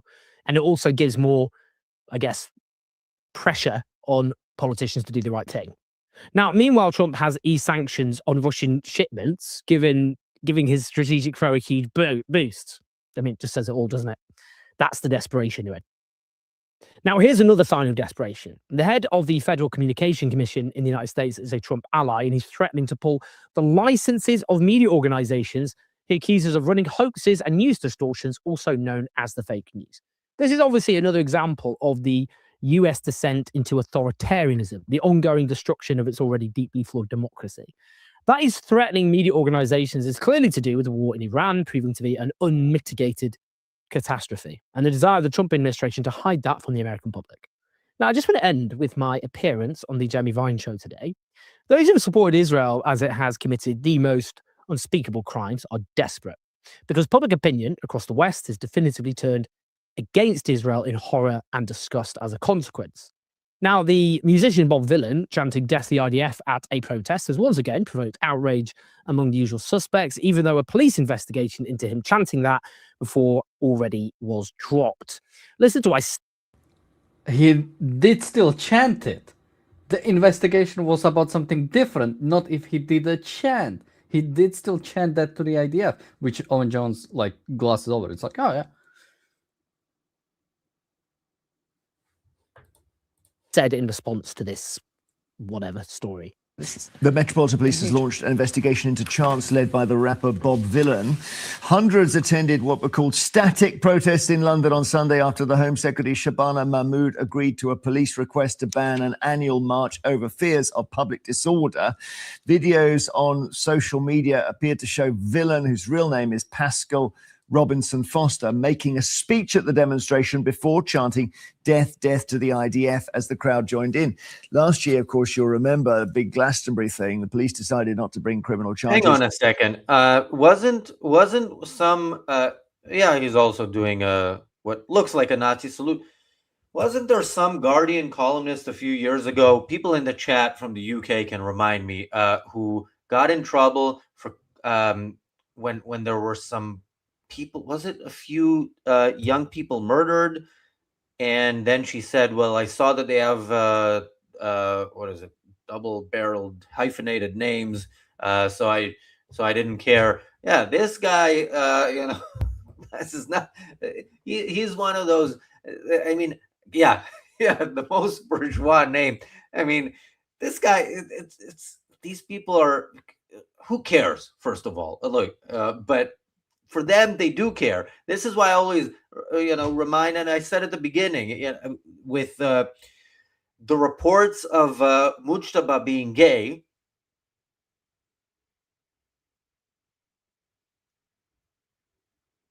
Not that there's anything wrong with that. No, of course not.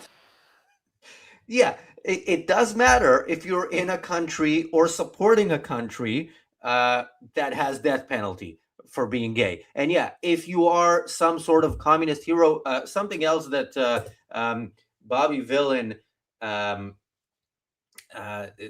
made headlines for. Again, he's never made headlines for the music. I don't think anybody has ever heard a single song of his.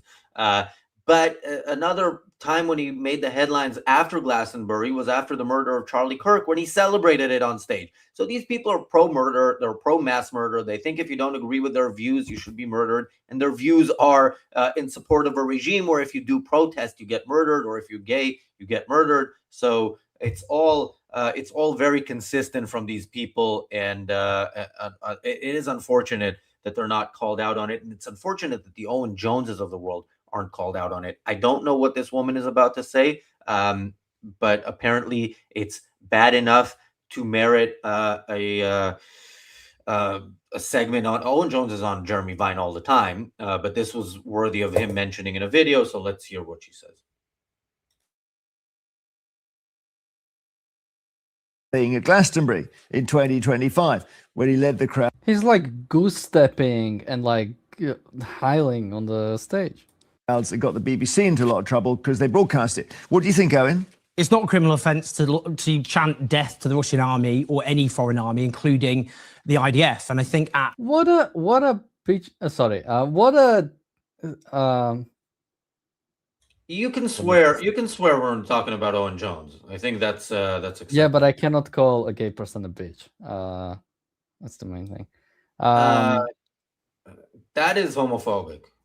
No, you're being.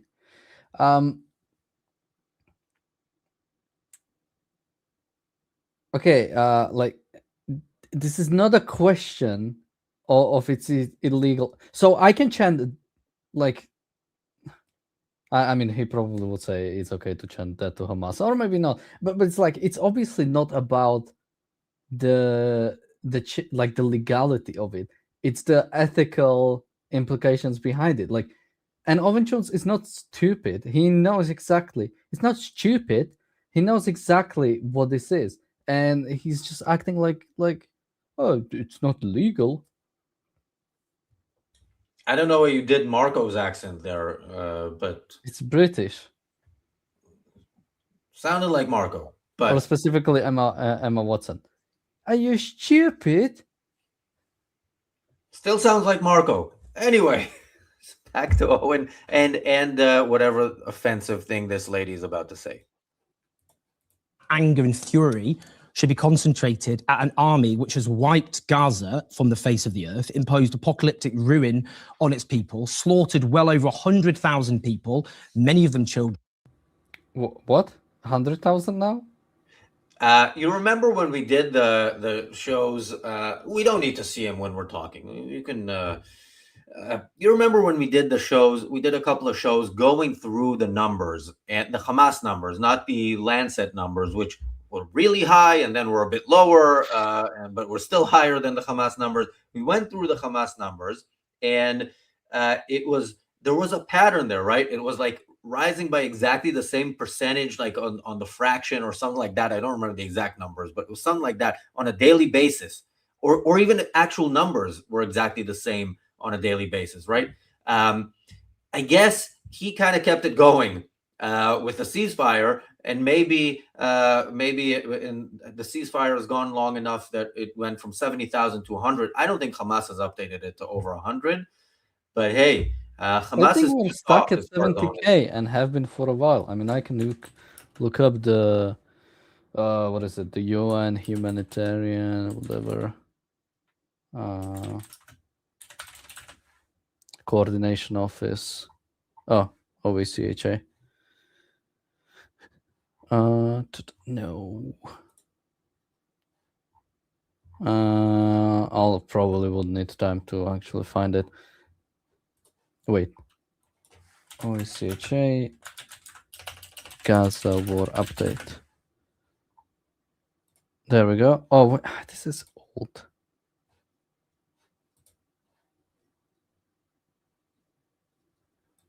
Oh, By the way, Pink Bunny Law said this earlier. I should learn how to at least star comments here so we can save them for later. You just click on Bunny them. Law said, "I don't take advice from idiots who sim for countries that would kill them for existing." That sounds like generally good advice, but definitely applicable to Owen Jones. And yeah, Pink Bunny Law. If I didn't already have a lawyer, and I think I will probably need one at some point with these streams. I would. Well, you're not in the UK, but yeah, that's some free advertisement. Although I didn't complete the sentence, so I'm not sure if it's the best advertisement. But what is good advertisement? Oh yeah. Okay, PC says Razi just saw Tucker talking weird stuff about Mossad agents arrested in Qatar, but Qatar denied it. Yeah, this is days old. This is 2 weeks old. Oh, is it? No, this is during the war. Yeah, 2 weeks ago. Yeah. We didn't we promise Tucker at some point? Oh, yeah, let's wrap it up with Owen so we can do some Tucker and that is again, that is some fun content, and even what Candace said is fun. All right. We've seen a Mossad agents coming into Saudi Arabia. Or was it Qatar? Whatever. All right, what do you want to do? Do you want to do more, Owen? Yeah, because he said that she's gonna say something really bad and he's gonna tear her to shreds. So that I want to hear, and then we go to some Tucker. And burned and cooked toddlers alive in the remains of Gaza. We need to start treating Palestinians as equal human beings like the rest of us. People are furious because our government and other Western governments facilitated the crime of crimes, which is genocide. And that should be where our fury is directed, not at musicians chanting their justified anger at murderous foreign armies. We should stop prosecuting British citizens who are serving in the IDF and who are themselves participating in war crimes and crimes against humanity. We should start prosecuting them. Okay. Yes, of course. Those are the people we should prosecute. Those are the people in this country. I want to pause here because I want to remind people that when the Owen Joneses of the world actually go through what genocide means, specifically what Israel is doing that constitutes genocide, here somehow he can get away. Jeremy Vine is a non-entity there, but he is talking about Israel exterminating Gaza. Remember, the population has grown in the time that Israel since October 7th. He's talking completely unchallenged, lie after lie after lie. But you know what? Let's play the rest of it, and I will finish. We should be prosecuting, and politicians. I would add, who have supplied Israel with weapons with which to slaughter. Annunziata. I mean, this is the point. Okay. What All should right. we be? Okay. All right. So politicians. Oh yeah, the 10 guns UK has provided to Israel during the course of this war. But the thing is, none of what he says there includes what he says when he goes through what the parts of the definition of genocide, what are the actions on Israel's side that constitute genocide? Because when you hear him talk, and this is true when you hear people from Amnesty International talk, they are talking about statements. They go when they say, here is proof that Israel is committing genocide. They talk about intent, and then they go through a list of statements made right after October 7th. So when Owen Jones talks about who he wants to prosecute in the United Kingdom, how he wants the government to go door to door and find Jews, it's not just Jews who happened to have served in the IDF. And by the way, did he limit it to the current operation, or is it just the very existence of an army preventing a second Holocaust that he thinks should be criminal? But he talks often about intent and about statements. So yeah, as far as Owen Jones is concerned, I should now be arrested and should be in prison because I don't agree, prison at the very least, because I don't agree with Owen Jones that the Jews should be exterminated. Thank you, PC, for the super chat. PC says, neutral in the chat. What is that? The person posting some lyrics? Anyway, yeah, we will somewhat monitor the chat, and if there is an issue, we will remove anybody who needs to be removed. By the way, I looked up Bob Vylan on Spotify. Kind of sucks because it looks like his type of music is something I might listen to, but I won't. So you lost a listener for, but I'm sure he gained a bunch more for advocating genocide against Israel and all Jews. But he's a punk rocker. It looks like I like punk rock. Be angry at chants about a genocide or foreign army, or a genocide or foreign army committing every war crime and crime against humanity under the sun. And yet we are still getting this conflation of Jewish people and the crimes of Israel. These smears aren't working anymore because too many people know the truth. The war in Iran must be a turning point. This is an illegal, catastrophic war waged by Israel and the United States, and it must lead to a reckoning where the warmongers and those who have facilitated genocide are held to account. Politicians must go to prison. Journalists who cheered on these horrors must have their careers destroyed. This catastrophe must produce the reckoning. Enough is enough. Please like and subscribe and help us take on the pro-war, pro-genocide media at patreon.com/owners84. You make all this possible. Also, I'm going to Cuba on Thursday, and I will be filming there about the ongoing and ever-tightening siege of Cuba by the United States. And the threat of war there. And so I'm going in a few days. You make all as possible, as I said, those sorts of videos that obviously be doing a video about what's going on there at patreon.com/184. So yeah, please like, subscribe, leave your thoughts. The irony is, share the video. Yeah, I was also thinking, yeah, you know what? Let's not necessarily pause his little fundraising there. I don't really think we're gonna lose any. I don't think anybody's going to decide not to super chat here so they can super chat there. But you and I can't afford to go to Cuba. Not that we want to, but we can't afford that kind of trip with ARCUK's current budget. Whereas Owen can fly back and forth as much as he wants. Daniel, I know you're looking for flights to Cuba right now. I was joking, but thank you, PC, for the super chat. PC says, good, that means Owen cannot enter U.S. on an ESTA. Why? Oh, really? Once he visits, oh, well, he can't enter on an ESTA, but he can get a visa, which is 10 years long. So, yeah, I don't think anybody is preventing Owen from entering the U.S. yet. But remember, listen to what he said before that fundraising. I mean, he is actually talking about he's talking about going after people who going after people who express pro-Israel views, who expressed anti-actual genocide views, people who are against genocide, i.e., the extermination of the Jews, the stated goal of every Palestinian organization that has ever had any type of power, either in Gaza or in Judea and Samaria, since Israel decided to, give them that land. Anybody who's against that, anybody who's against finishing the job that Hitler started, which is the goal of Owen Jones's content, should be arrested and should be in jail or should have their career ruined. This, we laugh at some of what Owen says, but this is very, very sinister and this is mainstream. So brings me back to my point that I will keep repeating. Winning the war in Iran is doable. Winning the war at home is what scares me, and I don't see a positive outcome. And we're gonna do our best to bring that positive outcome about, but I don't. It is as uphill a battle as any battle can be. Oh, so it's like $500 to Cuba. That's not too bad.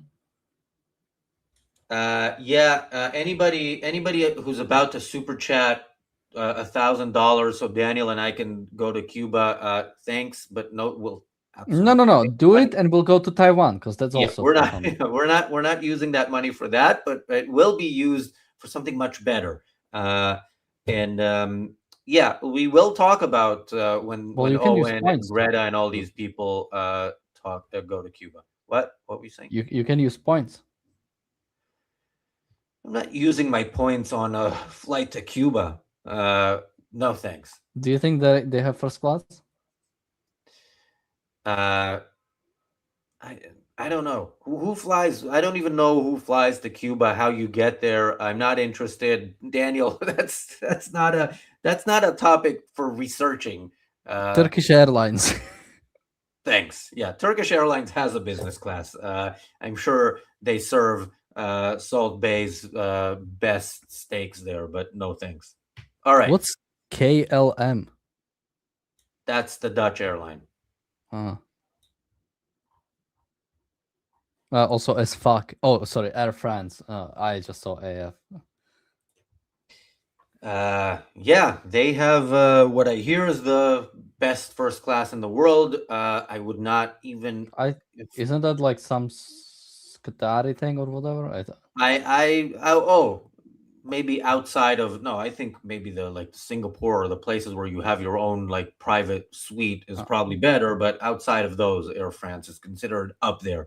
But in either case, and for no amount of money would I agree, and in no part of the plane would I ever agree to go to Cuba until the revolution. And I'm not talking about the Che Guevara revolution, which already happened. I'm talking about when the Nicosian revolution happens in Cuba, and Nikos Guevara is crowns the next leader, and the road to that lovely moment begins with the purchase of the Nikos Guevara t-shirt, available now at our online shop, objectivism.co.uk/shop product. What is it? Whatever. Link in the chat. Use code link in the chat and in the description. What were you saying? So with a discount code of ARCUK, only $30, which includes shipping. So available in sizes from S to 3XL. And I think on the other one, we even have 4 and 5XL from the, yes. Sounds good. All right, Daniel, I think we need to do some news, and then we need to do some Tucker. And did Candace actually speak about Tucker? If we have that, that would be better than her tweet. If not, we will go to the tweet.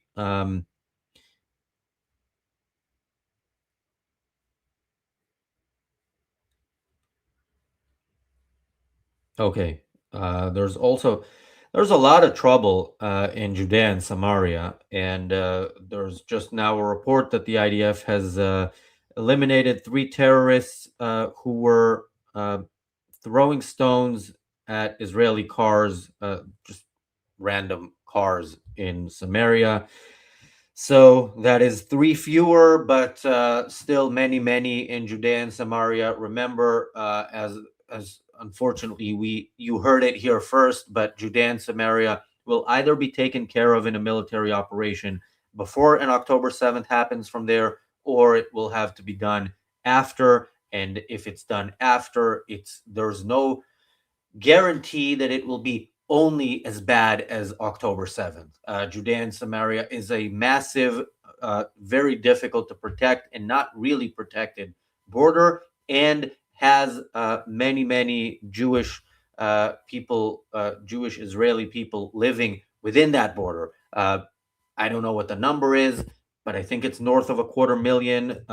And if not, it's not far off from that. So yeah, bad stuff is coming there unless unless something is done, and done hopefully soon. Daniel, do we have Candace? Do we have Tucker? I have something from Candace. Let's see. Let's hear.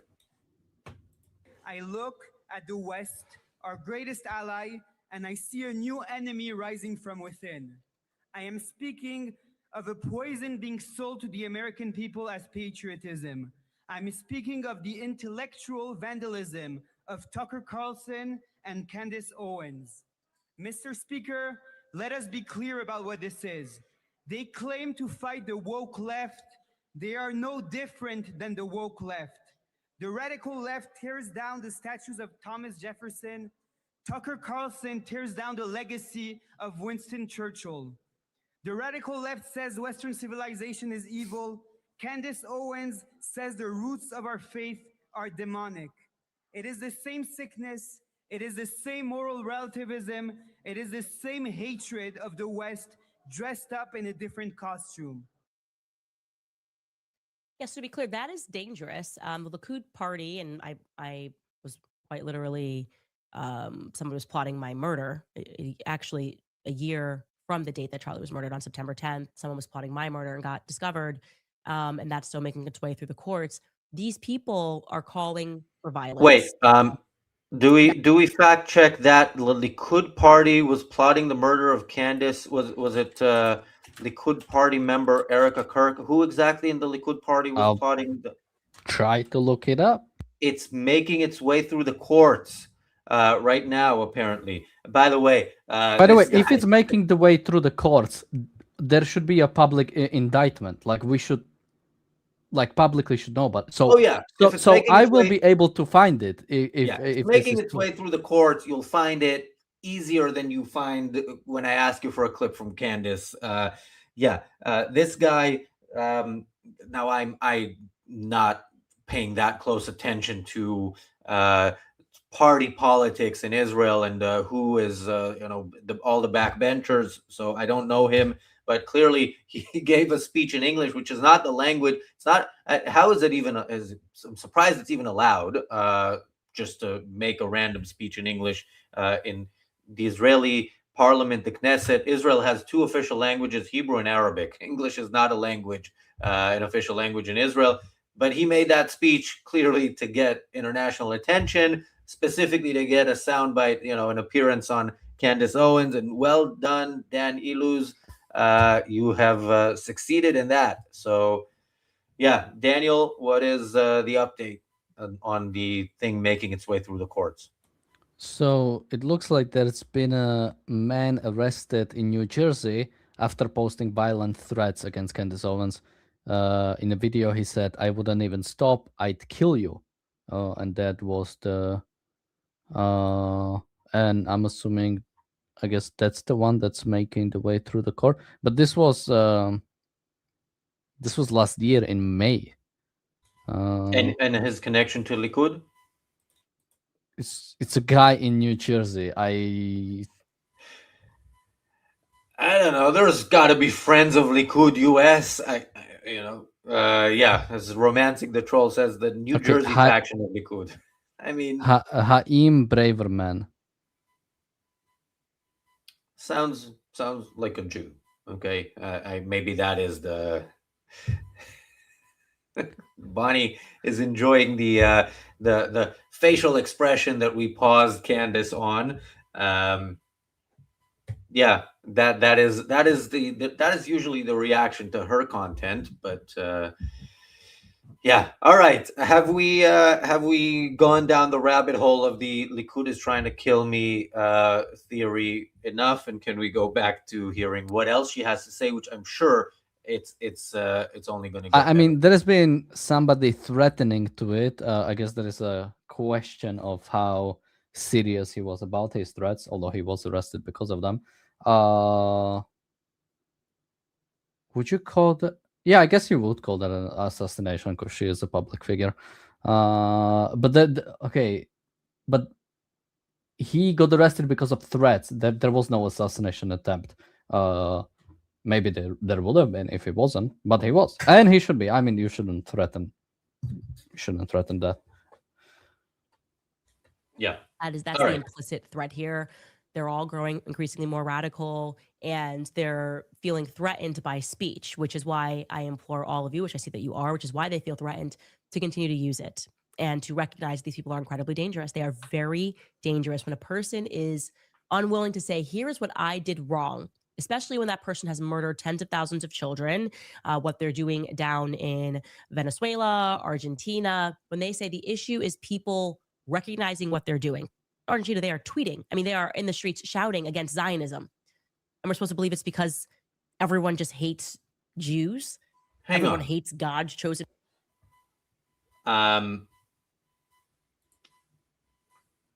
What's going on in Venezuela and Argentina? Does it matter? Or should we keep playing? People protesting Israel. Yeah, that was what I understood. Maybe the Jews, but here she's like, oh, is it just because people hate the Jews, God's chosen people? So she kind of packages a no and a yes into implies both of them into that answer. Anyway, let's continue. People, or because you can no longer convince people that you are murdering, stealing, plundering, raping in the name of the Lord. I think it's the latter. But these people. Wait, do Jews do things in the name of the Lord? Is that how Jews put things? Isn't that like a Christian thing? Maybe it is. I don't. Wait, what Lord is there for Jews? You don't have any Lord. What are you talking about? I mean, yeah, of course, religious Jews do things because they believe God asked them to. Yeah, but I thought Lord is referring to Jesus, not God. And I mean God, not God in the human form. I thought it could refer to, but anybody in the chat want to clarify that? Please do. Okay. Maybe I am wrong. Okay, let's listen to this, and if she doesn't get to what I was going for, then I will read out the tweet. Okay, if anything happens to our Carlson or me, you obviously know that Israel was involved. Obviously, that is unbelievably apparent in their rhetoric. They're name checking us. They're calling us on stage. They're sending their goons out to harass us because we believe in America first and that we should stop getting involved in their interests, and that it is unacceptable, frankly, that our government gives more flack to Tucker Carlson. Our government representatives give more flack to Tucker Carlson than they did to Jeffrey Epstein, that they choose to cover up the crimes of Jeffrey Epstein. Jeffrey Epstein was arrested and indicted. He would go to trial if he didn't kill himself. What is she talking about? Well, I'm guessing if she's talking about the files not being fully released and whatever conspiracy theories they want to attach to it. But yeah, I mean, if with her theory about ARCUK being the one who murdered Charlie and not the person who we saw running, and then his dad turned him over, and then he confessed. That person had nothing to do with it. You know, she did first blame the Jews, and I don't remember who. And I haven't seen the series, obviously, on ARCUK. I don't know if she is claiming an Israel connection there as well. I'd be surprised if she doesn't. But here, there's no need for a series. If anything bad happens to me or Tucker, you know it's Israel. So you don't even need an investigation. Just by the fact that somebody, did something, you don't need any more information. You know it's the Jews. This is, again, none of this is original. This is old school stuff of, blame the Jews for something if you see it happening. And of course, in some cases, they intentionally manufacture it happening. While pretending that speech in America is what's actually radical, not people who are actually harming children and abusing children sexually. We don't even have a government, in my view. Like, we can't even protect the nation's most innocent. How do we even have a government?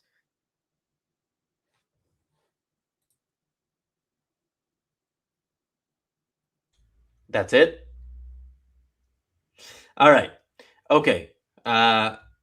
Linda, if you're watching and can join us in the next couple of minutes, please do. I do want to wrap this part up by saying, so Candace quote tweeted Tucker's thing about the CIA coming after him, which then basically he exposed himself to the world as maybe the world's stupidest spy in all of history. Candace quote tweets that and says, "If they come for Tucker, we ride at dawn. Really nothing else to say. We're not doing the Gulags 2.0 with these Bolshevik descendants." Wait, that's anti-Semitic, right? Yeah, Gotta be. that's what she meant. Yeah, it took me a second, but yeah. It's like, it's funny how they somehow always happen to use the words that like go into this. Like,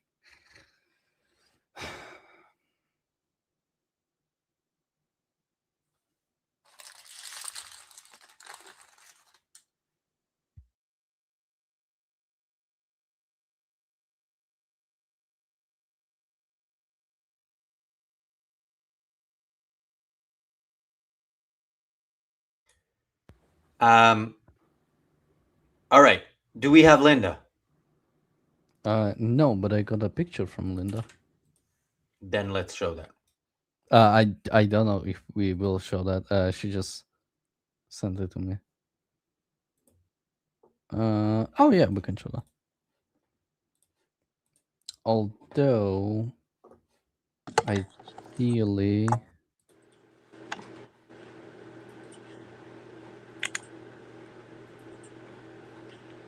all right.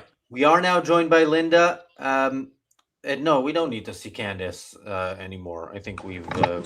Well, there's something I never thought would happen. Me sharing anything with Candace. Thanks a lot, guys. I wanted everybody to do it, and I think that's another possible good super chat option is let's do captions on some of these screenshots that you get, because that one was gold. We could have had all kinds of fun things on that one. So thanks for having me back. And I see Daniel got the image that I just sent him as a reminder for the free downloads for Mujahid. Funny story. I have now been rejected by Facebook twice because this does not meet with their community standards because it's political. So if you're lucky enough to be on the show and you see this in the link, go and enjoy this very, very good story that was, what'd he say? He published it about 10 years ago, 12 years ago, and it was significant then. It's even more significant now. Today is the last day to make your purchases with us at cordair.com. Down there, the link that Daniel has had up for 2 days. It's been a real pleasure to be part of this. I hope that many of you have enjoyed some beautiful art. But if you make a purchase today and add, I'll tell you what, I will even extend it through tomorrow because I'm off tomorrow. So you won't see me in the gallery or probably anywhere. But I will extend this through tomorrow. Any purchase made that you use ARCUK at checkout, I will donate a portion of the proceeds to these wonderful people who are keeping us so incredibly informed and doing such a great job, and are going to stick with it until this is over, until victory is had. As John Lewis said, nothing short of victory is going to be acceptable. I promised another tip, and I'm going to go ahead and give you that art tip, and that is, how do you clean your paintings? What do you do? They get dusty. It happens. Throw away your feather dusters. They're evil. They have quills. It's like nails on a chalkboard to a painting. However, if you have a really high quality paintbrush that's soft Wait. enough that you could use it Sorry on your to face, interrupt on you the again, inside of your Linda. wrist, that's Daniel, can you okay show her to full use screen? on your painting. It's easy, it's inexpensive, and it's going to be a way that you're going to be able to get that dust off, whether it's on the surface of the painting, if it's on the glass that's covering it. Please don't use that Windex. We talked about that. The edges of the frames, this paintbrush will do it for you. So go to Cordair.com, buy a book, buy one of Quint's books, $15. Anything that you buy at Cordair.com is going to help benefit ARC UK so that we can keep seeing these live streams and keep being informed. I'm going to give you one more peek around the gallery so that you can see some of the beautiful artwork that we have. 30 different artists, and by coincidence, we are celebrating 30 years in business. And let me tell you, 30 years in any kind of retail is challenging. 30 years in the art business, there's a lot of blood, sweat, and tears that's gone into this, but we love what we do. We have an amazing group of artists that we have represented, some for almost that whole 30 years. So this is a different side of the gallery than I featured before. I mean, look how big that sculpture is. I'm 5'8", and it just keeps on going. One of my favorite pieces in the gallery will be behind me here in a second. It's a alto relief sculpture. This one, I can do 50% off of retail. And if you want to know how, you need to contact me through the website at Cordair.com. You can email me, you can find me on Facebook, but we would love to see beautiful art in your homes and offices. I made it up the stairs without tripping, and that's where it belongs. I love having it here. I love being around the art all the time, but where it truly belongs, and the reason the artists are creating it, is so that you can see it every single day. Art makes life better. It will lower your blood pressure. It'll just make you appreciate and enjoy life more. So thank you guys very much. It's been a pleasure. And I think we may have just a few more minutes to get rid of these beautiful calendars. $20 super chat. Back to you. Thank you, Linda. And yeah, we do have just a few more minutes. So people, if you want to get those super chats in, you do have to do it now. Hello? I do think, yeah, Linda can't hear us. I figured that earlier. I'm but, not getting any sound. I hope you have sound. Yeah, we can hear you. Daniel, kick me out. Oh, I was going to keep you here, but okay.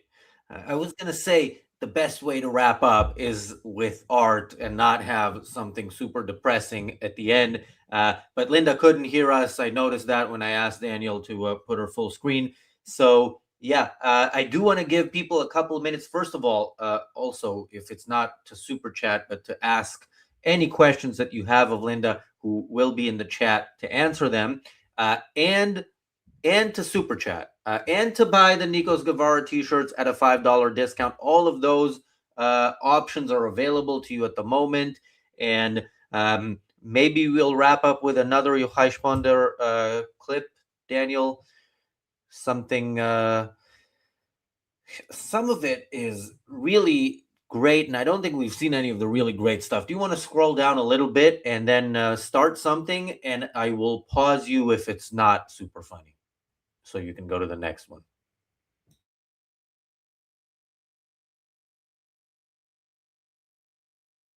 How do you spell his name again?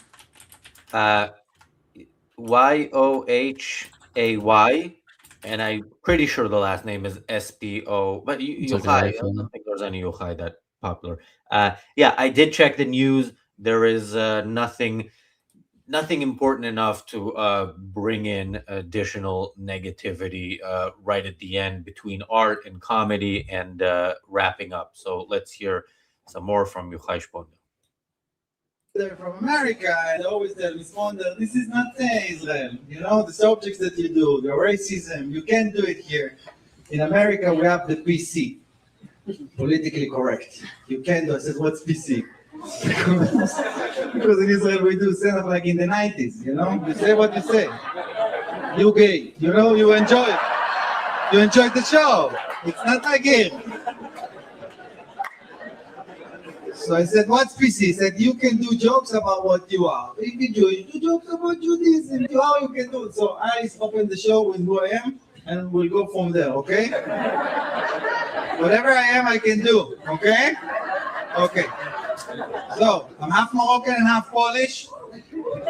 Moroccan, Morocco, I can do jokes, don't get offended, I can do jokes about Moroccans, also about Africa, because Morocco is in Africa. Whatever you can do, Africa. My mom grew up speaking Arabic. You do jokes about Arabic, Islam. This thing I can do. Also, my father is Polish. Poland, Holocaust jokes I can do. Whoever participated in the war, Germany, Austria, England, whatever, France, Russia, Ukraine, all of these I can do. Those who didn't participate, even more. Why they didn't help? I can do.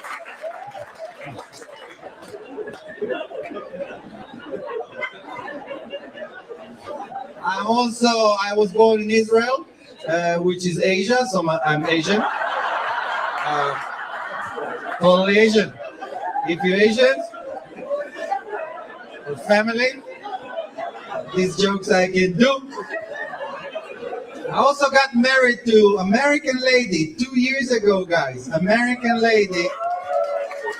And I just got the paper done. I got the paper done. So I'm not only American, I'm African American right now. I can do. However, some parts in my body are more Asian, but we're not gonna talk about this tonight. Also, my friends that they're from America.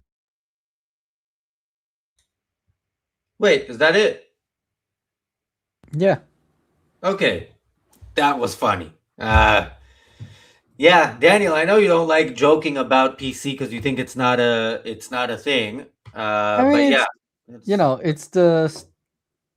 I get the joke. I understand why it's funny. It's but it's like expected. It's still funny, right? It's to truly get the laugh out of me, you have to do something really unexpected. Like the joke, like you haven't listened, but I really laughed at the Netanyahu is the only guy who speaks English. That was a funny joke.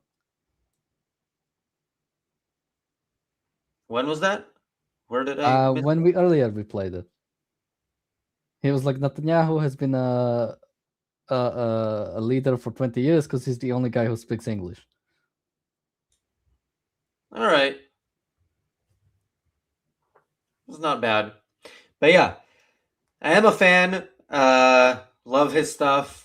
Check him out on Instagram, people. No major updates. The last thing I see here is that some senior commander in Hamas has been taken out. Doesn't actually say where in this particular update. It could be Gaza. It's very likely Gaza. It's not necessarily Gaza. Hamas has a presence in Judea and Samaria on the West Bank. They have a presence in Lebanon.